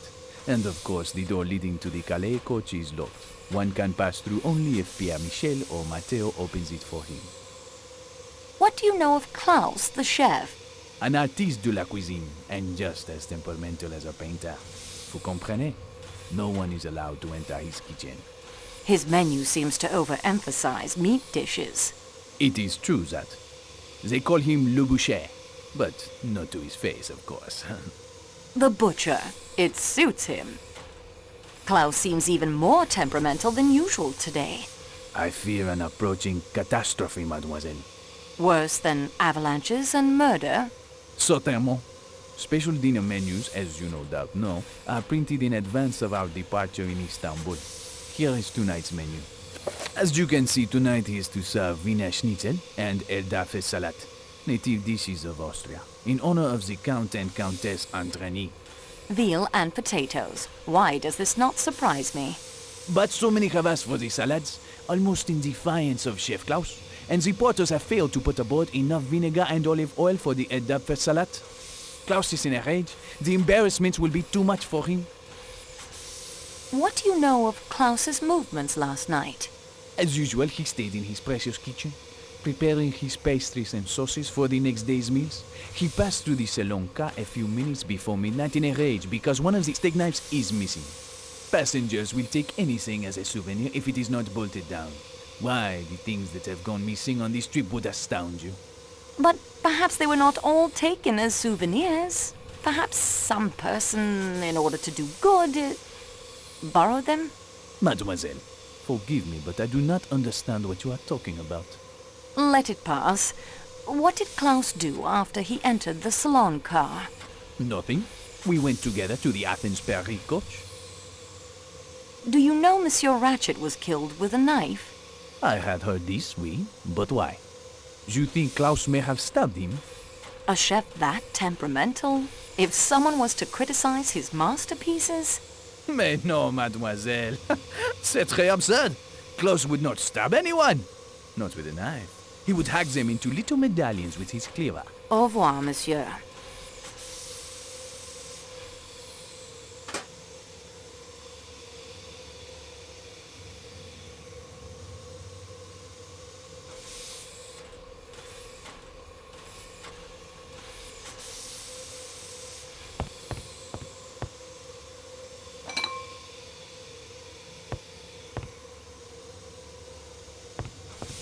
I'm not in the mood to talk right now. Count Andreni, I am acting on behalf of Monsieur Hercule Poirot in this matter. May I speak with you? I quite understand your position. I will do anything I can to assist you. May I have your passport, please? Yes, certainly. Rudolf Josef Andreni, aged 34. A diplomatic passport. Yes, I am in the Hungarian consular service. Wife, Elena Maria Andreni. Aged 20? Yes, we have only been married a year. Aged 20, thank you. Are you aware of the identity of the deceased, monsieur? If you want to know his name, surely it is in his passport. The name on his passport is Ratchett. That is not his real name. He is in fact Cassetti, who was responsible for the kidnapping and death of a child in America. Ah, that certainly should throw light upon the matter. Have you been to America, Monsieur Leconte? Yes, I was in Washington for a year. Extraordinary country. Did you know the Armstrong family? The kidnapped victims? Yes. Armstrong. It is difficult to recall. So many diplomatic functions. So many hands to shake. I cannot recall. I'm sorry. Can you tell me how you spent the evening after dinner last night? We had my wife's compartment made up while we were at dinner. On returning, we sat up in mine playing piquet. At about 11 o'clock, my wife retired for the night. The attendant made up my compartment, and I also went to bed. The sudden stop of the train awakened you? Naturally. I learned from the attendant of the avalanche, then went in to my wife and comforted her. When did you return to your own compartment? Well, I didn't, actually. That is to say, I did not like to leave my wife alone after the shock. We passed the remainder of the night together. Other than the train stopping, did you notice anything unusual? No, I don't think so. I dropped off to sleep sometime before 2 a.m. and slept through until this morning. You didn't hear the commotion in the compartment next to yours? The American lady who occupies it had quite an attack of hysterics and rang repeatedly for the attendant. When was this? At approximately 1:15. No, I'm afraid I didn't notice. Do you smoke, Monsieur Lecomte? The occasional cigar only. They are always offered to me, you understand, but I do not much like them. That will do for now, Count Endraigny. Countess, may I ask you some questions regarding the death of Monsieur Ratchett? I'm not sure what I can do to help, but I'll try. Have you been to America? No, mademoiselle. My husband was posted there. Diplomatic duties. But we were not married then. What is the color of your dressing gown? Why do you ask me that? Detectives have to ask all sorts of questions. Forgive me. It is yellow. Corn-colored chiffon. Are you really a detective, mademoiselle?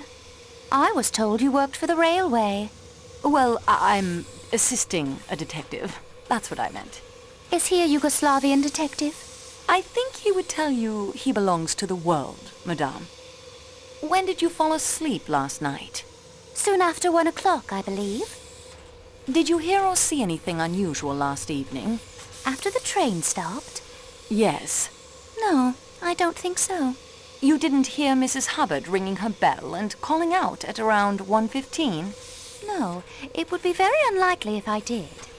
I'm sorry. Au revoir, Madame la Comtesse.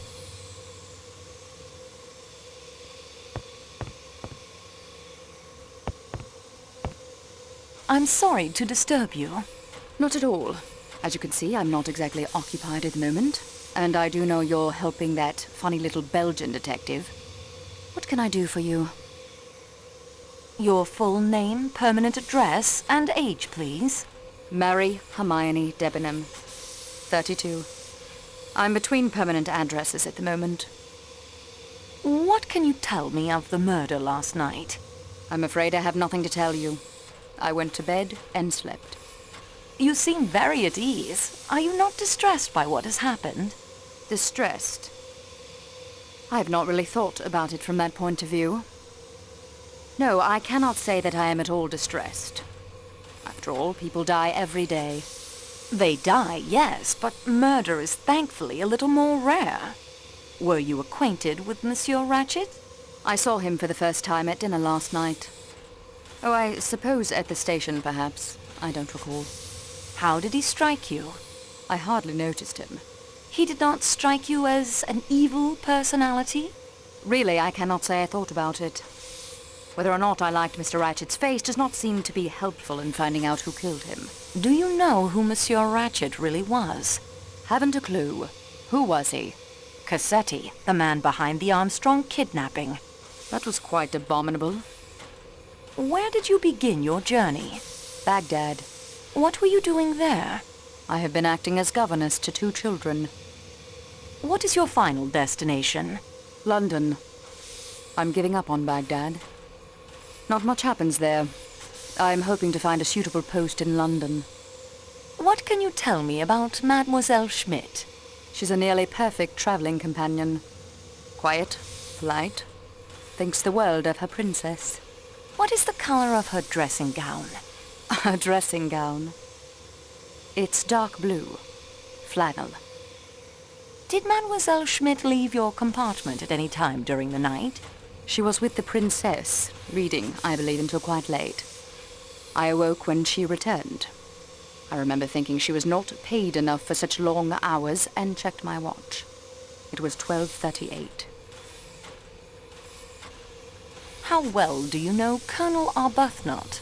That's a very impertinent question, and I'll not answer it. That will do for now, mademoiselle.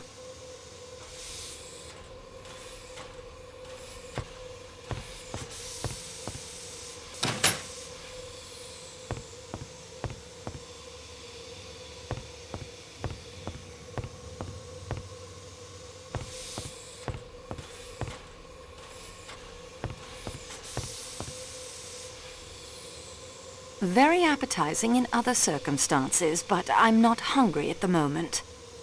These menu cards are perfect for collecting fingerprints.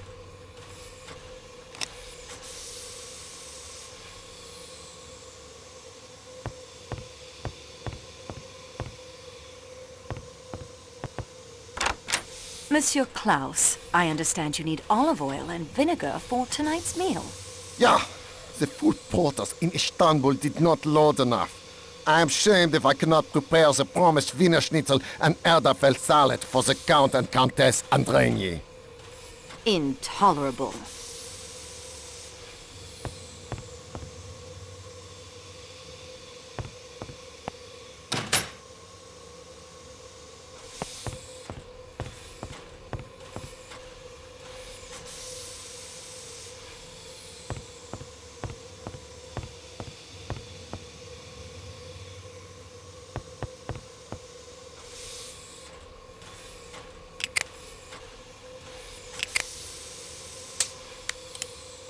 I don't think that's appropriate.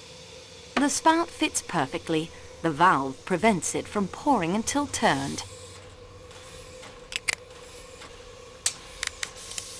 This spout fits just as well as the first.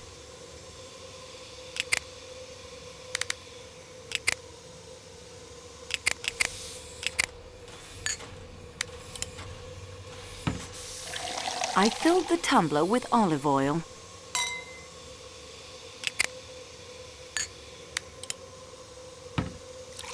I filled the tumbler with vinegar.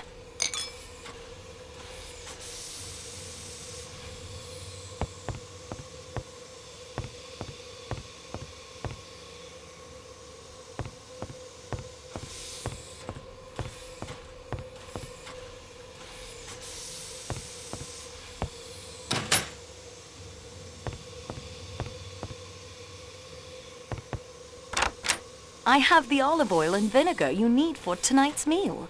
Let me see them. Yeah, this olive oil is fresh enough and of sufficient quality.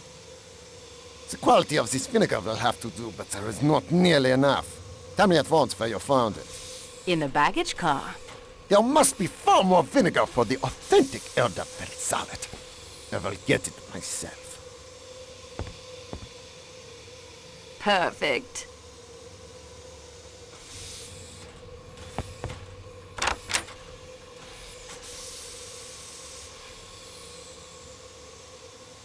Loaves of bread. They smell lovely.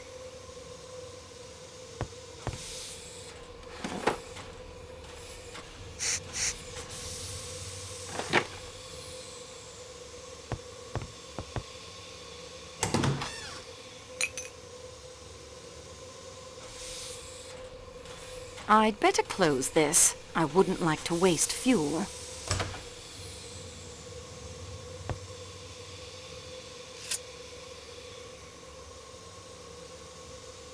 I believe they are sacks of flour, good for thickening sauces. And judging by last night's sauce, Klaus will get through both sacks before the trip is through.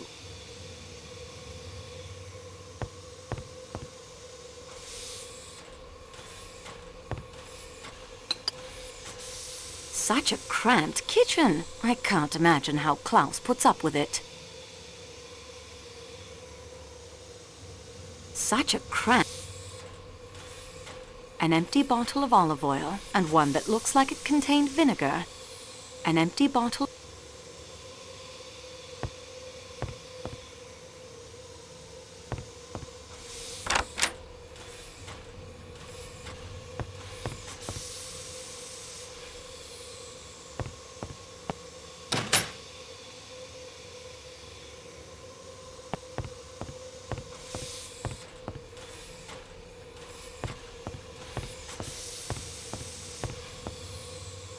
I would like to fingerprint you. Ugh, fine. Do as you must.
You did not expect to see me again so soon, did you?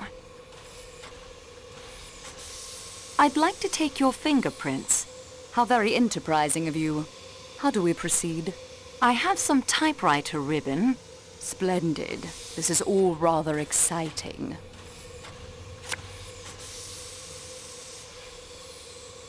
Au revoir, Mademoiselle Debenham.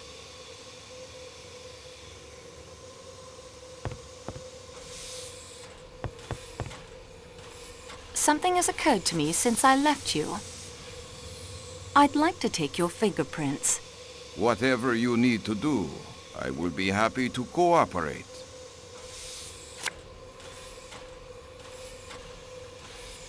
Merci, Monsieur le Comte.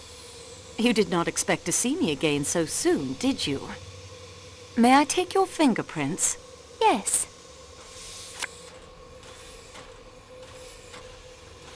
Good day to you, Madame la Comtesse.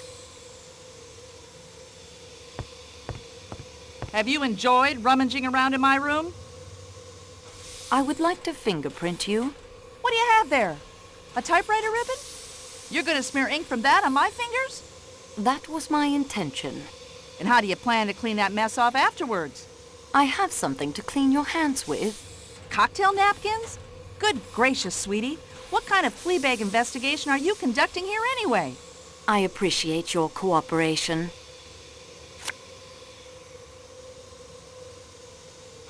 Good day to you, Madame.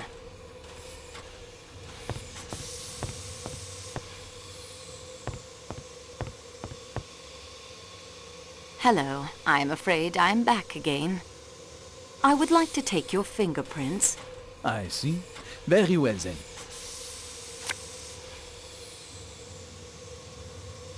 Good day, monsieur.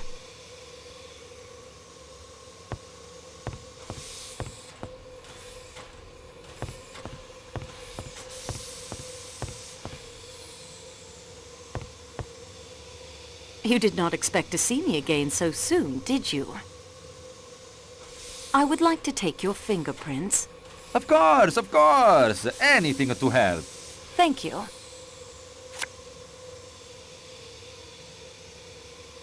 That will do for now, Monsieur Foscarelli.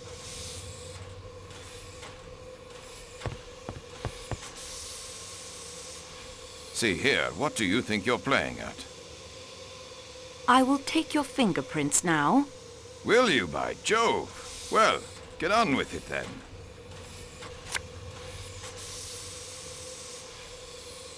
That will do for now, Colonel.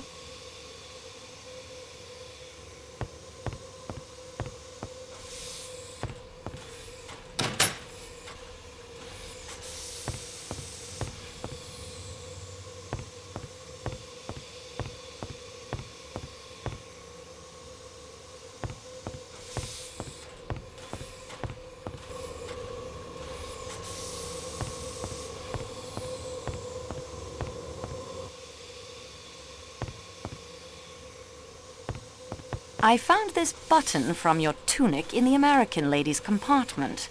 I have lost no button, mademoiselle. There must be some mistake. Then perhaps it was dropped by the man she said was in her room. There was no one there. The lady must have imagined it. I need to ask you some questions about Monsieur Ratchett's death. But of course, Mademoiselle Marceau, I will do anything I can to help. When was the body discovered? The valet of Monsieur Ratchett, he tapped several times at the door this morning. There was no answer. Then, half an hour ago, Lucien, the waiter, came. He wanted to know if Monsieur was taking déjeuner. It was 11 o'clock, you comprehend. Continue. I opened the door for him with my pass key. But there is a chain, too, and that is fastened. There is no answer, and it is very still in there, and so cold. The window open, I borrow the engineer's hammer, and break the chain and go in. Monsieur Ratchett was... it was terrible. The chain was fastened. It must have been suicide? I'm sorry, Michel. A person does not commit suicide by stabbing himself 12 times. No, I suppose not. Did anyone call for you last night after we spoke? Yes, I made up the bed of the young American gentleman, Mr. Ratchett's secretary. At what time? It must have been about a half hour later. 1:45. About that, yes. The English colonel from number 15 was with him. The colonel went back to his own compartment as I prepared the American gentleman's bed. Did you see anyone moving about last night after we spoke? The English colonel returned to his compartment. No one after that. Did you leave the car at any time last night after Belgrade? Well, I did go back to talk to Matteo, the attendant in the Athens-Paris car. When was that? Not long after 1. How long were you gone? A few minutes only. One of my bells rang. You remember, it was the American lady. She had rung several times. I would like to take your fingerprints. Of course, mademoiselle.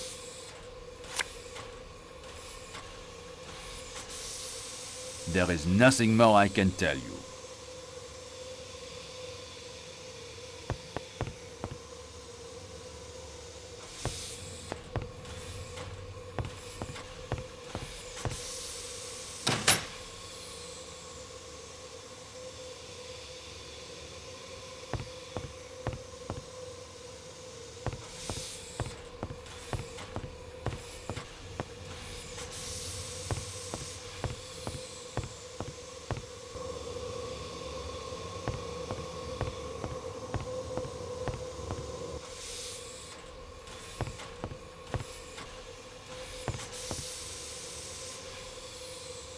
Do you have a plan to the Athens-Paris coach?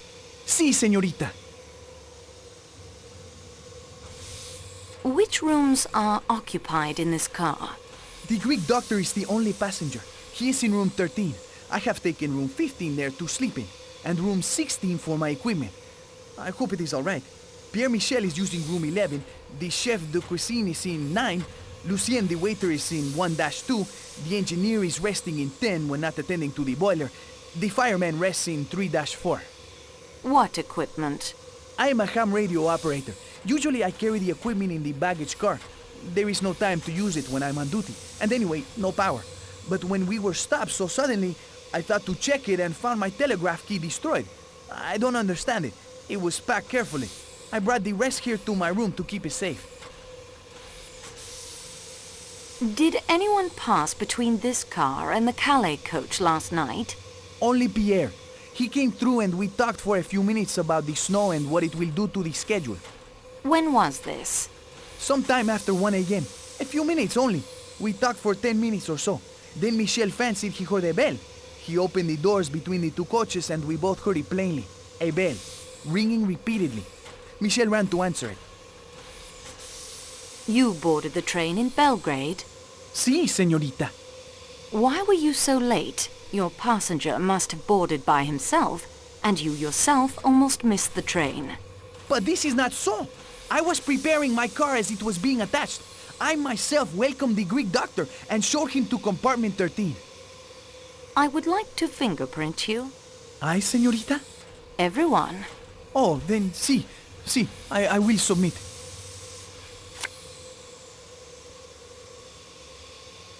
That will be enough.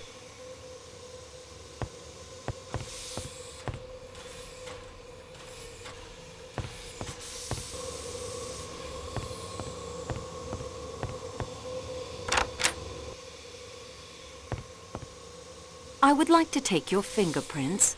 What is that you say? I protest. I have nothing to do with this crime. Everyone must be fingerprinted. Refuse? No, of course not. Let's get it over with.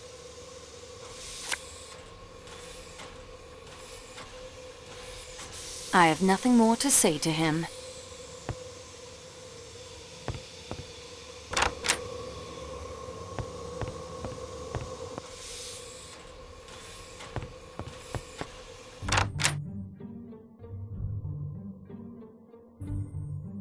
I'll take that key, Mr. Hardman. If you don't give it to me, I can have a couple of the train's staff take it from you. I'd like to see them try. Would you really?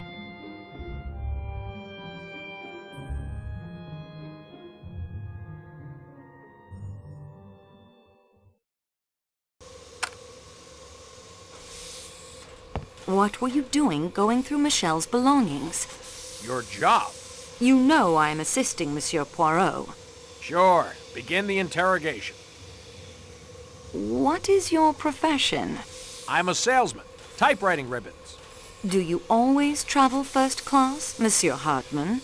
Sure. The firm pays my traveling expenses. Where is your destination? Paris. And from there?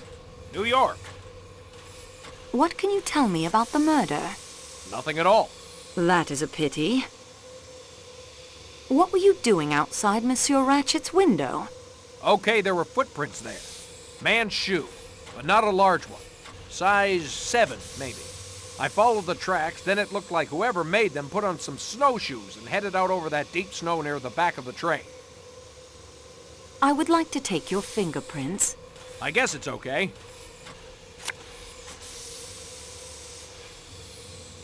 Perhaps, Monsieur Hartman, you could tell me why I found a blackjack, or sap, as I believe it's called, in your suitcase? How do you know what it's called? Crime is a hobby of mine. Yeah? Well, why don't you try knitting instead?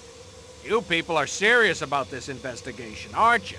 Of course. You have heard of Monsieur Poirot? Yeah, I have. I think I better come clean, or I could find myself in a lot of hot water here. I would advise you to come clean. Okay, I don't know anything, like I said. But I ought to know something. That's what makes me sore. I ought to.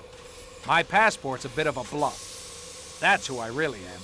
Please explain. I showed up at the appointed time. Ratchett put me wise to the situation. The threatening letters? Yeah, he showed me 2 of them. Did Monsieur Ratchett seem alarmed by the letters? Pretended not to be, but he was rattled all right. What instructions did he give you? I was to travel by the same train he did to Paris and see that nobody got him. That's the thing. I did travel by the same train, and in spite of me, somebody did get him. I feel sore about that. Doesn't look any too good for me. Did he have any idea who the letters were from? Well, Ratchett described him to me. What? Sure. Said he was a small man, dark, with a kind of womanish voice. Did Monsieur Ratchett not tell you the man's name? Nope. Ratchett was Cassetti, the Armstrong murderer. No kidding. Should have recognized him. I mean, I suppose I saw photos of him in the papers and everything. Well, that explains it. Cassetti made a lot of enemies in the American underworld. He often skipped when the heat was on, leaving his partners in crime to face the music. Some assassin finally caught up with him. Say, I've really fallen down on this thing. And with a famous detective like Mr. Poirot on the case, too. This won't do my rep any good with my boss, Mr. McNeil, if it gets back to him. I'm in the same predicament, Monsieur Hartman, believe me. You are? Well, that's good. I mean, bad for you, but... Say, listen. if we could keep the mess I've made out of this thing between ourselves. I must tell Monsieur Poirot everything. Oh, sure, sure. I'll have to swallow my professional pride there, but if we can keep it on this side of the Atlantic, maybe, I'd really appreciate it. I'll see what I can do. Do you know anyone connected with the Armstrong case who matches the description Monsieur Ratchett gave you? Well, that's hard to say. They're mostly dead, aren't they? Yes. Mrs. Armstrong, Colonel Armstrong, the nursemaid who threw herself out a window. I remember now. The nursemaid was suspected. She killed herself even though she was eventually cleared. Are you all right? Yeah, I'm okay. Snow is very bright. So, yeah, that nursemaid was a foreigner, I think. Maybe she had some foreign relations or something. But that wasn't the first time Cassetti had run that kidnapping stunt. I bet there are lots of people had it in for him. Please tell me your movements after dinner last night. I played some cards with that Italian guy at the front on the coach. Then when people started turning in, I went back to my room. Stayed up all night. Had my door a bit ajar so I could keep watch. But nobody could see me. You get it? I understand how it is done, yes. Could you see the attendant from that position? Sure. He sits on that little seat right past my room. Can you describe his movements? Let's see. He answered a couple of bells after the snow stopped us. Went back into the rear coach for 10 minutes or so. Then there was a bell ringing like mad, and he came running back. I got a bit nervous over that, but it was just that talkative American dame raising hell about something or other. Bit later, he headed off to make somebody's bed up. Then he settled in. Did you see anyone moving up and down the passage? Nope. Is there anyone on the train who can confirm your identity? My credentials are taped to the bottom of the table in my compartment along with my real passport. I'm sure you can find them. Do you smoke, Monsieur Hartman? Sure. I've got some cigarettes in my room. Come on by this evening after things quiet down. I can be far more entertaining than that mouse of a woman in your room. No, thank you. Good day, monsieur.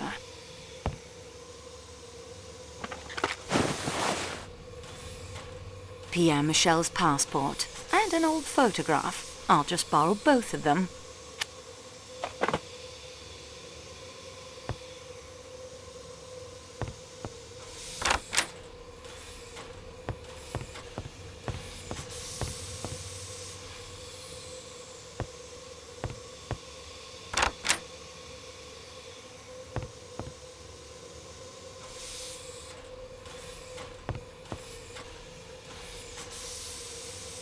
Quite interesting.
I smashed the lump of coal into a fine powder.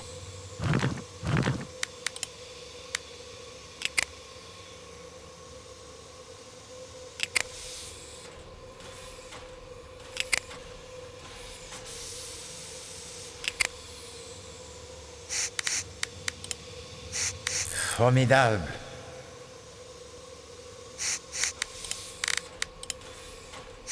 A fingerprint. I need something to lift the fingerprint. I obtained a clear print and have filed it.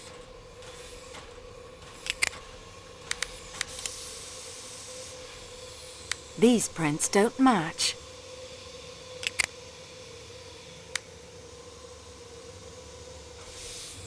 The prints match.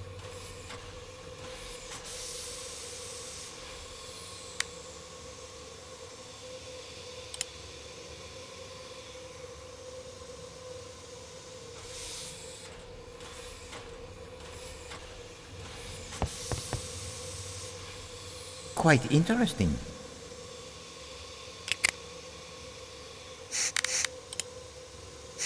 There's a visible fingerprint here.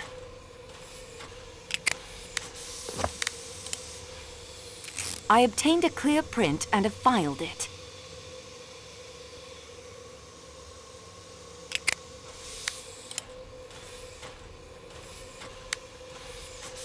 The prints match.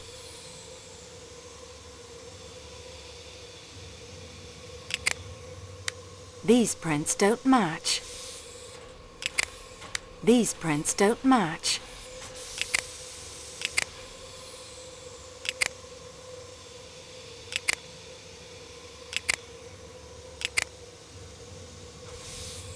These prints don't match.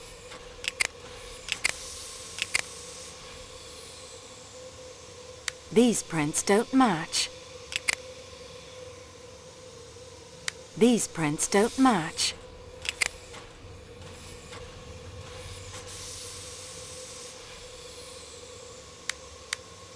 These prints don't match.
I'll put this into my scrapbook so I can take a closer look at it later.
I've remembered something else I wanted to say.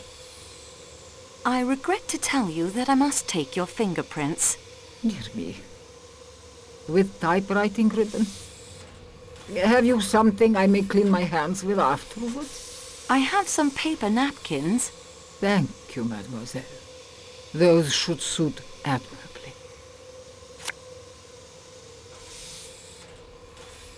Good day to you, Your Highness.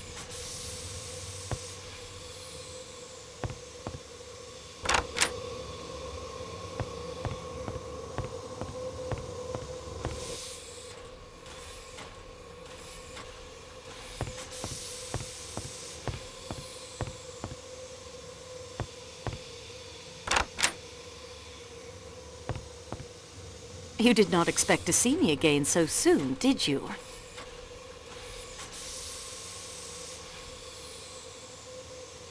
I would like to fingerprint you. But of what am I accused? Nothing, it's only formality. Oh, I am sorry. Please fingerprint me.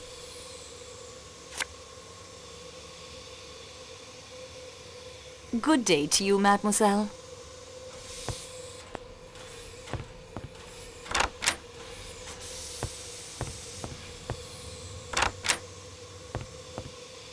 Oh, another thing. I would like to fingerprint you. If you must.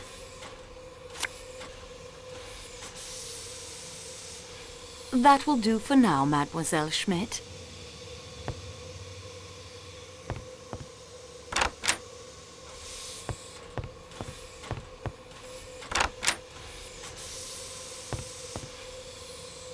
Oh, another thing. I would like to take your fingerprints. Would you really? Say, that's swell. I mean, of course you can.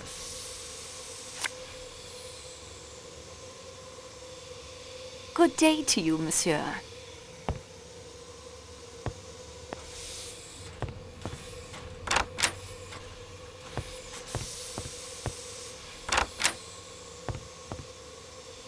Before I go, there was something else. I'd like to take your fingerprints. That's a rather messy procedure, isn't it? Do you have something I might wipe my hands on afterwards? Yes, I do. Napkins? A wet cloth was beyond your capabilities? Well, I suppose they will have to do. Thank you.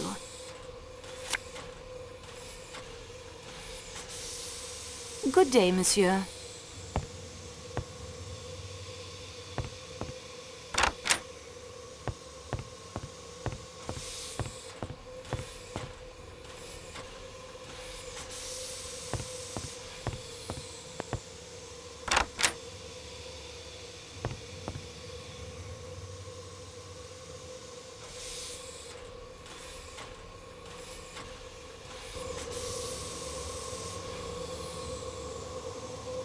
Quite interesting.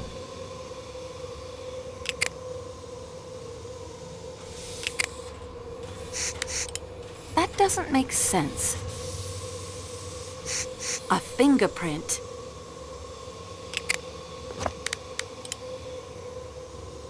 I obtained a clear print and have filed it.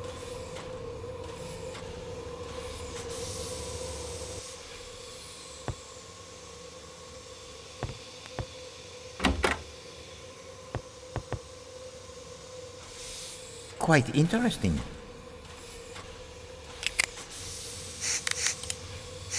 It has a fingerprint on it.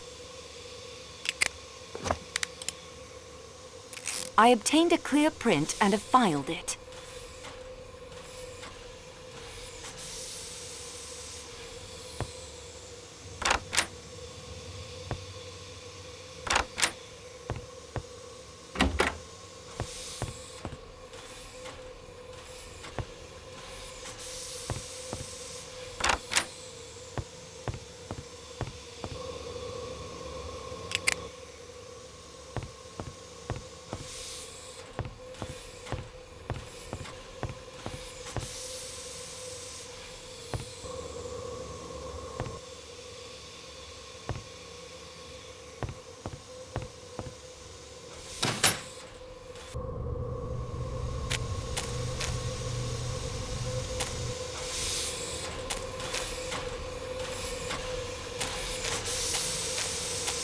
I would like to fingerprint you. Eğer mecbursan.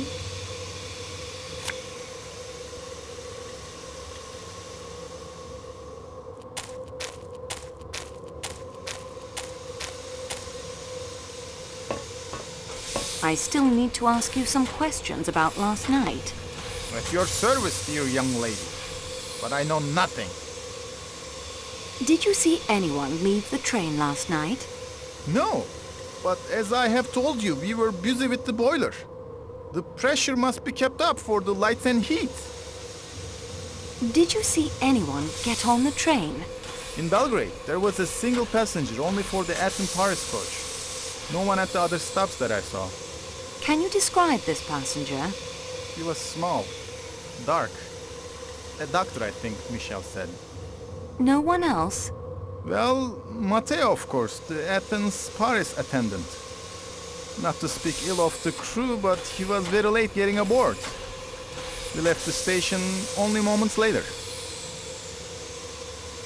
I would like to fingerprint you. Anything you require. However, if you're planning to smear that typewriting ribbon on my fingers, it is unnecessary. My fingers are black from coal dust already.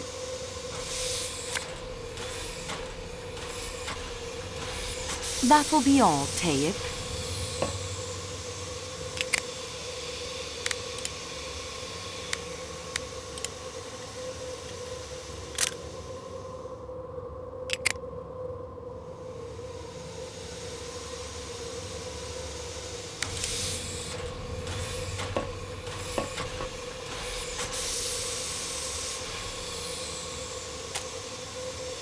All these doors are locked, as per Monsieur Poirot's instructions.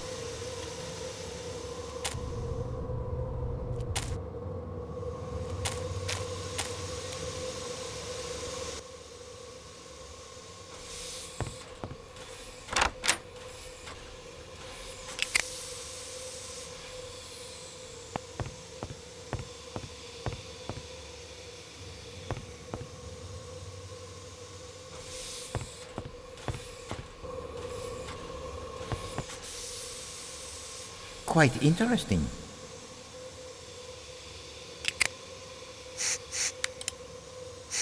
There's a visible fingerprint here.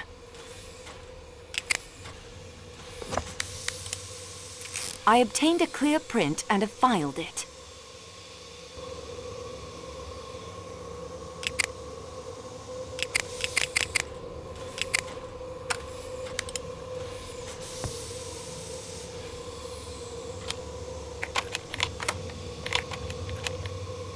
The key worked.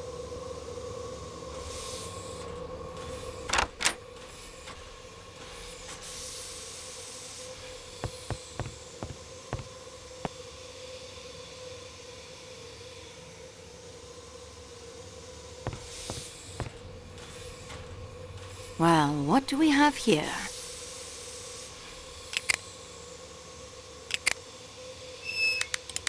What's all this?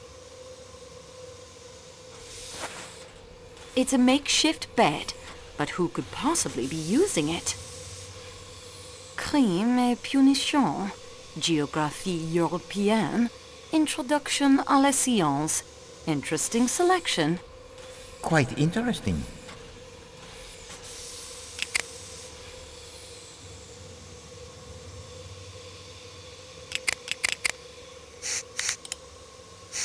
It has a fingerprint on it. I obtained a clear print and have filed it. It looks like someone had a meal here recently.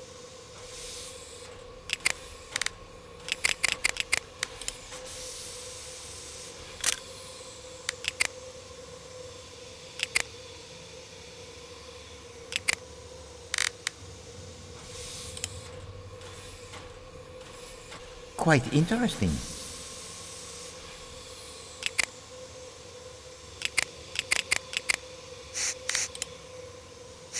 A fingerprint. I obtained a clear print and have filed it.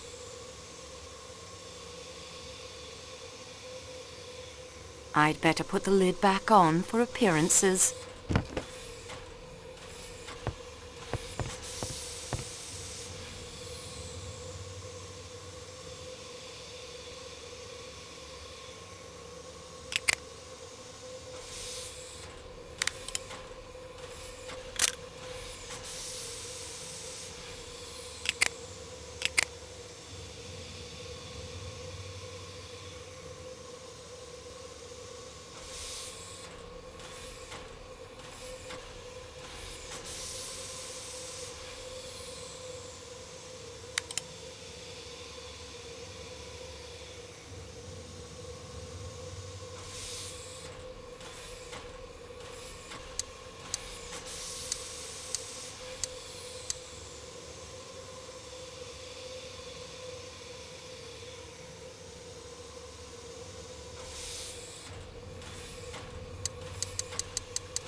think I heard a click.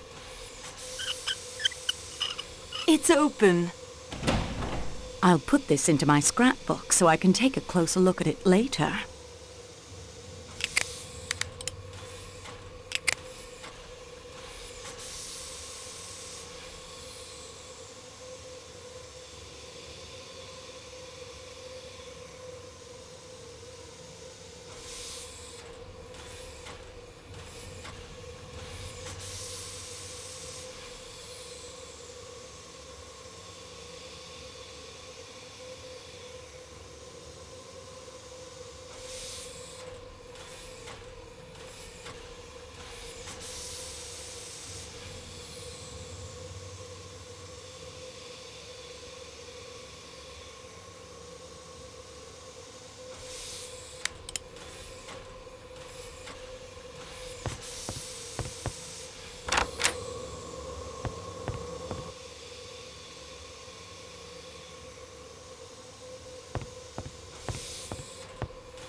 These items do not belong to any of the passengers. I will not compromise the train company's reputation by disturbing them without a good reason.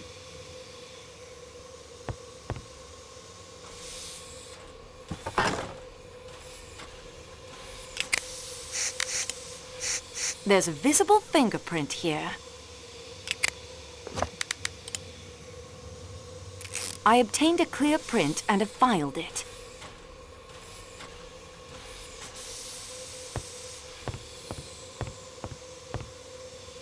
Quite interesting.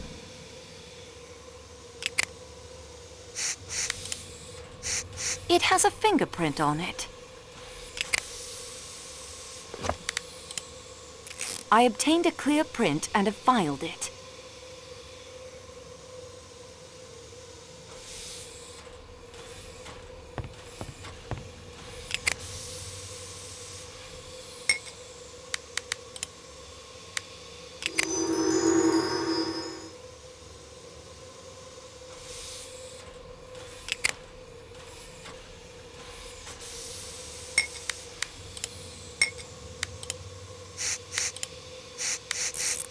Formidable.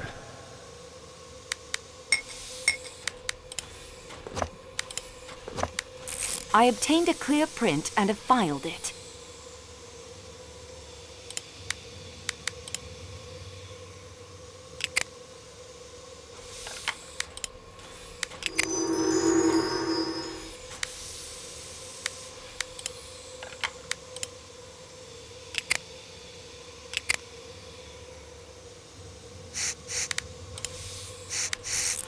Wait, that is how Poirot would have done it.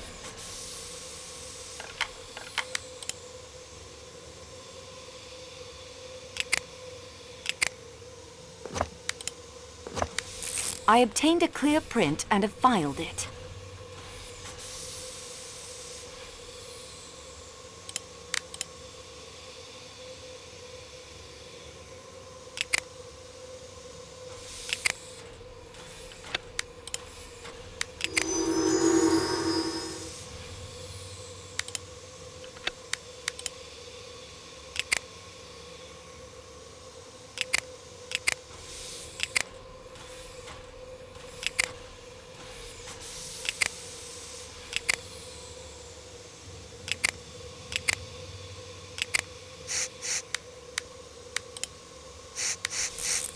Wait, that is how Poirot would have done it.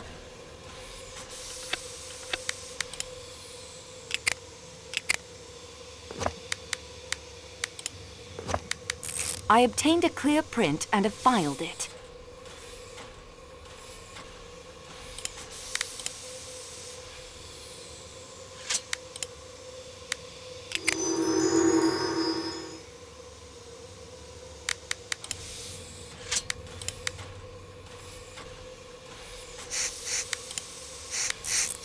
Wait, that is how Poirot would have done it.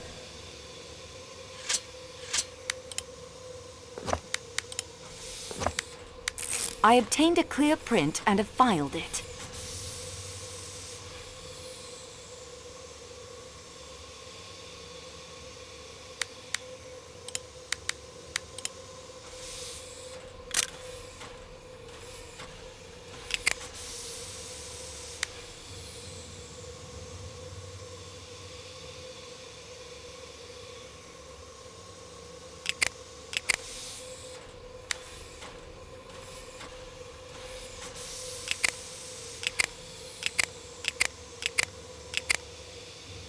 The prints match.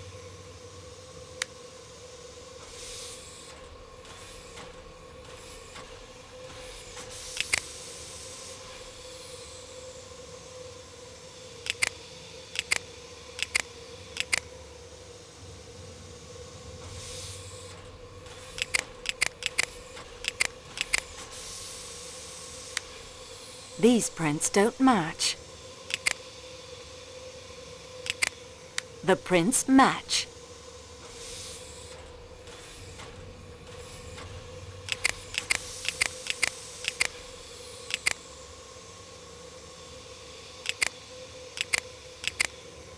The prints match.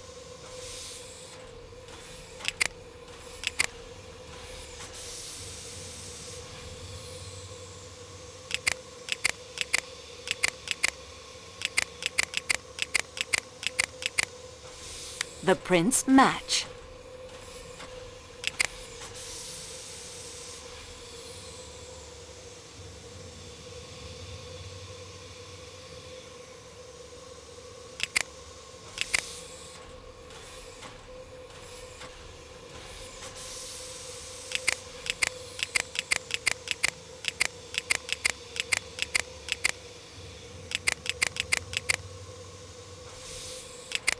The prints match.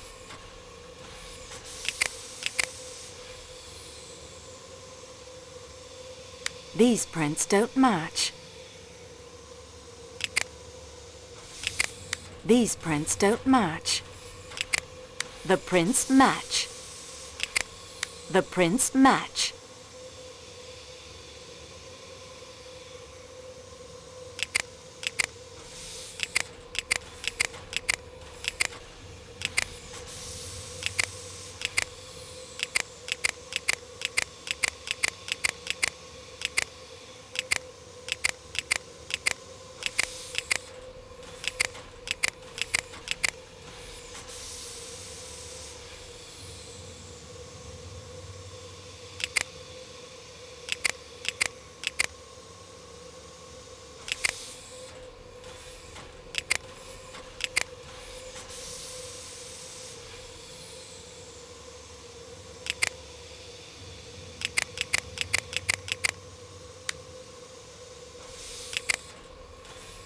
These prints don't match. The prints match.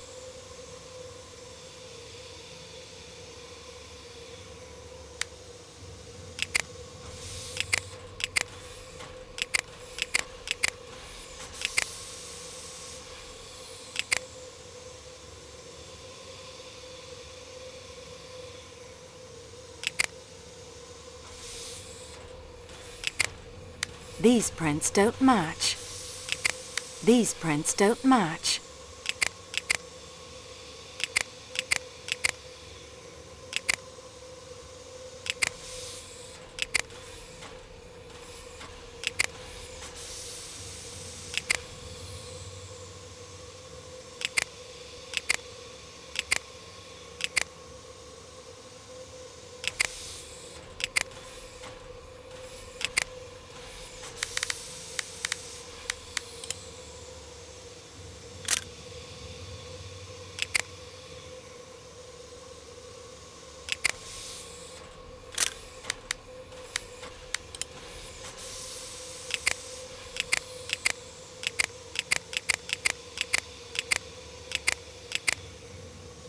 These prints don't match. The prints match.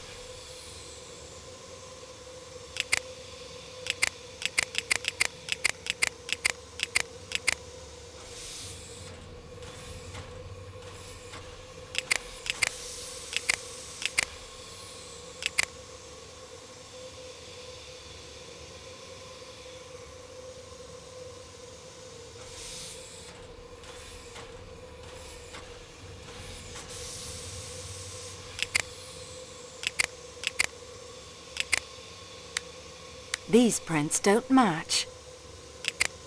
These prints don't match. These prints don't. These prints don't match.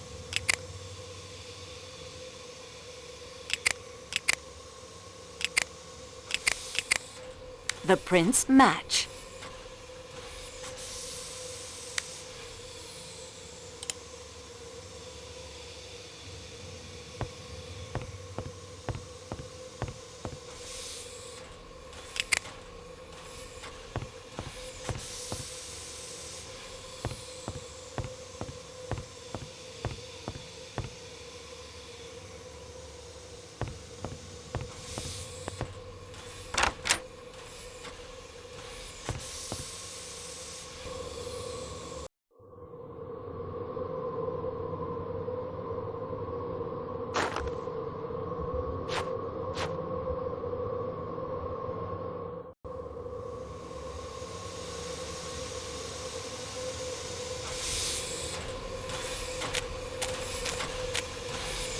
Well, would you look at that?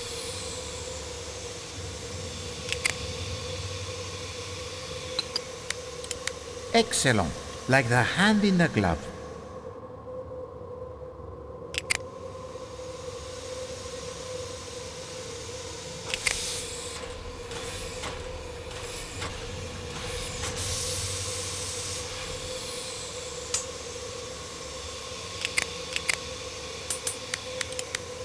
That is most pleasing.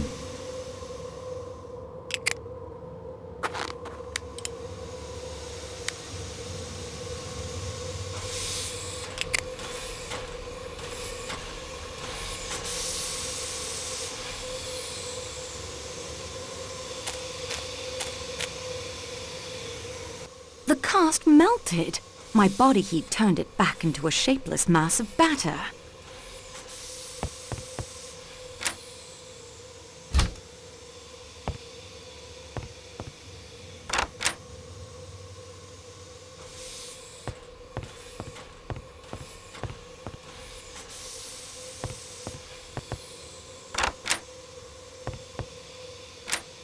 Nothing to see.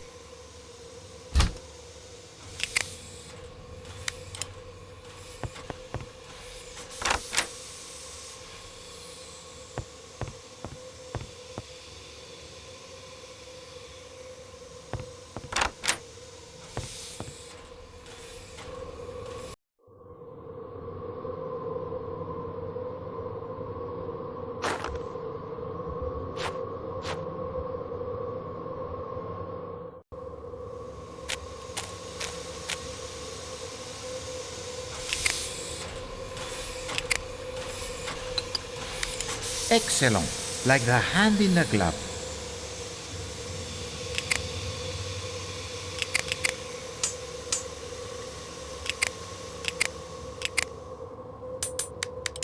That is most pleasing.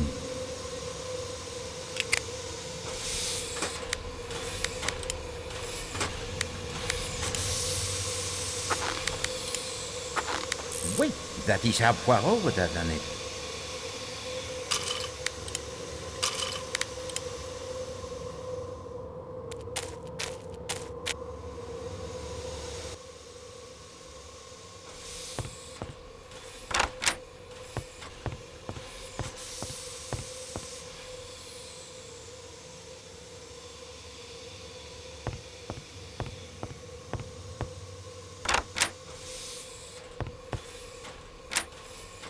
I see nothing remarkable.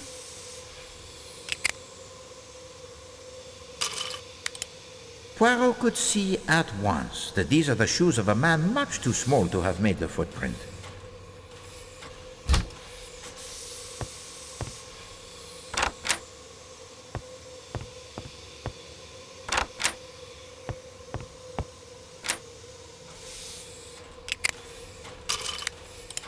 Poirot could see at once that these are the shoes of a man much too small to have made the footprint.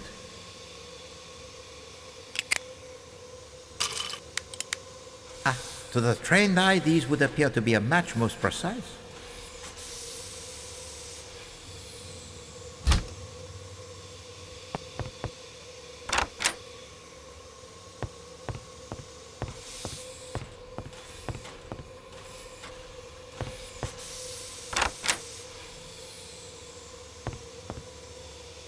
Monsieur Poirot.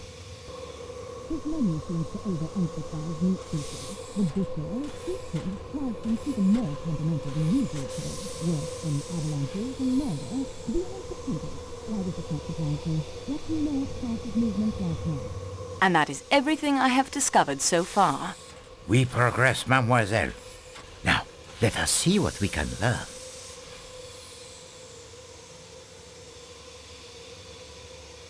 The timetable is very complete now. Oh, yes, it is essential to the understanding of the crime. Study it carefully. We have many alibis we can use to eliminate suspects. Yes, too many. Compare them all. Look for discrepancies. We must be certain that they do not leak the water. I believe I have collected all the passports. Très bien, mademoiselle. You have done well. I think I have secured all the fingerprints. Très bien, mademoiselle. You have done well. I believe I have compared the footprint cast to all the men's shoes. Unfortunately, I do not think so, mademoiselle. Please to make certain next time. Remember our challenge. Madame Hubbard heard a woman in Monsieur Ratchett's room. Wait, and about the time you heard the noise and saw the woman in the scarlet kimono. So, does a woman speak to Monsieur Ratchett, murder him, drop a handkerchief with the letter H, then scurry off down the corridor in a scarlet kimono? Or does Madame Hubbard hallucinate a woman's voice as well as the man in her room? The valet masterman says Ratchett took less than his normal sleeping draught. So, instead of a comatose Ratchett who would not struggle when the knife began its work, we have a Ratchett who might cry out. But after the cry, I heard Ratchett tell Michelle that there was nothing wrong. Monsieur McQueen saw the woman in the scarlet kimono. But not enough to identify her. And he says he saw Michelle coming from the direction of the salon car, or at least someone in an attendant's uniform. Colonel Arbuthnot saw the attendant and thinks he caught the scent of a woman. Ah, the scent of a woman. You have found a romantic streak I would not have suspected one so stolid to possess. Hildegard Schmidt saw an attendant leaving a compartment. Oui, one of the middle rooms. Either Ratchett's or Madame Hubbard's. And his description? No, it is not Pierre Michel, this small dark man with a moustache who speaks in the high voice. No, but he matches the description Ratchett gave Hardman of his enemy. Both Madame Hubbard and Mademoiselle Olsen confirm the connecting door was locked. An attendant's pass key opens even connecting doors, I think, so I am not so baffled by that locked door. Colonel Arbuthnot saw Monsieur Hardman watching the corridor from his room.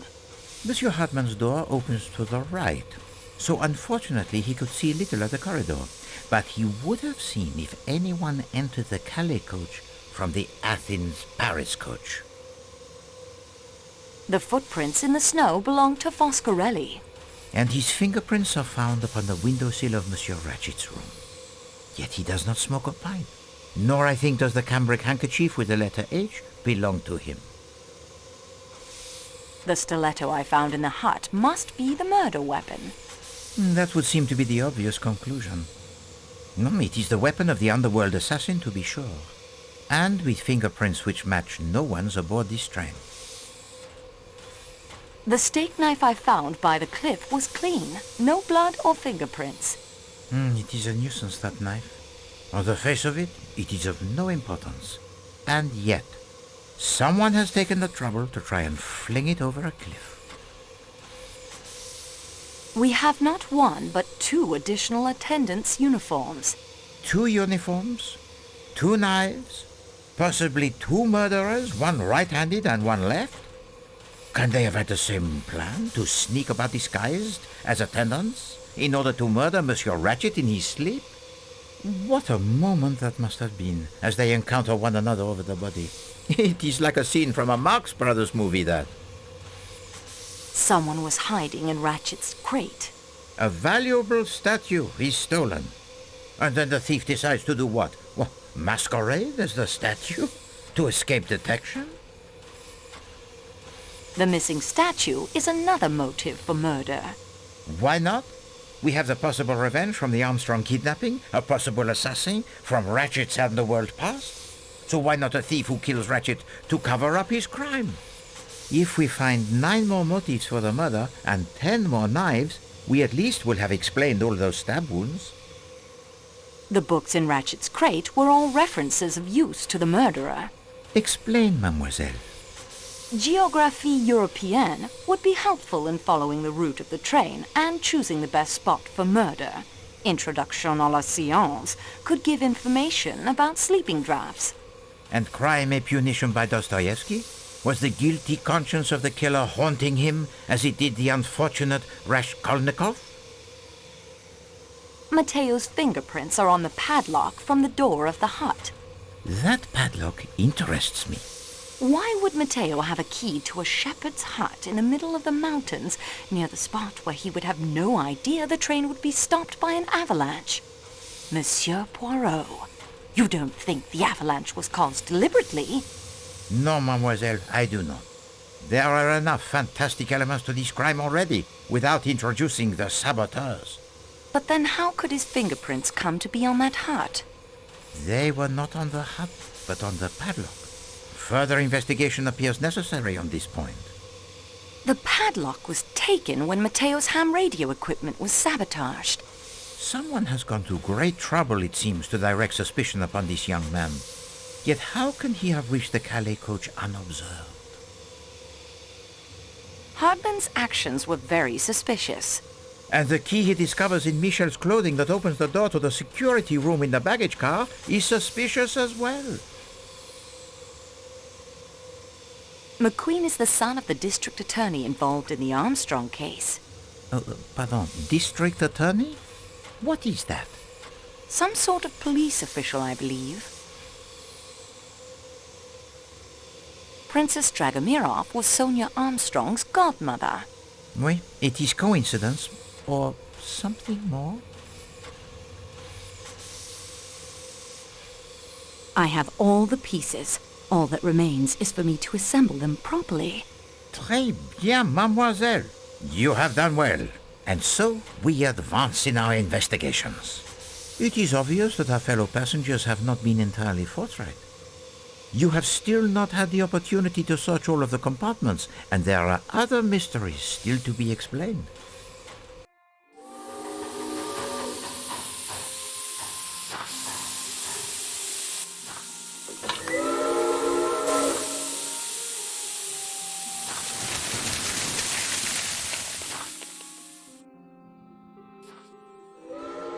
Those whistles mean a train with a snowplow has arrived from Broad.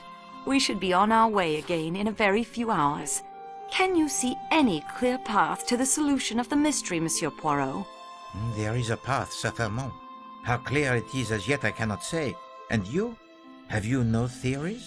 So many clues, so many theories.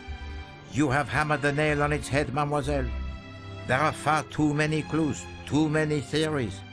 Please, to recommence the investigation, tout de suite.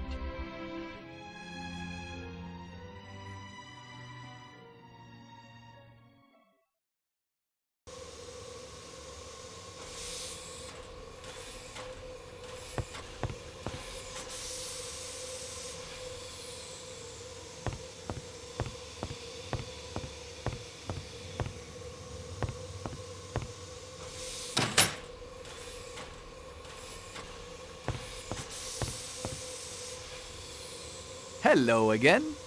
Monsieur McQueen. I love how you say my name. Will you be serious? I am serious. Sorry. I'd better be careful. I've realized I'm definitely the most suspicious character on the train. All you have to do is find a will in which the old man left me all his money, and that'll just about clinch it. Is there a will? Not that I know of. He'd never leave me a cent, really. I was just useful to him. Languages and so on. I'm no linguist, but I can get by in German and Italian and French. You told me you knew Sonia Armstrong. Yes, I did. My dad was the district attorney on the case. So yes, Well, I was just a kid, of course, a teenager. Schoolboy crush, I suppose, and all that. It occurs to me that in spite of everything, the murder may not have to do with the Armstrong case at all. Oh? I thought that must be pretty settled. We have much evidence pointing to the existence of an outsider aboard the train. One who disguises himself, uses a stiletto to kill, then vanishes into the snow. What do you think? It's certainly a possibility, but in that case, it'll be hard to catch now. He's had quite a head start. Or he could be out there frozen in a snowdrift or lying broken at the bottom of a rocky ravine. The body may never be found until the spring thaw. Well, that conjures up an unpleasantly graphic image. You seem to really enjoy this stuff. I enjoy the investigation, monsieur. I certainly do not enjoy the fact that a man has died. No, of course not. Say, I was just wondering. I mean, I have no plans to return to the States right away. I may find myself back in Istanbul. I was wondering if you might consider having dinner with me some night.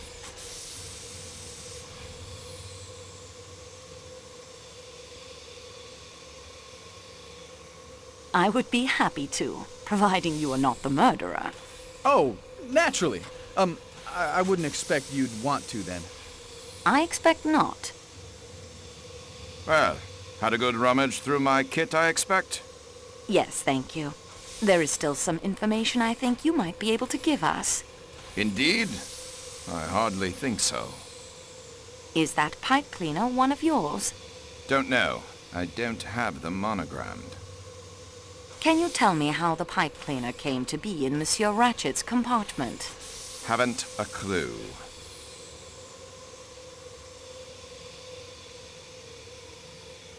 Did you go into Monsieur Ratchett's compartment at any time? I've never even spoken to the man. You never spoke to him, and you did not murder him. If I had, I should hardly be likely to acquaint you with the fact. Ah, well, it is of no consequence. Oh?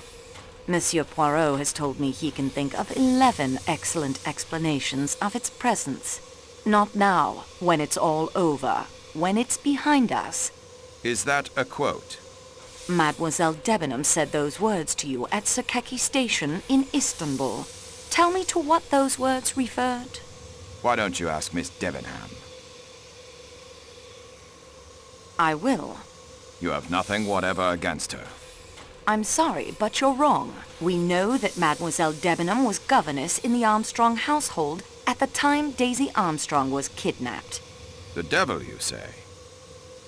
If Mademoiselle Debenham is innocent, why did she conceal the fact?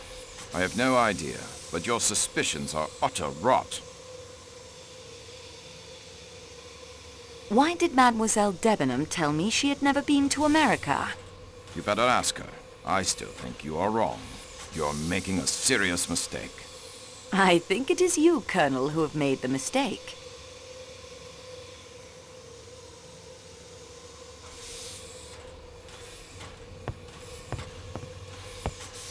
Signore Foscarelli, I'm here for the truth.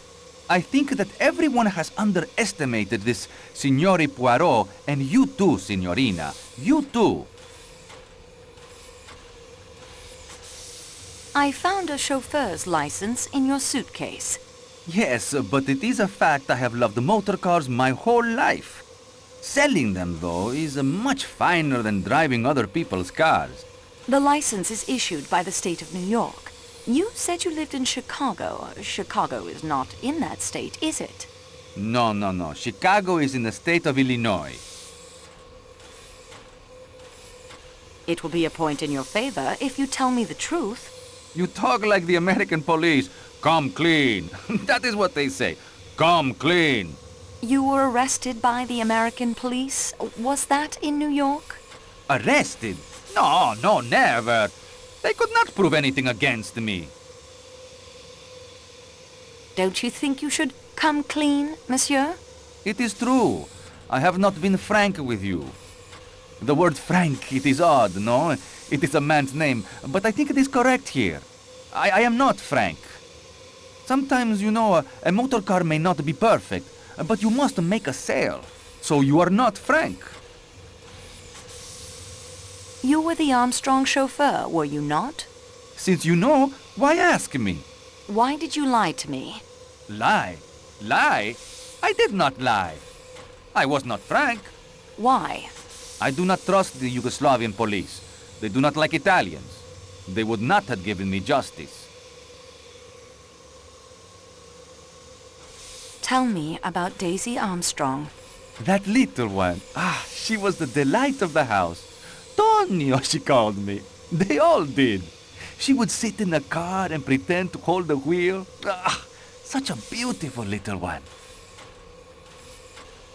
Have you been frank about your movements last night?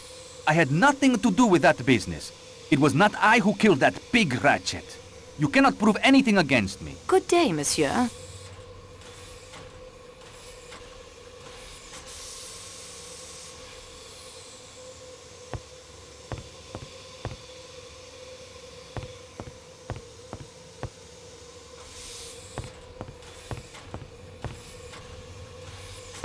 I understand we'll be underway soon. Yes, the snow is being cleared now. Have you thought of anything else that might be helpful to our investigation? Well, you certainly have everyone in an uproar. Maybe next time you'll be able to be more discreet. Oh, I forgot. You probably won't be doing any more investigating after this, will you? That's all? That wasn't helpful? I thought it was. I'm sorry you'll miss your boat to America. Under the circumstances, I've decided to stop in Paris for a few days, play with my grandchildren, and recuperate from this trip. That will do for now, Madame Hubbard. Monsieur Hardman? I owe you an apology, Miss Marceau. You do? I wasn't very polite when we first met outside the station. And I came on kind of strong when you caught me going through Michelle's things. There's no excuse for it. Fact is, I've always liked French girls. And that's not a line, just the way it is. That makes my behavior even worse somehow, I think. I'm sorry. Thank you, Monsieur Hardman. I accept your apology. Thanks.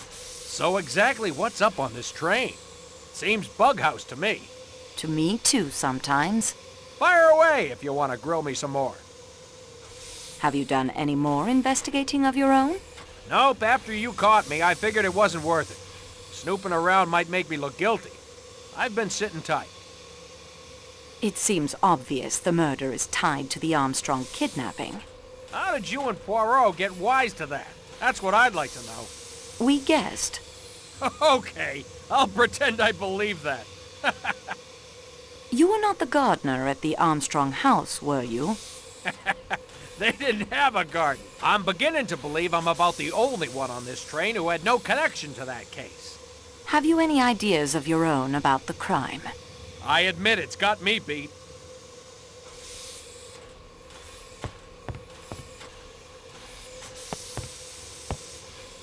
I don't think she's in the mood for conversation.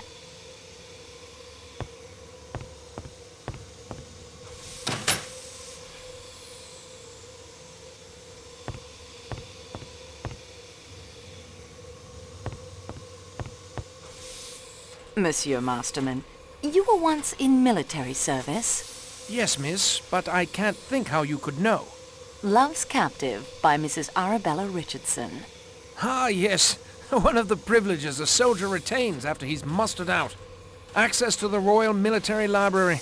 It's quite well stocked. Not all strategy and tactics and memoirs, as you've discovered. What was your regiment? Miss Marceau, I'm going to tell you the truth. My service is, of course, a matter of record. I don't wish to hide it. I'm quite proud of it, as a matter of fact. But it's easily researched, and the connections will be found. Connections? I'm sure you must already suspect. Yes, I knew Colonel Armstrong. I was his Batman in the war, and afterwards his valet in New York. I'm afraid I concealed that fact when you questioned me earlier. It was very wrong of me, miss.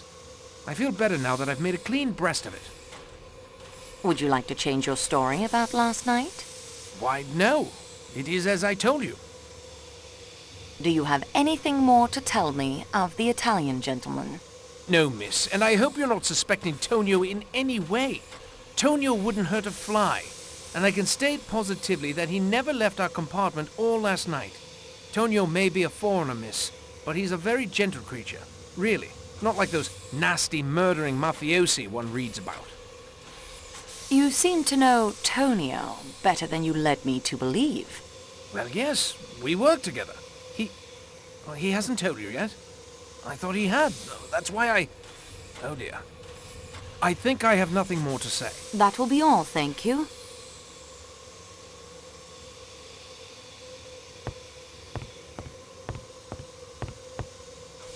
Dr. Constantine? I thought you had forgotten about me. You have further need of my expert advice? I'd like to talk to you about that, yes. Good. Could you give me an account of your movements last night? My movements? Surely, I am not a suspect. But it is absurd. I joined the train at Belgrade. I am the sole paying passenger of the Athens-Paris coach. Surrounded by the working staff. The doors are locked between my coach and the coach to Calais. So, I could not have committed the murder. That will do for now, Doctor.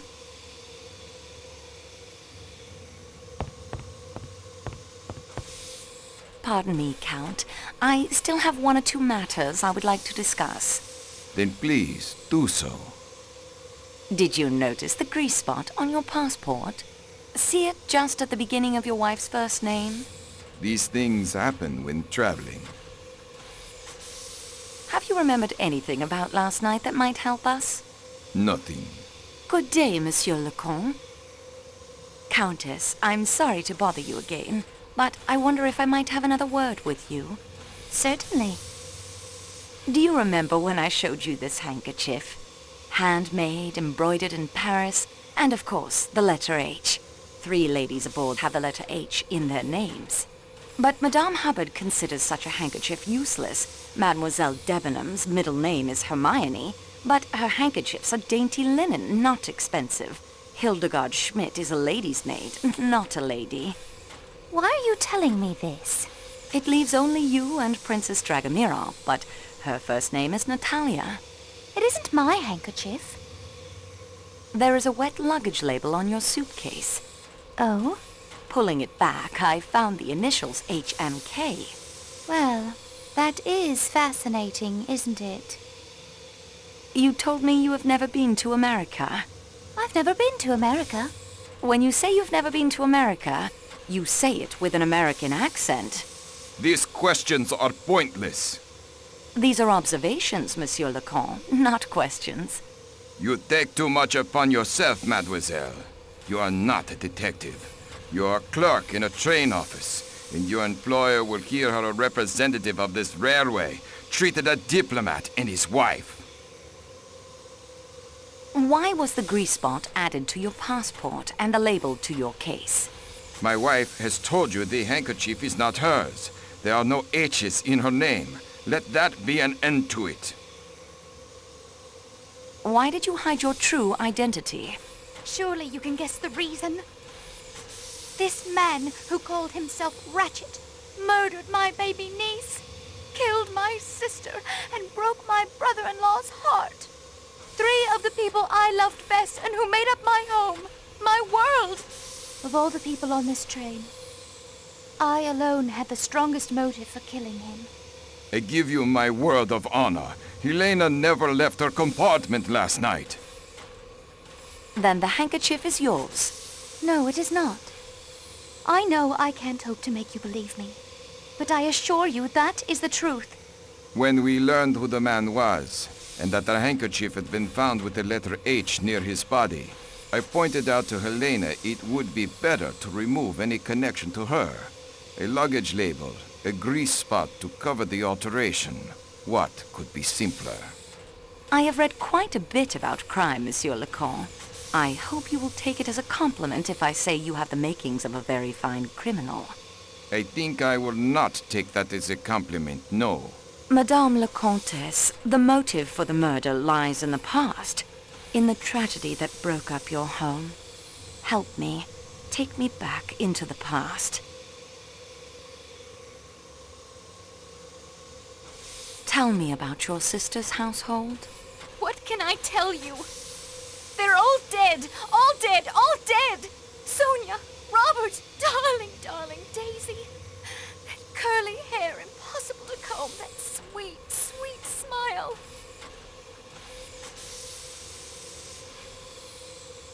Tell me about the nursery maid who committed suicide. Suzanne. If she was involved, I'm sure it was innocently. Chatting idly with someone, giving the times of Daisy's outings. What was Suzanne's nationality? She was French.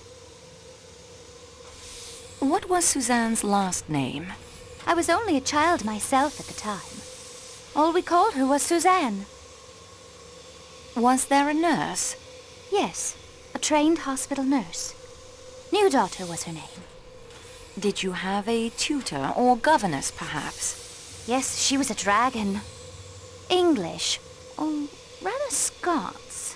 A big red-haired woman. What was her name? Miss Freebody, if you can believe it. How old was she? She seemed frightfully old to me at the time. But I suppose she couldn't have been more than 40. I know you were only a child at the time, and that the passage of years changes a person, but have you seen anyone on this train who reminds you of any of those people? No, mademoiselle. I don't think he's in the mood for conversation.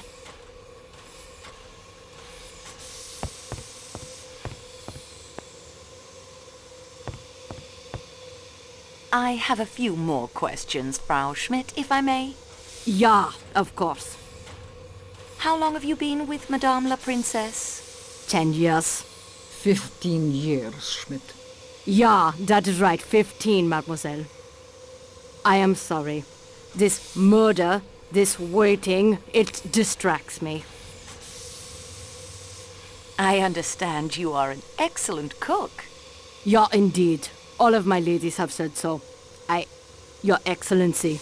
Calm yourself, Schmidt. You don't know what you are saying. That is true. I do not know what I am saying. Au revoir, mademoiselle.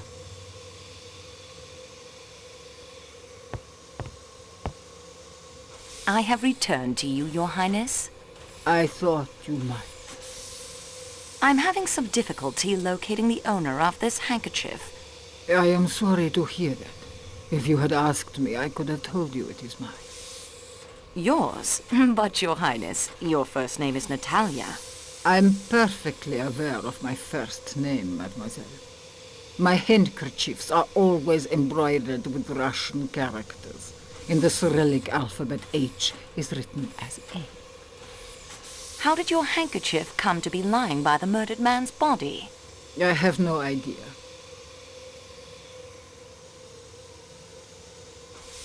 Your maid said she did not recognize this handkerchief. Schmidt believes in loyalty as I do. I believe in loyalty to one's friends and one's family and one's class. Good day to you, Your Highness.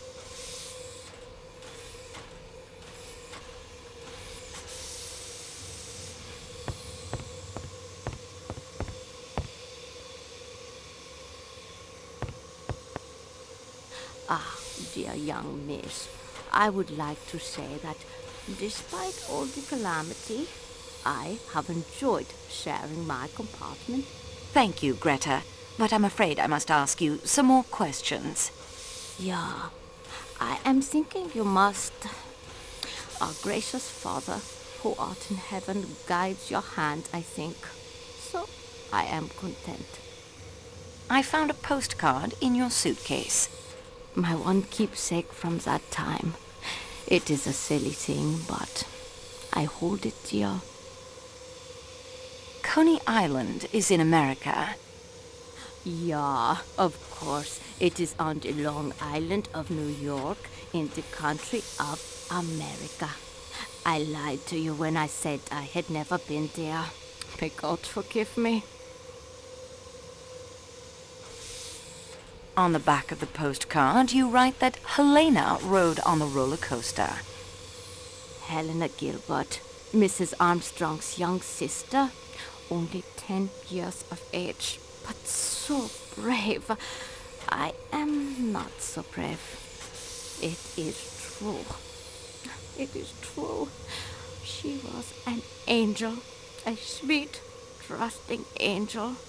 She knew nothing but kindness and love. and she was took away by that wicked, wicked man. And her poor mother, and the other little one who never lived at all. I was to be that little child's nurse, too. I ought to have told you, but I was afraid. I did so rejoice that that evil man was dead, that he could not any more kill the little children.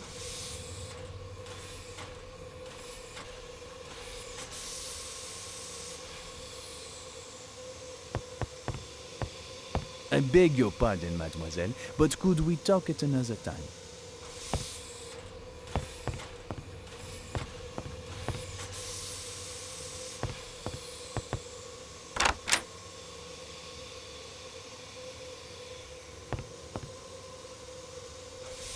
Do not disturb me! Someone has stolen my Black Forest cake batter, and I must make it once more!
Princess Dragomirov's parasol!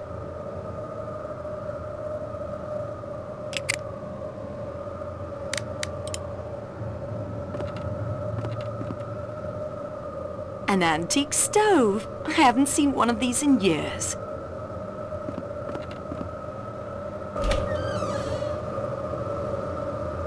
It is far out of your reach, mademoiselle.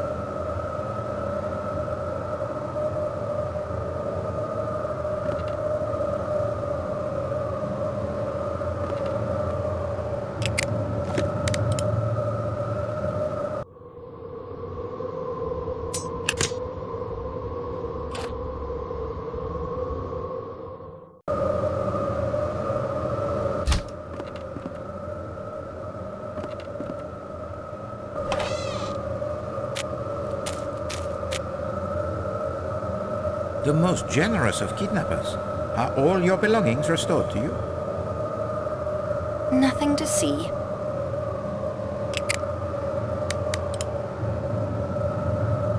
No, the snow. It is much too deep to cross without the snowshoes.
There's no power. I'll need to come up with a way to provide it with electricity.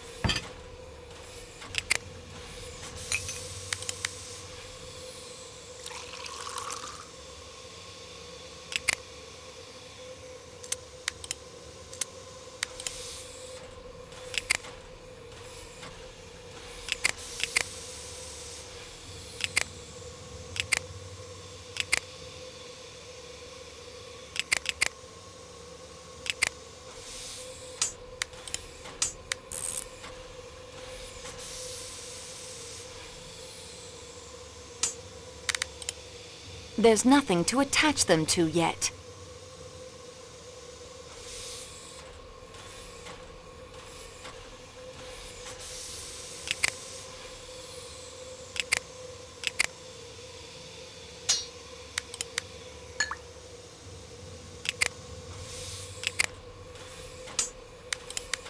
There's nothing to attach them to yet.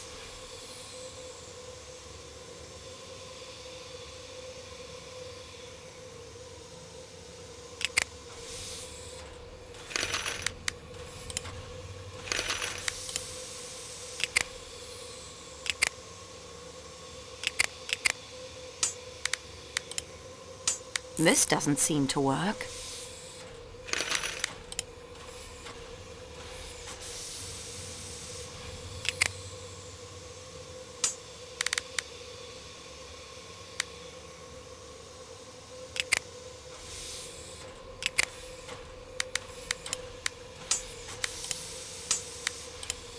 I can't get them to fit. There's nothing to attach them to yet. There's no power. I'll need to come up with a way to provide it with electricity.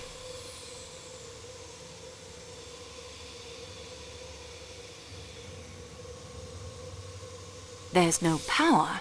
I'll need to come up with a way to provide it with electricity.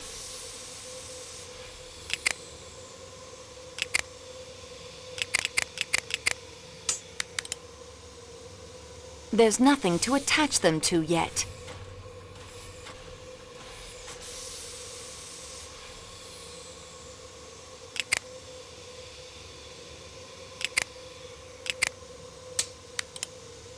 The copper bracelet is now straight with a hooked end. With any luck, that will power the radio, at least for a short time. The radio has power, but I have no way to communicate through it. I'd better turn it off so as not to drain the battery, at least until I find a solution.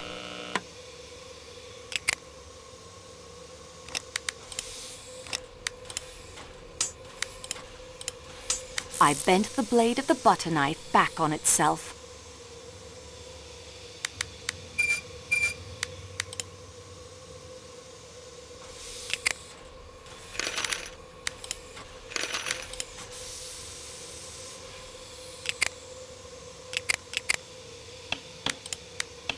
A makeshift telegraph key. I constantly amaze myself.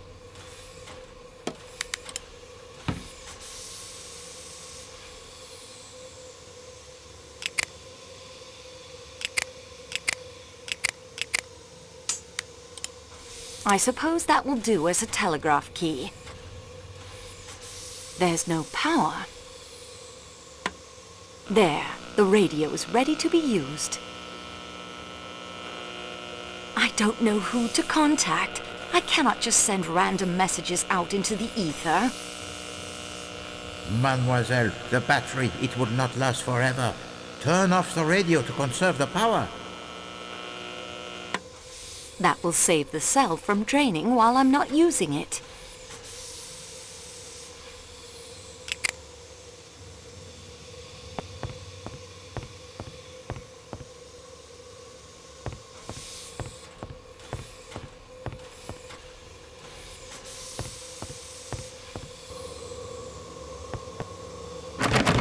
This seems to be a security door. It certainly lives up to its name. It's locked.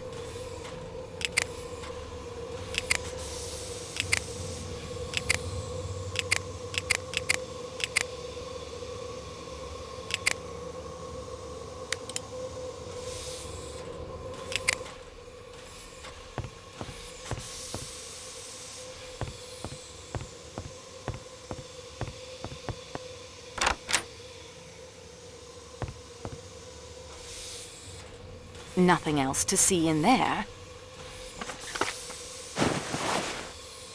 The notorious scarlet kimono in your bag, mademoiselle. Well, of all the nerve.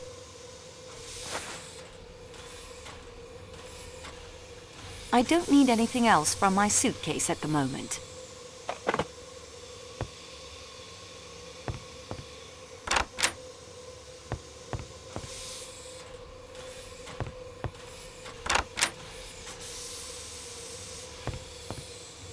Monsieur Poirot. It occurs to me in spite of everything that the murder may not have to do with the Armstrong case at all. We have much evidence pointing to the existence of an outsider aboard the train. One who disguises himself, uses squatters to tow, then vanishes into the snow. What do you think? Or he could be out there in a frozen snow dress or lying broken at the bottom of a rocky ravine. The body may never be found until the spring thaw. I enjoy the investigation, monsieur. I certainly do not enjoy the fact that a man has been killed. And that is everything I have discovered so far. We progress, mademoiselle. Let us see what we can learn. Can we use the ham radio to help the investigation? Oh, but certainement. This is a marvelous stroke of luck. Too often the coincidences, they help the criminal. What a refreshing change to have one that will aid Poirot. I have the friend, Monsieur Louis. His son Barnabas is a boy of much energy and interests.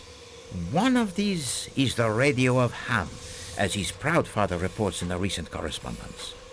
Young Barnaby can be our eyes and ears in the outside world. His letters to call are there in my valise in the letter from his father. Use the radio of Ham to find out more from him about our current predicament. Oh, he is an invaluable asset, mademoiselle. Do not forget to secure his letters, or you will not have the information needed to reach young Barnaby. This book of Masterman's reveals more than he knows. Love's Captive by the inestimable Mrs. Arabella Richardson, yes. And what does it reveal to you? Beneath that very proper exterior, Masterman is a hopeless romantic. Perhaps. But I fear that this revelation would only be of embarrassment to Monsieur Masterman. It does not advance our investigation. This driving license indicates Foscarelli has been a chauffeur. A not unnatural profession for a man who loves the motor cars. Hildegard Schmidt's recipe box is suggestive. You remember at dinner how she was most opinionated with the waiter while studying the menu? And the label on the box, it is interesting as well. My lady's recipes. Now that suggests that she is accustomed to cooking for her employers. Not a duty one attaches to the lady's maid, n'est-ce pas? Mary Debenham's handkerchief does not match the one found next door. No, despite the middle name of Hermione beginning with an H, I did not think that the expensive handkerchief would belong to her. No, the handkerchief of Mademoiselle Debenham is precisely the type one might expect to find in the luggage of a young Englishwoman of her class. The postcard I found in Greta Olsen's suitcase tells a story. This card, it speaks to Poirot in many ways. Coney Island is, I think, on the Long Island of New York in America. A country she claims not to have visited. Mademoiselle Olsen does not send the postcard to Sweden as she perhaps intended, but saves it as a keepsake for herself. It is not a happy memory, this. A last brief moment in the sun for a family soon to be swept away by the storm. The scarlet kimono turns up in my luggage. I swear to you it does not belong to me. Oh, mademoiselle, I have no doubt of that. You have vigorously pursued its owner's identity. No. It is a defiance, you understand? It is a gauntlet thrown down. Very well. We take it up. The handkerchief with the H belongs to the princess. I confess I should have remembered that in the Cyrillic alphabet, Arch is written as N. And she has a strong motive to want Ratchett dead. But are we meant to believe that this elderly woman prances about in the scarlet silk kimono? Or could strike with such ferocity? Schmidt is accustomed to cooking for her employers, as we suspected. And her mistake in how long she has been in the employ of the princess is remarkable. A difference 1/3 less than her mistress claims. 10 years. We must look deeper into this. What course do you suggest? I will radio to Barnaby. A wise decision, I think. Foscarelli was the Armstrong chauffeur. It was a deduction most simple. Masterman was Colonel Armstrong's valet. And his Batman during the war. Greta Olsen was Daisy Armstrong's nurse. This may explain the zeal with which she cares for her young charges at her mission, and why she never had any children of her own. The nursemaid Suzanne, who threw herself to her death, was French. Wait, to know her full name might be instructive. The Armstrong nurse was named New Daughter. An odd name, that. What nationality do you think? Slavic or Scandinavian? Well, perhaps. I think that the Countess has the most fanciful mind and is quite adept at the word games. She is playing them now. Neue Daughter sounds, I think, only by coincidence, vaguely Scandinavian. Olsen is, of course, authentic Scandinavian. New Daughter. New Daughter. Olsen, old son. It is not yet fact, but it is worth pursuing. Helena Gilbert's governess was an old hag named Freebody. What an unfortunate name for an old hag is Freebody. It is more apt a name for the generation of flippers. Flappers. The fast young women were called flappers in America. Thank goodness skirts are finally lengthening again. As you say. I wonder if during your time at university in England you had occasion to patronize the clothing shops for the fashionable woman in London. No, Monsieur Poirot, not on a student's budget. There is such a shop near my own tailor called Debenham and Freebody, and the description the Countess gives to you is as far from the attractive young woman Mary Debenham as one could hope to get. The Countess recognized no one on the train. Including Madame la Princesse? Her sister's godmother? Monsieur McQueen she may also have seen, but he has grown much, of course, and the appearance changes. But a woman of the advanced years of the princess does not change so much, I think. No, I find this lack of recognition the most damning point against the Countess in all of her evasions and lies. So you see now why the Countess's failure to recognize anyone grows beyond suspicious. Perhaps she is nearsighted. If she were the second murderer in Ratchett's room last night, that might explain why she didn't notice he was already dead. You know, at times you remind me so of my good friend Hastings. Merci, mademoiselle. Unfortunately, the report, it is not yet complete. We are now armed with much more additional knowledge than before. Continue the investigation, and do not be afraid to go over the ground you have already covered.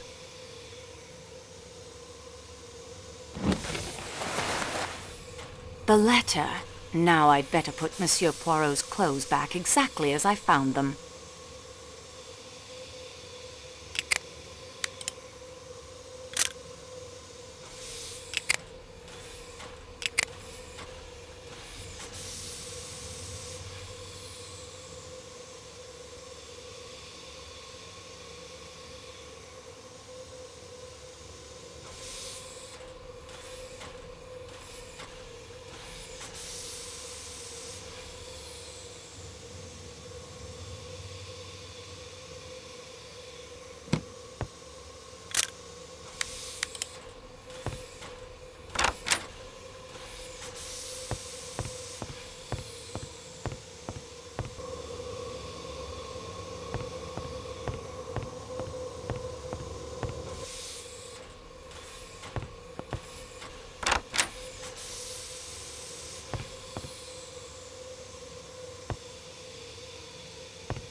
There's no power. There, the radio is ready to be used. Superb, mademoiselle. You do not need to learn the Morse code if you have the book as reference.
That will save the cell from draining while I'm not using it.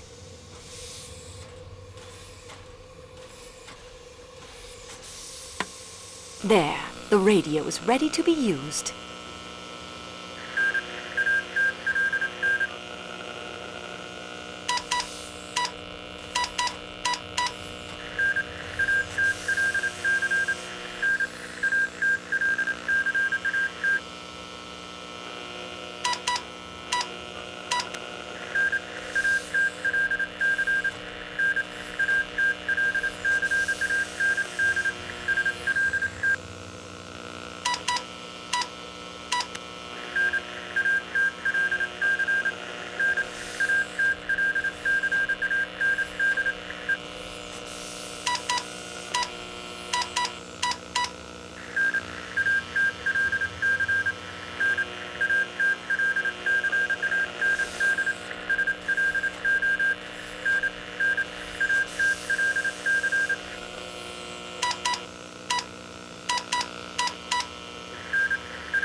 That will save the cell from draining while I'm not using it.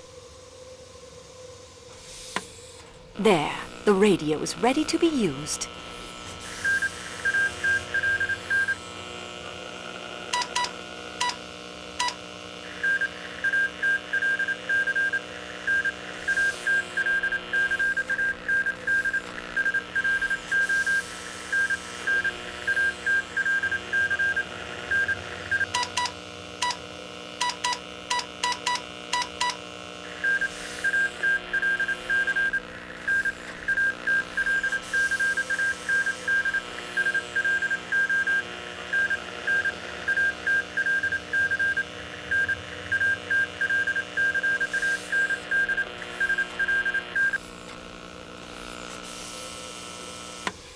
That will save the cell from draining while I'm not using it.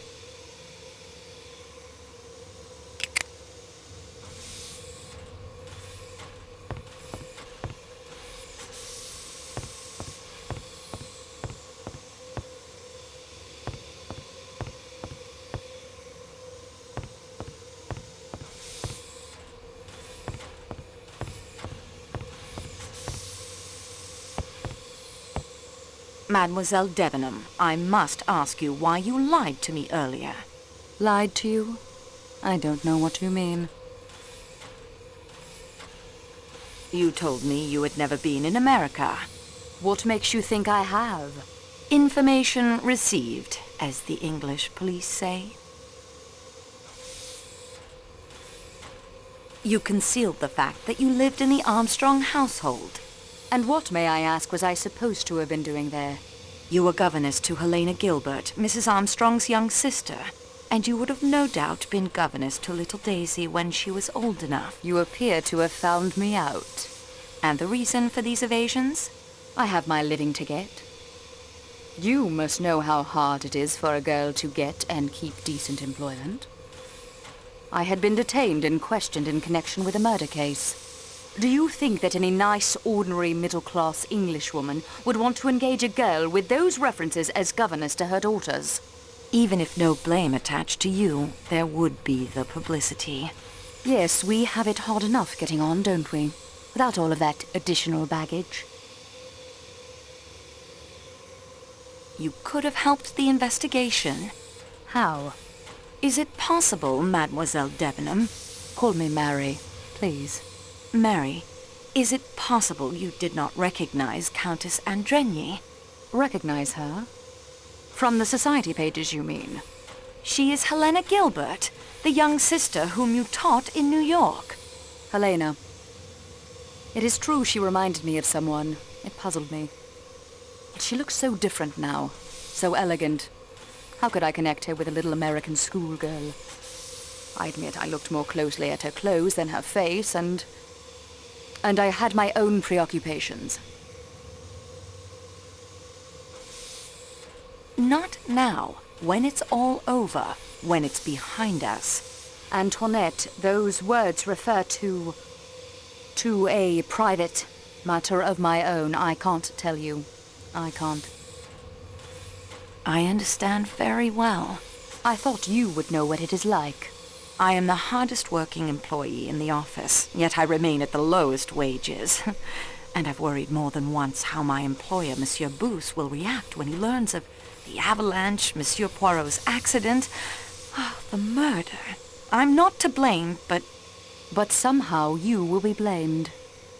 It's not fair. It's just the way things are. Good day to you, mademoiselle.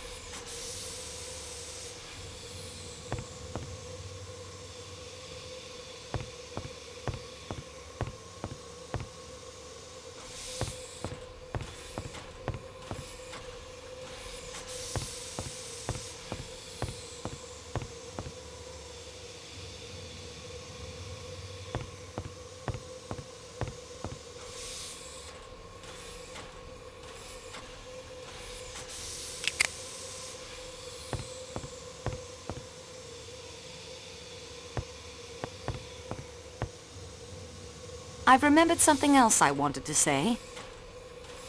What is the name of the conference you are addressing in London? Why, it is the International Society of Gastrointestinal Physicians.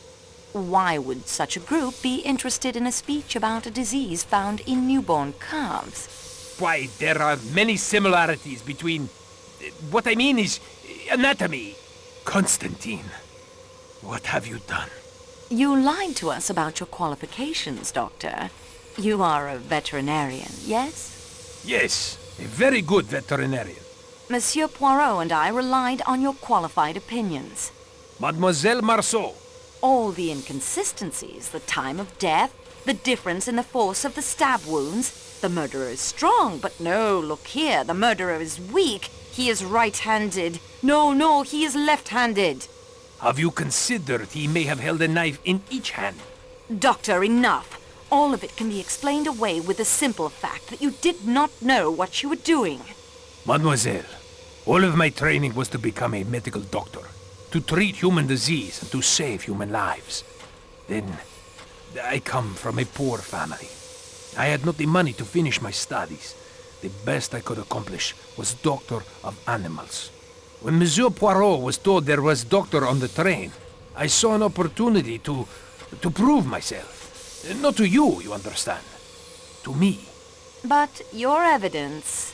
I swear to you, every observation I made, every conclusion I reached will be verified by any doctor who examines the body. Further, by my acting while the murder was as yet not too long in the past, I may very well have seen more than any doctor coming to the case days or even hours later. I did lie about my degree. I did not lie about my ability. You may rely on everything I have told to you. Yes, even with all the inconsistencies, you have the correct medical evidence before you.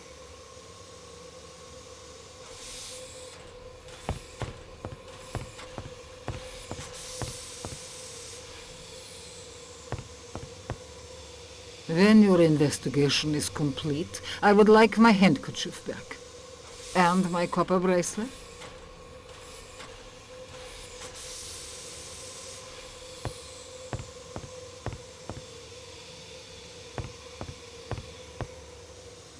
I've remembered something else I wanted to say. Your name is Helena, isn't it? Not Elena. You are Helena Maria Gilbert, are you not? Sonia Armstrong's sister, Linda Arden's daughter? I demand, mademoiselle, to know what right you... No, Rudolph. It is useless to deny what Mademoiselle Marceau says. It is quite true, mademoiselle.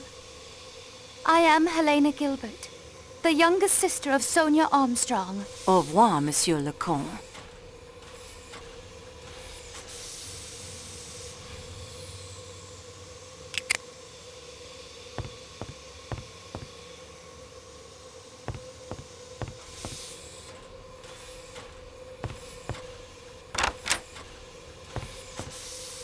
Ah, your return. So is there more to report to me, mademoiselle? It appears to me in spite of everything that the murder may not have to do with the Armstrong case at all. We have much evidence pointing to the existence of an outsider aboard the train. One who disguises himself, uses stilettos to kill, then vanishes into the snow. What do you think?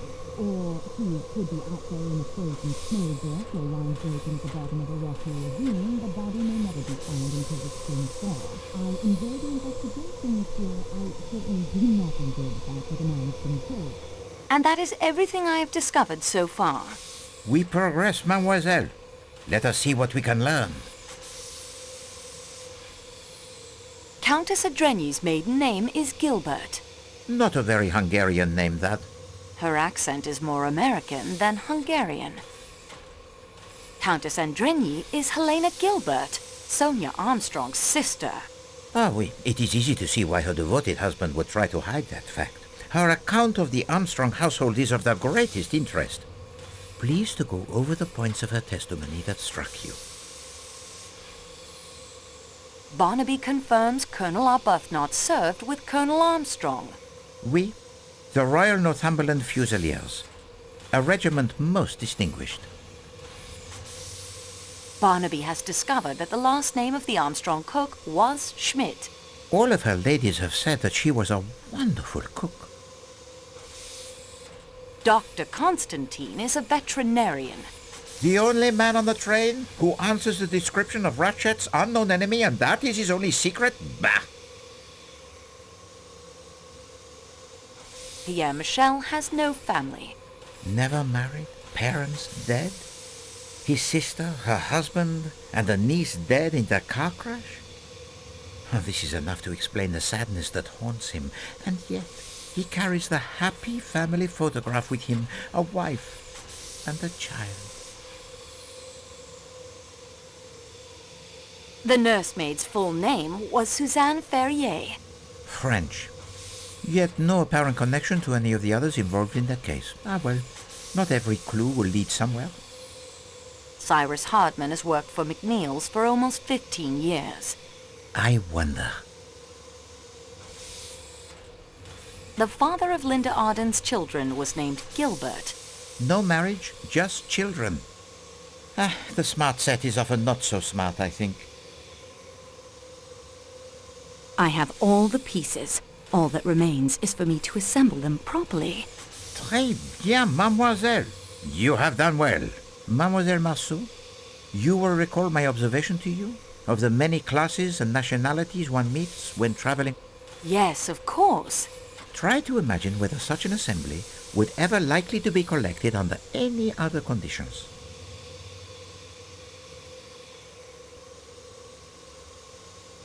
In America?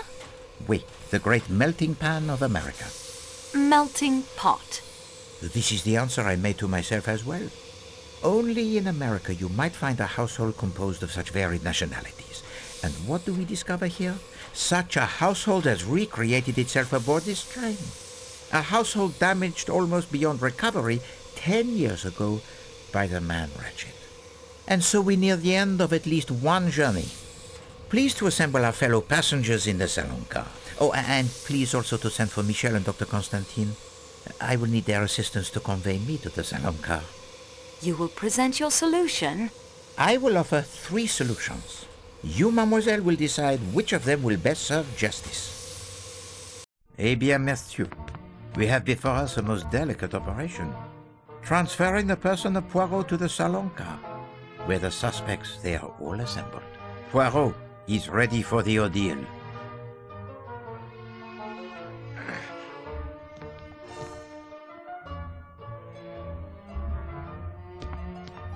Marche!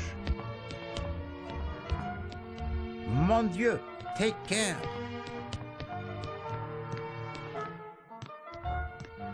Beware of Greeks bearing gifts.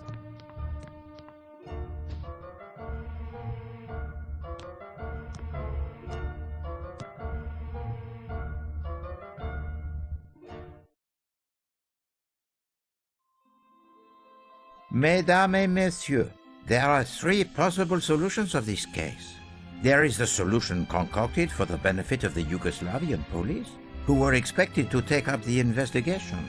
A little play that was then embellished with several improvisations. When I, Hercule Poirot, unexpectedly appeared on the stage.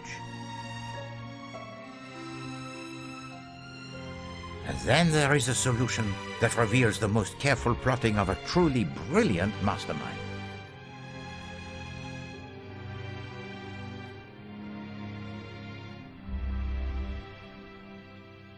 And yet there is also a third, one of which I think even now that mastermind, in this carriage with us as I speak, has no knowledge. With the help of Mademoiselle Marceau, my able assistant, you see Poirot, he is also able to improvise, huh?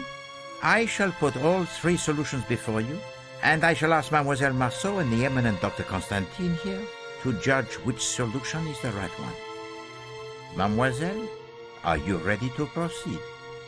Oui, monsieur. Eh bien, we commence.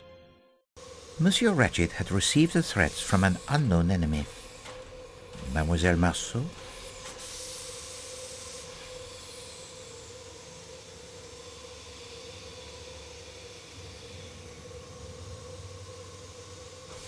The tone of these letters suggests an enmity born in the American underworld, of which Monsieur Ratchett was once a part. A former colleague in one of his kidnapping schemes? Who knows?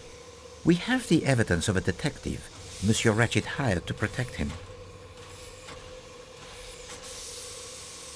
The detective is Cyrus Hardman, posing as a salesman of typewriter ribbons. The evidence of Monsieur Hardman, who is indeed a detective hired to protect Monsieur Ratchett, gives to us a description of a small, dark man with a womanish voice. Except for the voice, this description would only fit 2 men on this train. Matteo, the Athens-Paris coach attendant, and Dr. Constantine. Yet Monsieur Hardman's vigilance during the night shows that no one could have passed from the Athens-Paris coach to the Calais coach without his seeing them. So anyone in that coach must be exonerated. The enemy actually came aboard the train at Belgrade one of 2 ways.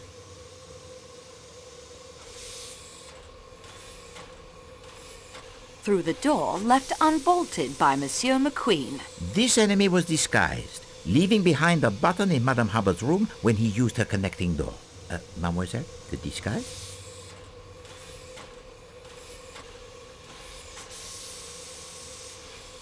A passkey was found in the pocket of this uniform, giving the murderer access to Ratchett's room.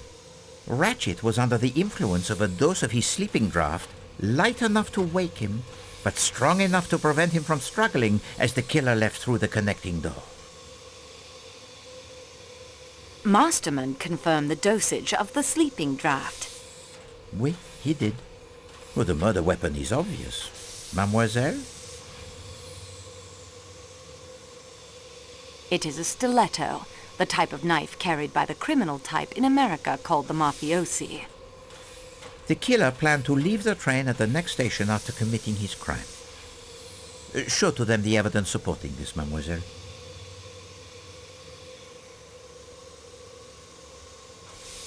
Exact. The avalanche prevented him from reaching Broad. Even so, he went through with the crime and then hid himself.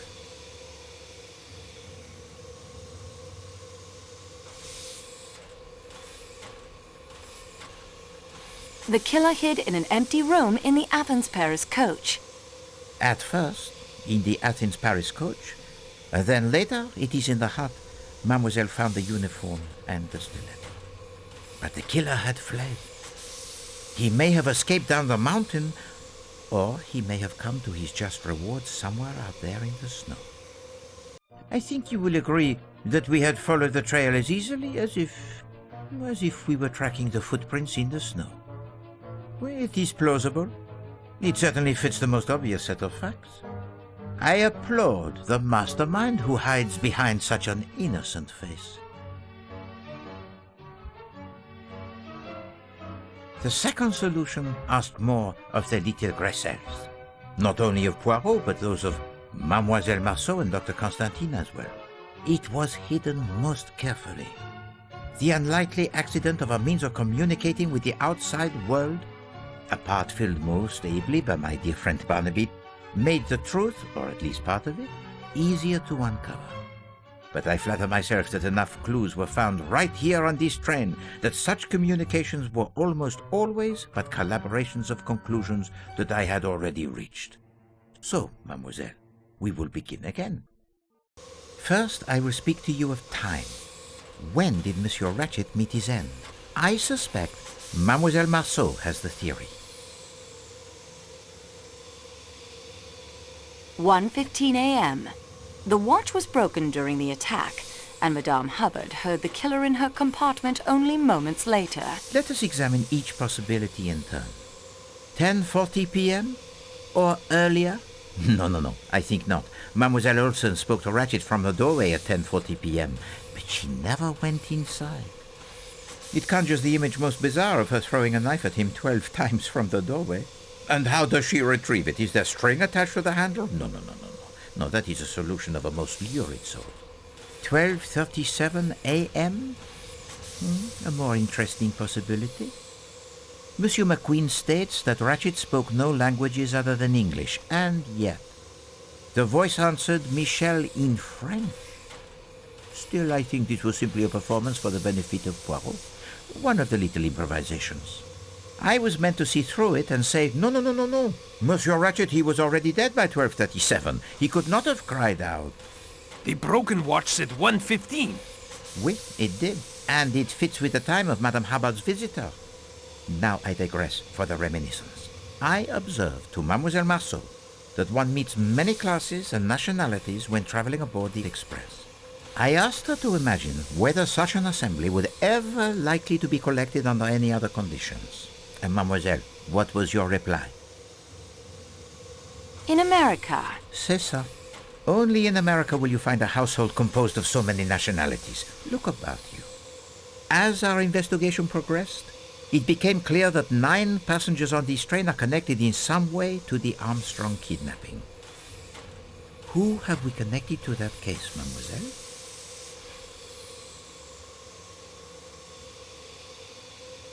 Countess Andregni. Antonio Foscarelli. Colonel Arbuthnot. Mary Debenham. Hector McQueen. Edward Masterman.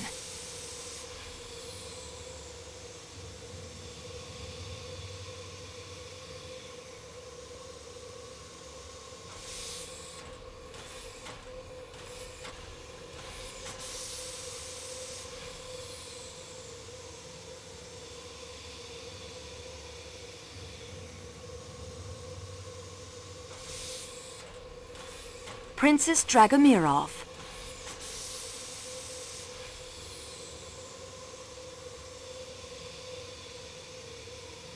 Greta Olsen. Hildegard Schmidt. None of the above. Précisément. These 4 alone, amongst the occupants of the Calais coach, would appear to have no direct connection with the Armstrong case. Yet I was struck by the curious coincidence that everyone in the Calais coach had an alibi. And these alibis are sometimes corroborated even by those not connected to the Armstrong affair. One of you stated to Mademoiselle Marceau that while Monsieur Ratchett got what he deserved, you would have preferred to see him properly hanged. The trial by jury is a sound system. Who said that, mademoiselle? Colonel Arbuthnot. Just so. Colonel Arbuthnot. Now that struck a chord with Poirot. I sat back and thought, a jury is composed of 12 people. There are 12 passengers in the Calais coach, discounting myself and Mademoiselle Marceau. Ratchett, he was stabbed 12 times. And the reason the Calais coach was filled in the middle of the winter was explained. All, I repeat, all of the passengers were in on it. They had to be. No alibi could be left to the whim of a stranger. Did this solution explain everything? Let us see. What were the clues that pointed to the first solution, mademoiselle?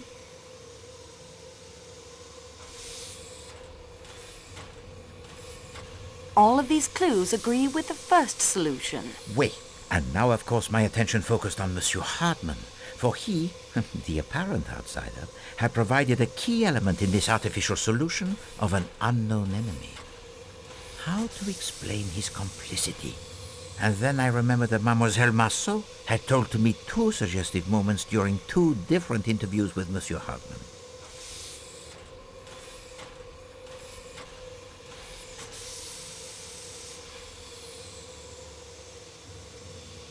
When he said the snow was bright. Mais oui. The snow has not been very bright today. The sky, it is overcast. And in his apology, he mentions his fondness for French girls. Countess Andregni told us that the nursemaid, she was French. Her name was Suzanne. Our young friend Barnaby Lewis confirms via the ham radio that her full name was Suzanne Ferrier, and that she was born near Paris. So, it is not so much a leap, I think, to wonder if perhaps the man from New York and the French girl working there might not have formed the attachment.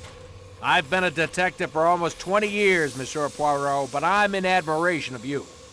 Yeah, Suzanne and I were going to ask her uncle if we could get hitched. He was her guardian. Then the kidnapping and everything. It was too much for her. Her uncle, monsieur? And his name? Oh, jeez, I can't say I remember. A detective for almost 20 years? And you never even knew the name of your fiancé's guardian? No, probably got it written down somewhere back in New York. Enough of this foolishness. I can guess his name right now, and so I expect can Mademoiselle Marceau. Monsieur Ferrier. The picture in your valise, it is that of you, your sister, and her daughter Suzanne? Oui, monsieur. After my sister and her husband died in a car crash, I raised Suzanne as my own child. And so, that leaves only one. Me? If the attendant is one of your killers, Mr. Poirot, that makes you 12. You don't need me. No, madame. I have come to the odd conclusion that the person who has taken no part in the crime is the one who would be considered most likely to do so. I refer to Countess Anne Ranier. Her husband swore on his honor she did not leave her room last night. A count from a noble family? A rising young star in the Hungarian diplomatic service? Such a man does not swear upon his honor lightly. No, it is much more probable that he tells the truth. And it is the devoted husband who, so to speak, takes his wife's place. So you see, madame, we are back to 11 without you. Well, I never. Wait until my daughter hears about this.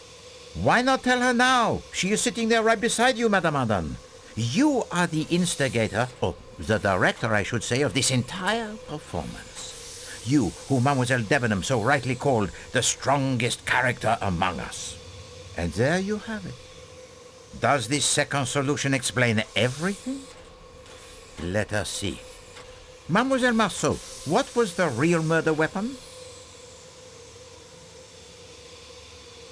But of course, a drama planned this carefully does not include the blood-stained stiletto with the fingerprints of some unknown. No, that is merely a prop, as were the 2 threatening letters.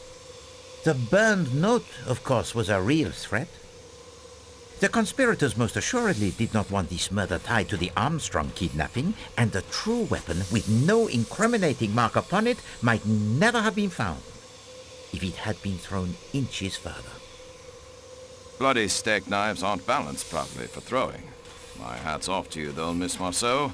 When I saw where it landed, I wasn't about to crawl out there and end up at the bottom of that ravine. Took some nerve doing what you did, and there's no denying it. Hear, hear. So, the improbable differences in the stab wounds is now explained. 2 so-called clues were dropped in the dead man's compartment. Mademoiselle?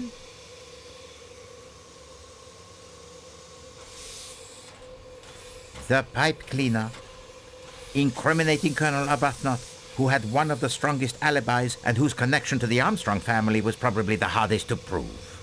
And the second clue found in the room, mademoiselle? The handkerchief, incriminating Princess Dragomirov, who by virtue of her frail physique and the alibi given by her maid and Michel was practically in an unassailable position. Then there was the clue found at the shepherd's hut with the incriminating fingerprints. Do you have it, mademoiselle?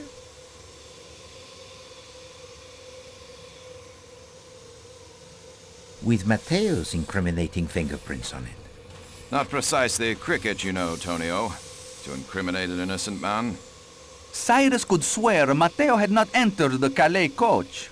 Michel informed us the radio was in the baggage car, and I went to put it out of commission. I did not want to destroy the equipment. It must have taken him much saving to purchase. So I only smashed the telegraph key. Signorina, you are a miracle worker for sure. To get the radio working again. I know about these things. That was a stroke of a genius. Stick to the point, Monsieur Foscarelli. With great pleasure. The padlock was just hanging there. I found the snowshoes earlier, and then the shepherd's hut. I was supposed to find a good place for the uniform and the stiletto, and the hut was perfect. But I had to break the lock to enter. All I did was go and get the padlock on the radio crate. I didn't mean to point the finger at Matteo. The other red herring was not a herring at all, but it was certainly red. Mademoiselle? And then to put it in my valise was not a nice trick. The kimono is mine, monsieur. And mademoiselle, I had no intention of trying to incriminate you. I had to put it someplace, and I thought it would be amusing if you found it there. Oh, oui. You enjoy your little games, Countess. Mademoiselle Freebody, indeed. Well, Madame Arden? I always fancied myself in comedy parts. Bravo, Mr. Poirot. Well done. Applause from an actress of your stature is praise indeed, madame. We were all at the house, a house filled with almost unendurable pain and sadness. The Perkinson brothers were dead, but Cassetti had got clean away. We decided then and there that the sentence of death that Cassetti had escaped would be carried out. Little did we know how many years would pass, how many false leads Mr. Hardman would track down before Cassetti would be found. Whatever country my work took me to, no matter how tough the case, I always saved plenty of time to try and pick up the trail. But he kept on the move. Brazil, Mexico, most of Europe. Ratchett was only the last of a string of aliases. Then Mr. Michel wrote to me. It was he who, quite by accident, had recognized Cassetti traveling aboard the Istanbul to Calais train. When we learned the man, now calling himself Ratchett, frequently traveled to the Middle East aboard the train, we knew we could have some control of the scene of our planned execution. It took months, but in time Ratchett hired both Hector and Masterman. One of us would have been enough. 2 were better. Hector handled all of Ratchett's travel arrangements. With Michel's help, passage was booked on the same train he would be using to return from his latest excursion to the Orient. The rest you seem to know. Oui, madame. Indeed, the rest Poirot knows. But I don't understand. You've uncovered everything. We know we did it. How can there be another solution? Simplicity itself. There is among you one who is not who he pretends to be.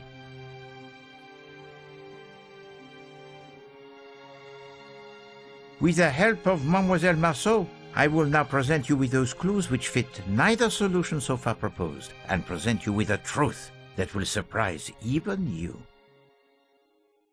I know some of you suspected something was not quite right, but let us now look at the clues that fit neither solution so far.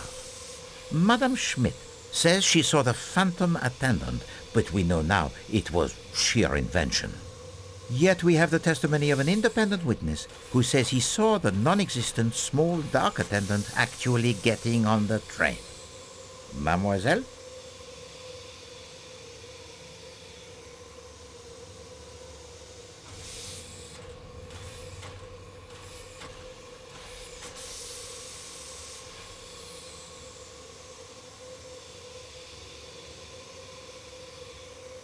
The fireman. Mademoiselle, I realize you have many clues to recall, but this one should be obvious. The engineer. Oui, the engineer while the train was in the Belgrade station. And then there is the crate of Monsieur Ratchett and its unknown occupant. What clues associate themselves with that crate, mademoiselle? The second attendant's uniform. Oui, the uniform I think worn by the person the engineer saw. The pile of books mademoiselle believes were useful in the planning of the crime, yet no one has mentioned them. And the fact that the person with access to that key would be in the best position to tell us something of the occupant of that crate. And lastly, there is the little matter of the kidnapping of Mademoiselle Marceau.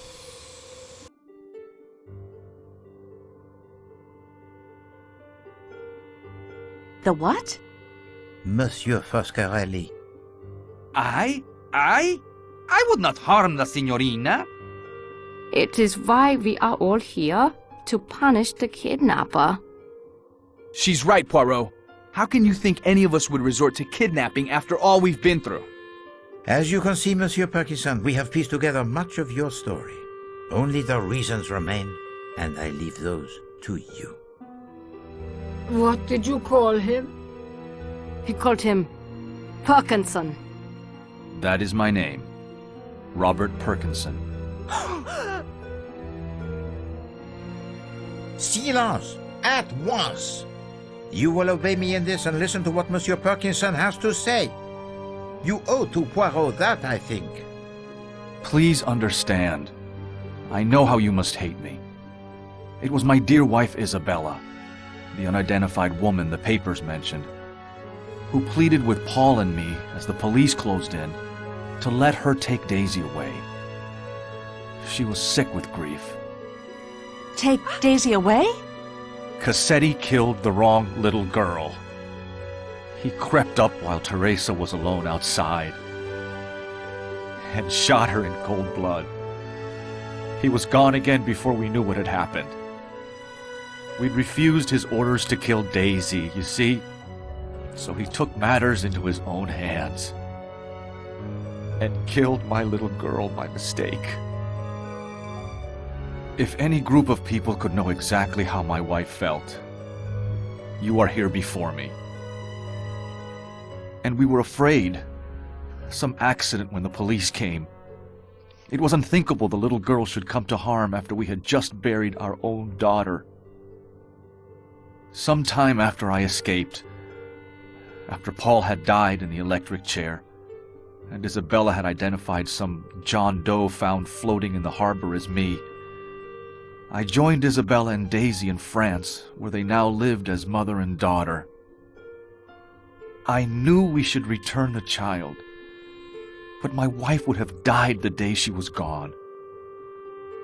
The child now answered to the name of our little girl, Teresa, and called my wife Mama. You understood the meaning of the photograph, Mr. Poirot? Your family. You, your wife, and your little girl. And once I realized that, I knew that you could not be Pierre Michel. I then began to consider who you must be. Only one figure could not be accounted for with certainty. Robert Parkinson.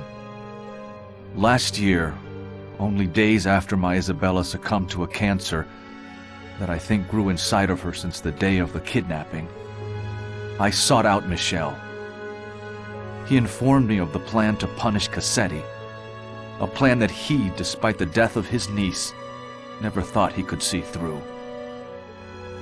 He showed me the letters Mrs. Hubbard had written to him. He was in a terrible state. He had seen Cassetti? Yes, twice.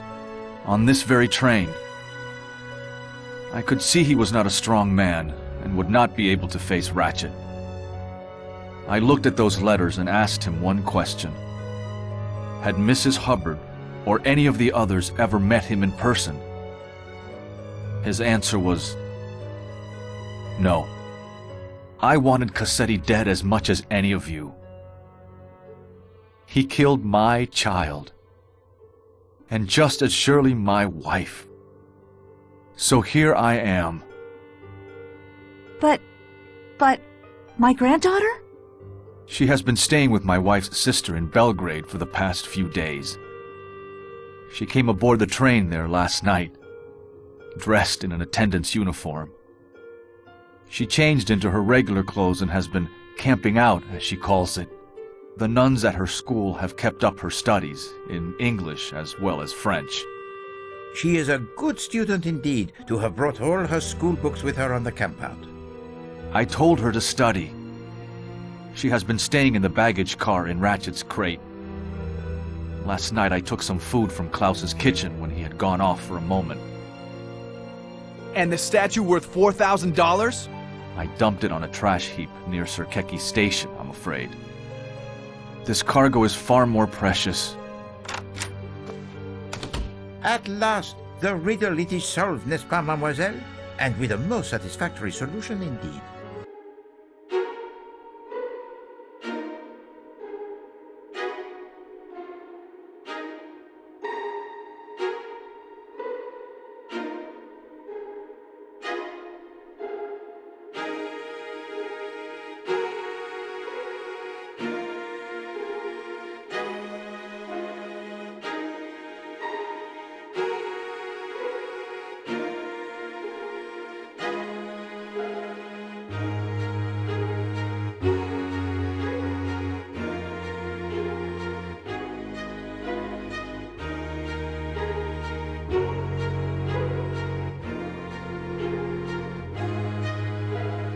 Mademoiselle Marceau, while they enjoy this brief moment before you render your final decision, let us, you and I, See whether you are up to the challenge that Poirot presented to you when our investigation began. Let us check the progress report you have been keeping in your scrapbook. Mademoiselle Marceau, Poirot, he is impressed. You are courageous. You face the dangers without flinching. You solve almost every puzzle that confronts you, overcome almost every obstacle with enthusiasm and good humor. It has been my extreme pleasure to work with you and to match the wits with you. I am sure that with the knowledge you now have of my methods, you could do even better, should you ever find yourself faced with another mystery to solve.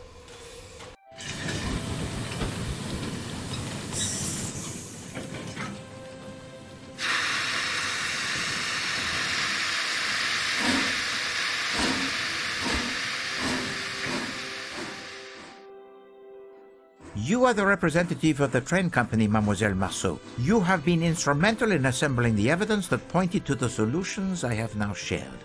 And you have been ill-used.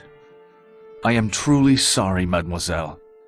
I left you all of your belongings in that box, except the one I needed back, the key to the security room. You now know why. My precious cargo had to eat. You have proven to be most ingenious. Twice you almost discovered my secret passenger. I left the parasol for you to discover. I had no doubt you would free yourself. If not, I would have found an anonymous way to inform someone of your whereabouts. I understand why you did it. As Monsieur Parkinson so rightly observes, you have proven your grey cells to be almost equal to those of Hercule Poirot. So, what do you say, Mademoiselle Marceau? Which solution shall we present to the Yugoslavian police in Broad? Silence, s'il vous plaît. It is now time to hear what Mademoiselle Marceau has decided.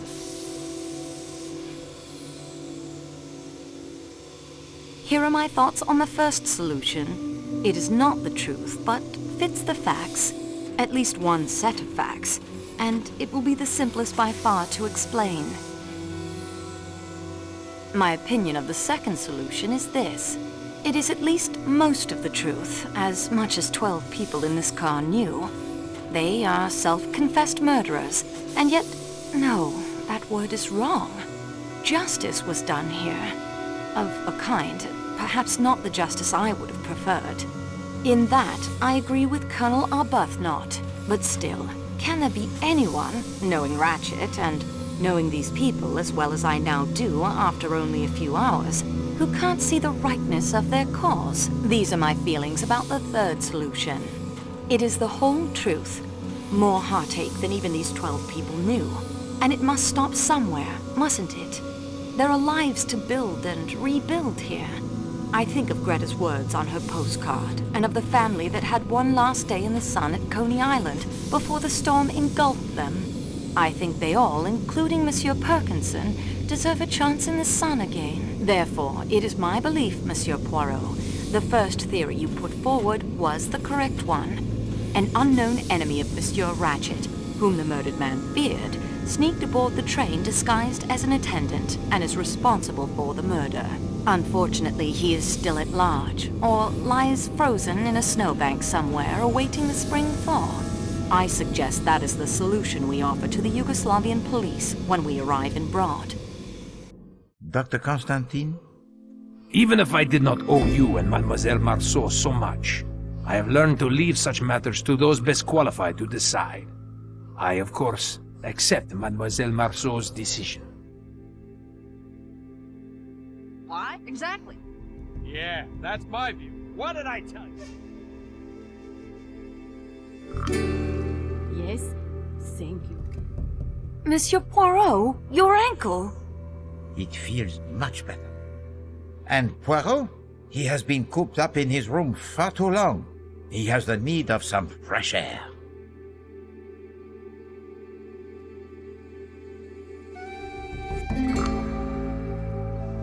Mr. Michel, I'm sorry, Parkinson. I cannot find it in my heart to hate you. All I find there is forgiveness and thankfulness for giving us back something we thought we'd lost forever. In fact, it seems you are now one of the family. Thank you. Daisy, child, My dear, I am your grandmother.